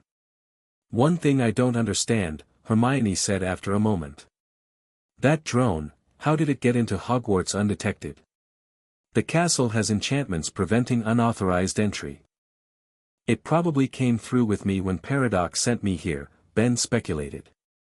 Hitched a ride on the temporal rift or whatever. Then it's been cloaking itself, following me around, gathering data. And reporting back to this Vilgax person, Harry added grimly. So he already knows about magic, about Hogwarts, about me. We'll deal with it, Ben said with more confidence than he felt. I've beaten Vilgax before. Multiple times. And he's never faced anything like magic before. And Voldemort's never faced anything like alien technology, Harry added. Maybe that's our advantage, they're both entering unknown territory. While we have knowledge of both worlds, Hermione concluded, her analytical mind already formulating strategies. We should start researching immediately. Ben can tell us everything he knows about Vilgax and alien defenses, while we can provide magical knowledge. Always with the research, Ron groaned, though there was fondness in his complaint. Hermione's right, Ben said. Knowledge is our best weapon right now. And I have plenty to share about Vilgax. Over the next hour, despite their exhaustion, Ben outlined everything he knew about Vilgax, his abilities, weaknesses, typical attack strategies, and the various times Ben had defeated him. Hermione took detailed notes, occasionally asking clarifying questions about alien technology that Ben did his best to explain in terms they would understand. By the time they finally headed up to their dormitories, dawn was approaching. As Ben collapsed onto his four-poster bed, too tired even to remove his shoes, he found himself oddly comforted by the day's revelations. Yes, Vilgax had found him. Yes, the alien warlord was likely planning to invade this universe. But for the first time since arriving at Hogwarts, Ben felt he was back in familiar territory. Facing Vilgax was something he knew how to do. And this time, he wouldn't be facing him alone. He had friends with literal magic at their disposal. If Vilgax wanted to cross universes to come after the Omnitrix, he was in for a surprise, the boy who lived and the wielder of the Omnitrix, united against a common enemy. Let him come. They would be ready. The next morning brought an unwelcome development. As Ben, Harry, Ron, and Hermione entered the Great Hall for breakfast, they found the entire student body buzzing over the latest educational decree posted at the entrance, Educational Decree Number 25 by order of the Hogwarts High Inquisitor. All students must submit any foreign, unusual, or undefined magical artifacts for inspection and registration with the High Inquisitor's office immediately. Any student found in possession of an unregistered artifact will face immediate disciplinary action, including but not limited to detention, confiscation of said artifact, and possible suspension. This decree is effective immediately. Signed, Dolores Jane Umbridge, High Inquisitor. She's not even trying to be subtle anymore, Harry muttered as they made their way to the Gryffindor table. That decree is aimed directly at you, Ben. She must have gotten approval from Fudge, Hermione deduced. This goes beyond her previous authority. What are you going to do? Ron asked, piling bacon onto his plate despite the tense situation. You can't exactly register the Omnitrix. I'll talk to Dumbledore again, Ben replied, though he felt a growing sense of frustration. There has to be some loophole we can use. As they ate, Ben noticed Umbridge at the staff table, watching him with undisguised triumph. She clearly believed she'd cornered him with this latest decree. Beside her, most of the other professors looked displeased, particularly McGonagall, whose lips were pressed into such a thin line they seemed to disappear entirely. Halfway through breakfast, the mail arrived. A school owl dropped a sealed note in front of Ben. Breaking the seal, he read, "Mr. Tennyson, please report to my office immediately after breakfast regarding the new educational decree. The password remains unchanged. Albus Dumbledore, Dumbledore wants to see me," Ben informed the others. "Probably already planning our next move." "We'll come with you," Harry offered. "Better not," Ben decided. "You guys have potions first period, and Snape will use any excuse to dock Gryffindor points. I'll catch up with you later." After breakfast, Ben made his way to Dumbledore's office, acutely aware of Umbridge's eyes following him as he left the Great Hall. The gargoyle guarding the entrance sprang aside at the password, and Ben ascended the spiral staircase to find not only Dumbledore waiting for him but also Professor McGonagall and, surprisingly, Snape. "Ah, Mr. Tennyson," Dumbledore greeted him. "Thank you for coming promptly. I believe you're already acquainted with Professor Snape." Ben nodded cautiously at the potions master, who regarded him with his usual cold, assessing gaze. While Ben had attended Snape's classes for several weeks now, they'd had minimal direct interaction beyond criticism of his potion-making skills. "I have informed Professors McGonagall and Snape about our multidimensional situation," Dumbledore explained, gesturing for Ben to take a seat. "Given recent developments, I felt it prudent to expand our circle of trusted allies." "You mean Vilgax," Ben surmised. "Indeed. And Professor Umbridge's latest decree, which presents a more immediate challenge." "She's coming for the Omnitrix directly now," Ben said. "No more pretense about examining it." "Precisely," McGonagall confirmed, her Scottish accent more pronounced in her irritation. "A blatant overreach of authority, even with ministerial backing." "Nevertheless, it presents a legally complex situation," Dumbledore said. "While I remain your magical guardian during your stay at Hogwarts, the Ministry has granted Professor Umbridge extraordinary powers regarding artifact regulation." "So what do we do?" Ben asked. "I can't let her take the Omnitrix. Which is why we have formulated an alternative approach," Dumbledore replied, his eyes twinkling slightly. "One that satisfies the letter of the decree while protecting your device." Snape spoke for the first time, his voice silky and controlled. "The High Inquisitor's decree specifically requires registration of artifacts with her office. It does not, however, stipulate that she must personally conduct the inspection or maintain possession of the item in question." Ben looked confused. "I don't follow." "What Professor Snape is suggesting," McGonagall explained, "is that we register the Omnitrix as required, but under conditions that prevent Professor Umbridge from actually taking it from you." "I can do that?" Ben asked skeptically. "With the proper documentation, yes," Dumbledore confirmed, producing a roll of official-looking parchment. "I have prepared a registration form that acknowledges the existence of your medical device and its necessity for your continued health. It includes a certification from Professor Snape as Hogwarts resident potions expert that the device must remain attached to you at all times." Ben glanced at Snape, surprised. "You're helping with this?" "I am following the headmaster's instructions," Snape replied coldly. "And I have a professional interest in ensuring Hogwarts is not drawn into interdimensional conflicts due to alien technology. Professor Snape has agreed to serve as the official inspector for your device," Dumbledore continued. "He will certify that he has examined the Omnitrix and determined it safe for use within Hogwarts, provided it remains under certain restrictions." "What restrictions?" Ben asked warily.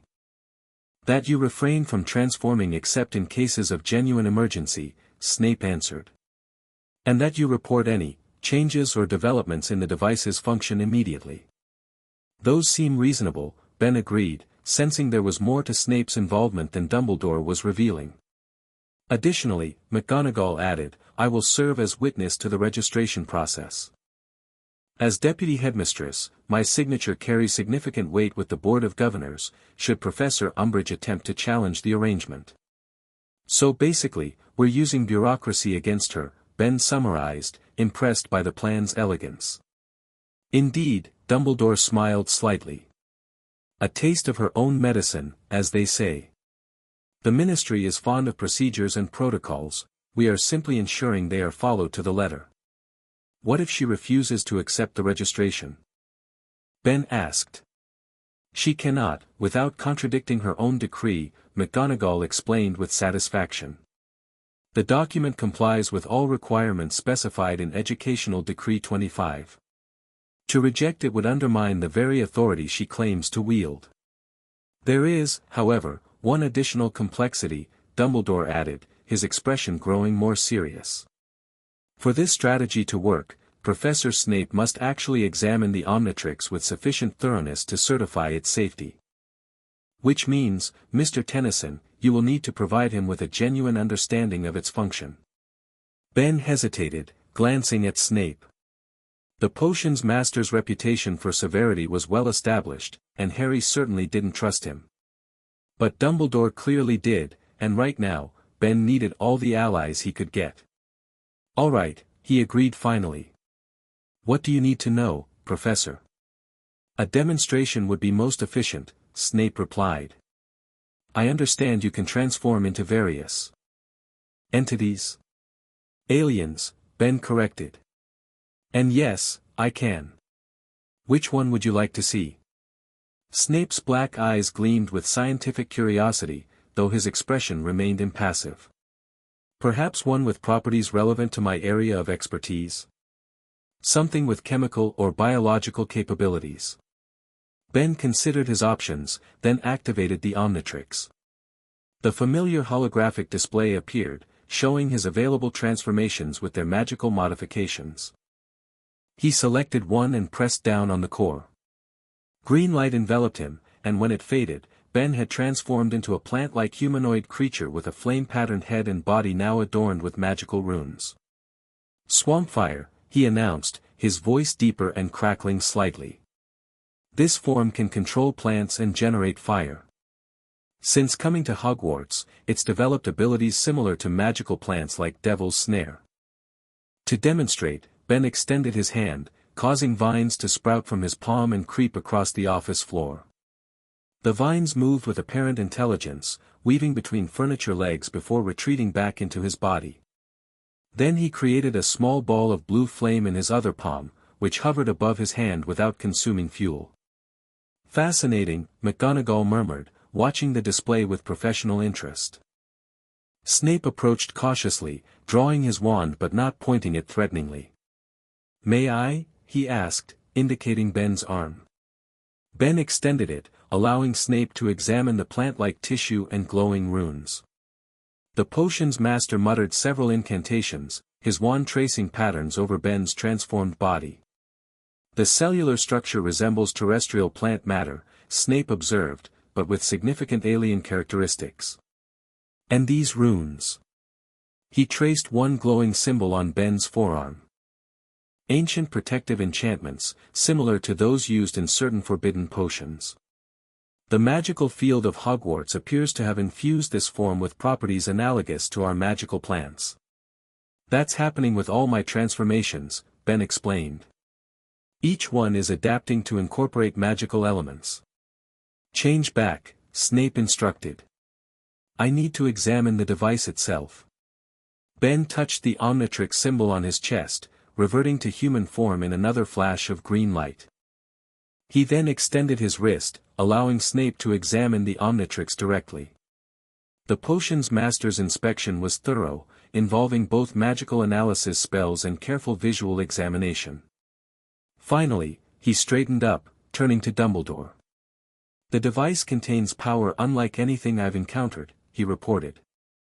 Neither purely magical nor technological in nature. It appears to have integrated certain magical principles into its function while maintaining its original properties. Fascinating, if potentially dangerous. But you can certify it as safe for continued use? Dumbledore prompted. Snape considered this. Under controlled conditions, yes. The transformations appear stable, and Mr. Tennyson maintains his mental faculties while transformed. Provided he exercises appropriate caution. I always do, Ben assured him, then added at Snape's skeptical glance, well, most of the time. Then we are agreed, Dumbledore concluded. Professor Snape will officially certify the device as inspected and approved for continued use, with the stipulations we've discussed. He handed Ben the registration document. Take this to Professor Umbridge's office immediately. Professors McGonagall and Snape will accompany you to ensure the process proceeds smoothly. As they prepared to leave, Dumbledore added, "Oh, and Mr. Tennyson. Regarding our other, interstellar concern. I've begun implementing additional security measures around the castle. Should your adversary attempt to breach our world, we will be better prepared." Ben nodded gratefully. "Thank you, Professor. For everything." The walk to Umbridge's office felt like marching into battle, with McGonagall and Snape flanking Ben like guards. Students in the corridors stared at the unusual procession, particularly the sight of the heads of Gryffindor and Slytherin working together. When they arrived, McGonagall knocked sharply on the pink door. Umbridge's simpering voice called, "Enter." Her expression of smug satisfaction quickly faded when she saw who had arrived. "Professor McGonagall, Professor Snape," she acknowledged stiffly. "I don't recall requesting your presence." "We are here in our official capacities as heads of house," McGonagall replied crisply. "Mr. Tennyson is here to register his medical device as required by your latest educational decree." Umbridge's gaze fixed hungrily on Ben's wrist. "Indeed? How cooperative of him." "The headmaster has prepared the appropriate documentation," McGonagall continued, gesturing for Ben to present the parchment. "Including certification from Professor Snape, who has thoroughly examined the device and confirmed its safety for continued use." Umbridge's pudgy fingers snatched the document, her eyes narrowing as she read. Her expression soured visibly with each paragraph. "This is highly irregular," she protested. "The decree clearly implies that artifacts must be surrendered for registration." "It implies no such thing, Dolores," McGonagall countered. "The exact wording requires submission for inspection and registration. Both requirements have been met, Professor Snape has conducted the inspection, and the device is now being registered with your office." Furthermore, Snape added silkily, "as the only certified potions master on staff, I am uniquely qualified to assess magical devices with medical applications. My professional opinion is that removing the device would cause Mr. Tennyson significant harm." Umbridge's face flushed with anger, but she found herself cornered by her own decree's wording. "I will need to confirm this with the minister," she said finally, her voice tight. "By all means," McGonagall replied smoothly. "In the meantime, the registration is complete as per the requirements of Educational Decree No. 25. Mr. Tennyson is now in full compliance with Hogwarts regulations." Umbridge looked as though she'd swallowed something particularly unpleasant. "Very well," she conceded, stamping the document viciously. "The device is registered. But make no mistake, Mr. Tennyson, I will be monitoring your use of this apparatus closely. Any violation of the restrictions noted here will result in immediate confiscation." "Understood, Professor," Ben replied politely, accepting his copy of the stamped registration. "Thank you for your thoroughness." The thinly veiled sarcasm wasn't lost on Umbridge, whose eyes bulged slightly with suppressed rage. "You may go," she said curtly. "I need to speak with Professors McGonagall and Snape privately." As Ben left the office, he couldn't help but feel a small surge of triumph. Round 1 to Dumbledore and team. Umbridge had been outmaneuvered using her own bureaucratic weapons.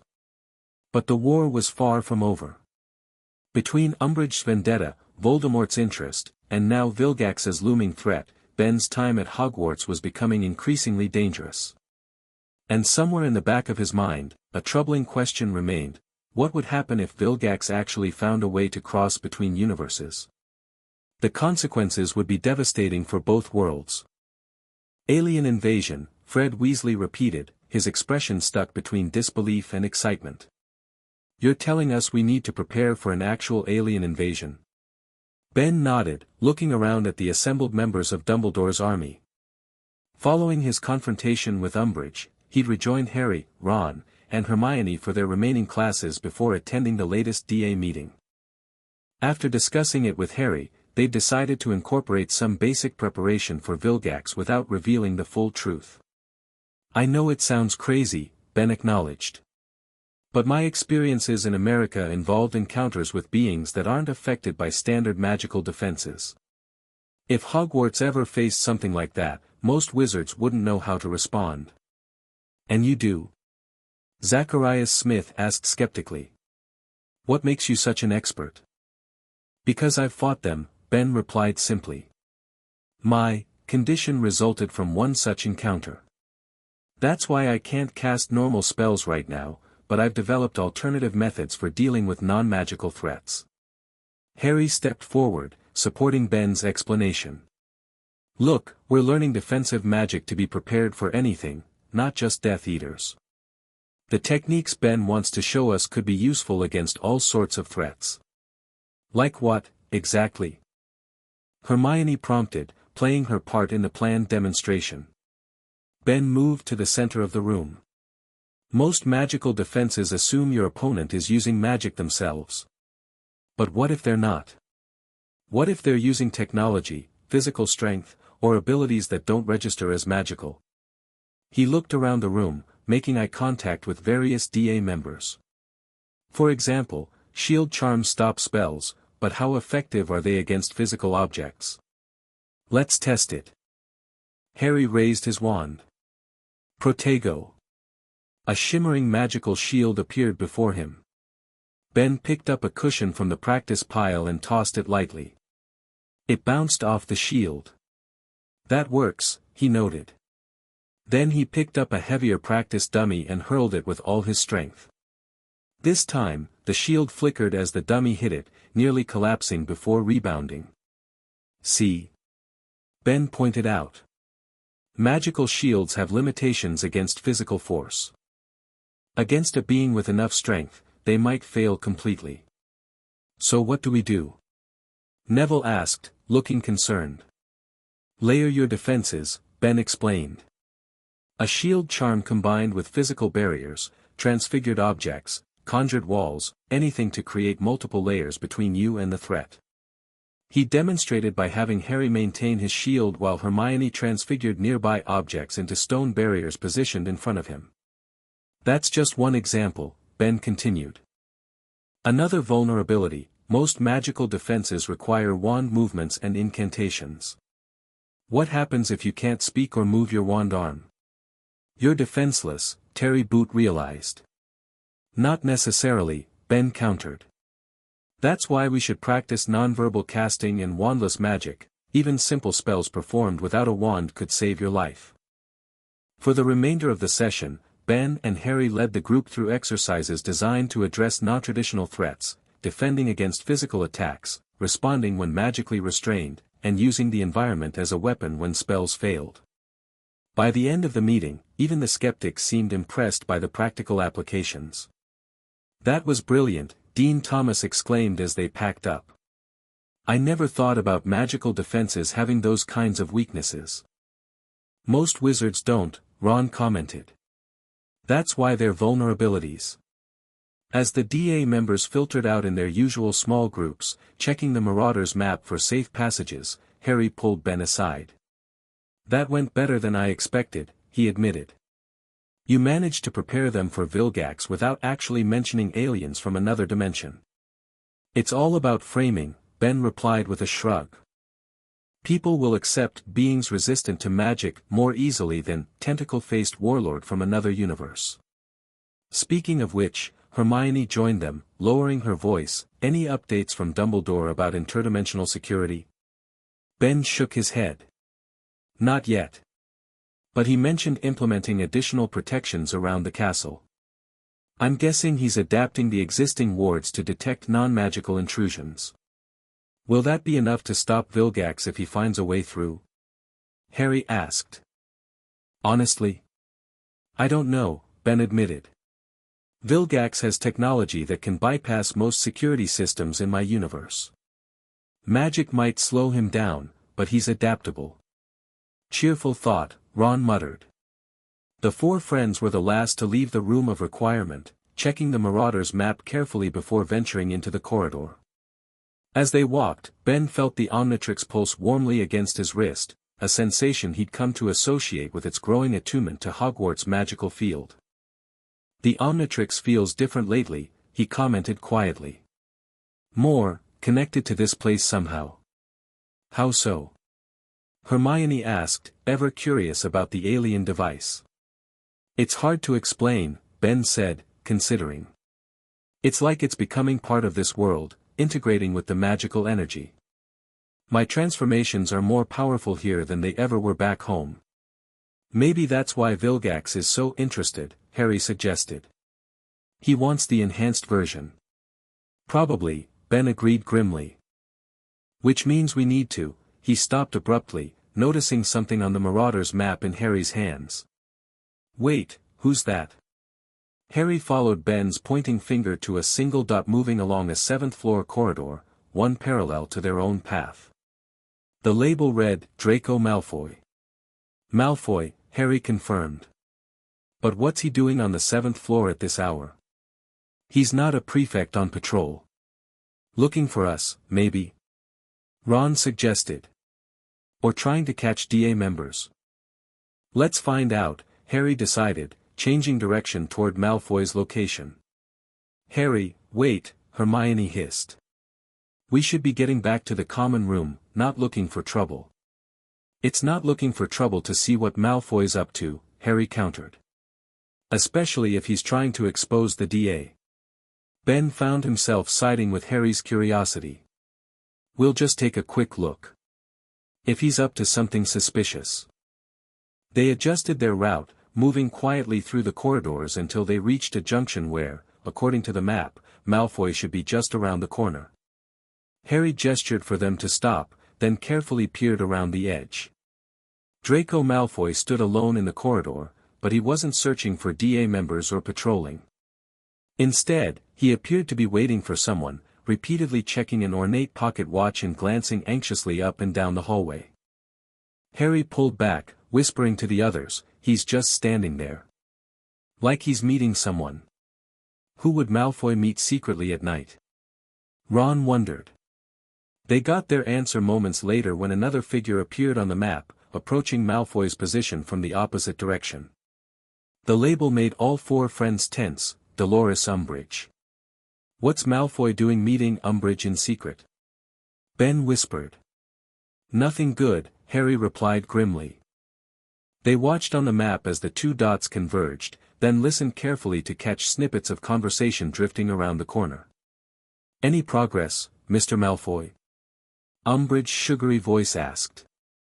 Some, Professor, Malfoy replied. Father says the Ministry is very interested in your reports about the American Transfer Students device. Especially after you mentioned its unusual power signature. Your father has spoken directly with the Minister. Yes, Professor. And with certain other interested parties. They believe the device may be more significant than initially thought. Ben's blood ran cold. Other interested parties could only mean Death Eaters, and by extension, Voldemort. I've been monitoring Tennyson closely, Malfoy continued. He spends all his time with Potter and his friends. And I've noticed something strange, he never successfully casts spells in class, yet Dumbledore insists he's a transfer student from Ilvermorny. Precisely my suspicion, Umbridge replied eagerly.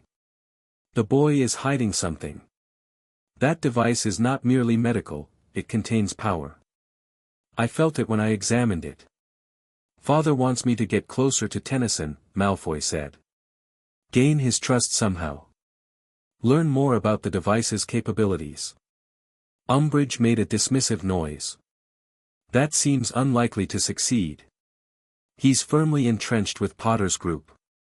There are other ways, Malfoy replied, his voice taking on a harder edge. Father suggested that if an opportunity arises to examine the device more directly, I should take it. Be careful, Mr. Malfoy, Umbridge cautioned. Professor Snape's certification has temporarily secured the device's legal status at Hogwarts. Any attempt to acquire it would need to appear accidental or defensive. I understand, Professor. I'll be discreet.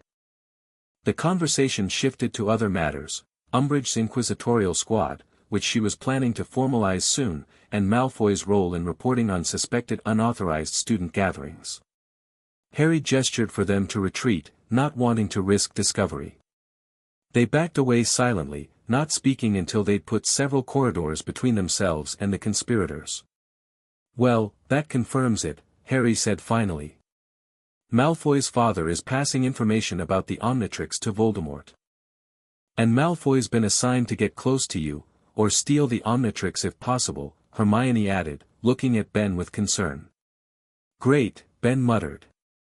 So now I have Umbridge watching me officially, Malfoy targeting me on Voldemort's orders, and Vilgax preparing an interdimensional invasion. Anyone else want to join the Get Ben club?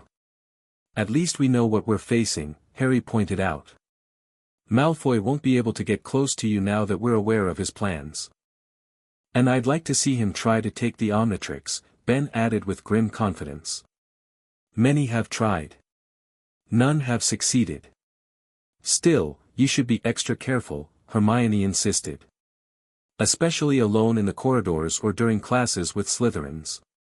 Trust me, I will be, Ben assured her. And if Malfoy tries anything. He tapped the Omnitrix meaningfully. I've got a few aliens who'd love to show him what happens to would-be thieves. As they continued toward Gryffindor Tower, Ben couldn't help reflecting on how quickly the situation was escalating. What had started as a simple displacement to a fictional universe had become a multi-front battle against increasingly dangerous enemies. And somewhere, in whatever dimensional space separated their universes, Ben knew Vilgax was working tirelessly to find a path to Hogwarts, to claim both the Omnitrix and the magical power it had absorbed. Time was running out. The next few weeks passed in a blur of classes, DA meetings, and constant vigilance. Ben found himself rarely alone, always accompanied by at least one of his friends as they moved through the castle. The Omnitrix remained safely on his wrist, legally protected by Snape's certification but still coveted by multiple factions. True to Fred and George's intelligence, Umbridge formally established her inquisitorial squad, a group of students, mostly Slytherins, granted special authority to dock points and report rule-breaking. Malfoy, as expected, was appointed leader, using his new position to harass Gryffindors at every opportunity. November brought colder weather and the first Quidditch match of the season, Gryffindor vs. Slytherin. Despite Ben's experience with the Omnitrix and facing alien warlords, he found himself genuinely excited to witness a real wizarding sport. "You're sure you don't play?" Ron asked as they headed down to the Quidditch pitch, bundled in scarves and gloves against the autumn chill. "You've got good reflexes. Might make a decent chaser." "Flying on broomsticks isn't really my thing," Ben replied. "Though I have aliens who can fly naturally." "That's cheating," Ron grinned. "Though I bet Stinkfly versus a Nimbus 2000 would be an interesting race." The stands were packed with students in red and gold or green and silver, depending on their allegiance. Ben sat with Hermione and Neville while Ron joined the team for Harry's pre-match talk. The atmosphere was electric with excitement and rivalry. "Is it always this intense?" Ben asked, watching the animated crowd. "Gryffindor-Slytherin matches?" "Always," Hermione confirmed. "Though this year there's extra tension with Umbridge watching everything."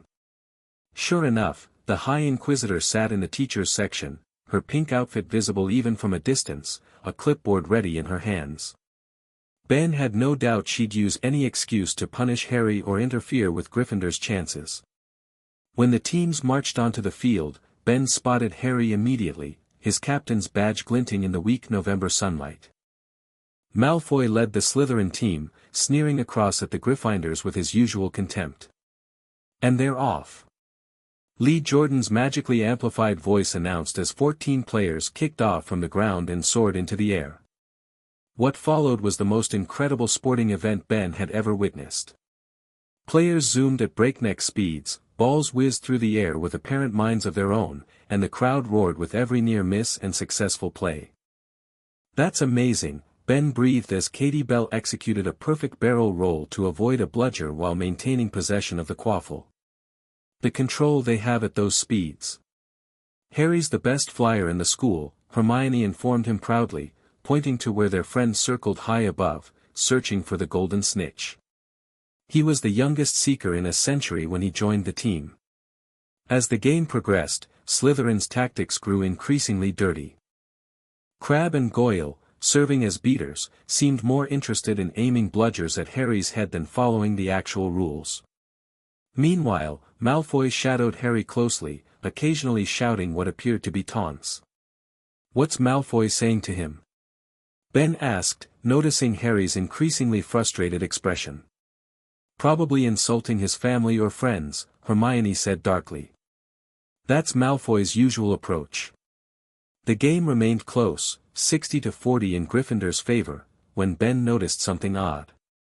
Harry had suddenly accelerated, diving toward the Slytherin goal posts where a flash of gold indicated the snitch's location. Malfoy followed immediately, but instead of simply racing for the snitch, he reached into his robes and pulled something out, something that definitely wasn't a wand. "What's Malfoy doing?" Neville asked, standing up for a better view. Ben enhanced his vision by adjusting the Omnitrix's interface to project a magnified image. What he saw made his blood run cold. Malfoy was holding a small device with alien markings, unmistakably a piece of technology from Ben's universe. "That's impossible," Ben breathed. "He has Galvan tech." "What?" Hermione exclaimed. "Are you sure?" Before Ben could respond, Malfoy pointed the device at Harry's broom. A pulse of energy shot out, invisible to most spectators but clear in Ben's enhanced view. Harry's firebolt jerked violently, sending its rider tumbling through the air. Without thinking, Ben activated the Omnitrix. In a flash of green light, he transformed into a red, manta-ray-like alien with glowing patterns across its body. "Jetray!" he shouted, launching himself from the stands and streaking toward Harry's falling form. Gasps and screams erupted from the crowd as Ben's alien form cut through the air faster than any broom, catching Harry barely 20 feet above the ground. Banking sharply, he deposited Harry safely on the pitch before shooting back up toward where Malfoy hovered, the alien device still in his hand. "What did you do?" Ben demanded, hovering face to face with the shocked Slytherin. Malfoy's face had drained of all color. What are you?" he stammered, retreating on his broom. "Someone you really shouldn't have crossed," Ben replied, snatching the device from Malfoy's grip with his tail. "Where did you get this?" But Malfoy couldn't answer, paralyzed by shock at the alien confronting him. By now, the entire stadium had fallen silent, hundreds of students and staff staring in disbelief at the scene unfolding above them. Ben became acutely aware of his situation, transformed into Jetray in front of the entire school, including Umbridge. So much for keeping a low profile. "This isn't over," he told Malfoy before diving back toward the ground where Harry stood with the rest of the Gryffindor team, all looking up at him with expressions of amazement. As his clawed feet touched down on the pitch, Madame Hooch's whistle sounded shrilly. "What in Merlin's name is going on?" she demanded, marching toward Ben with her wand drawn. "What are you, and what have you done with Mr. Tennyson?" "I am Ben," he explained, touching the Omnitrix symbol on his chest. In another flash of green light, he reverted to human form, leaving the entire stadium gasping again. The momentary silence was broken by a high, girlish voice amplified to carry across the pitch. "Seize him!" Umbridge shrieked, pointing at Ben from her place in the stands. "Inquisitorial squad, detain that creature immediately." Slytherin students began moving through the stands toward the exits, clearly intending to follow Umbridge's orders. Meanwhile, the teachers appeared divided, McGonagall was arguing fiercely with Umbridge while Dumbledore had risen to his feet, his expression grave. "We need to get out of here," Harry said urgently, grabbing Ben's arm. "Now!" The Gryffindor team closed ranks around Ben as they hurried toward the exit tunnel. Ron and Hermione fought their way through the confused crowd to join them, along with several DA members who seemed to instinctively understand the need to protect Ben. "What happened?" Hermione demanded as they reached the relative shelter of the tunnel. "Ben, why did you transform in front of everyone?" "Malfoy was using alien technology to attack Harry," Ben explained quickly, showing them the device he'd confiscated. "This is a gravity disruptor, Galvan design. It destabilized Harry's broom. He could have been killed." "Where would Malfoy get alien technology?" Ron asked, bewildered. "Vilgax," Ben realized grimly. "He must have found a way to send more than just a drone through. He's supplying Voldemort's followers with alien tech." Harry's expression darkened. "If Voldemort gets access to weapons from your universe, the wizarding world wouldn't stand a chance," Ben finished. "Even Dumbledore wouldn't know how to counter it." The sounds of pursuit reached them, shouting voices and running footsteps approaching from multiple directions. "We need to get to Dumbledore," Hermione decided. "He'll know what to do." "There's no time," Harry countered. "The castle will be locked down within minutes. We need somewhere to hide until we can reach him safely." "Room of Requirement," Ben suggested immediately. "It's the one place Umbridge hasn't figured out yet." They set off at a run, moving away from the pitch toward the castle. As they reached the entrance hall, they encountered the first wave of the Inquisitorial squad, led by Pansy Parkinson. "There they are," she shouted, pointing her wand at the group. "Stop in the name of the High Inquisitor." "Not likely," Ron muttered, raising his own wand. "Impedimenta." The jinx struck Pansy squarely, freezing her in mid-step. The other Inquisitorial squad members hesitated, giving Harry's group time to sprint past them toward the marble staircase.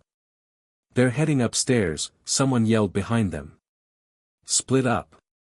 Harry commanded. Something went wrong with this response, "Please try again." Move ahead by starting the next chapter. The end. Thank you for watching this video. Please be sure to subscribe to our channel and like this video.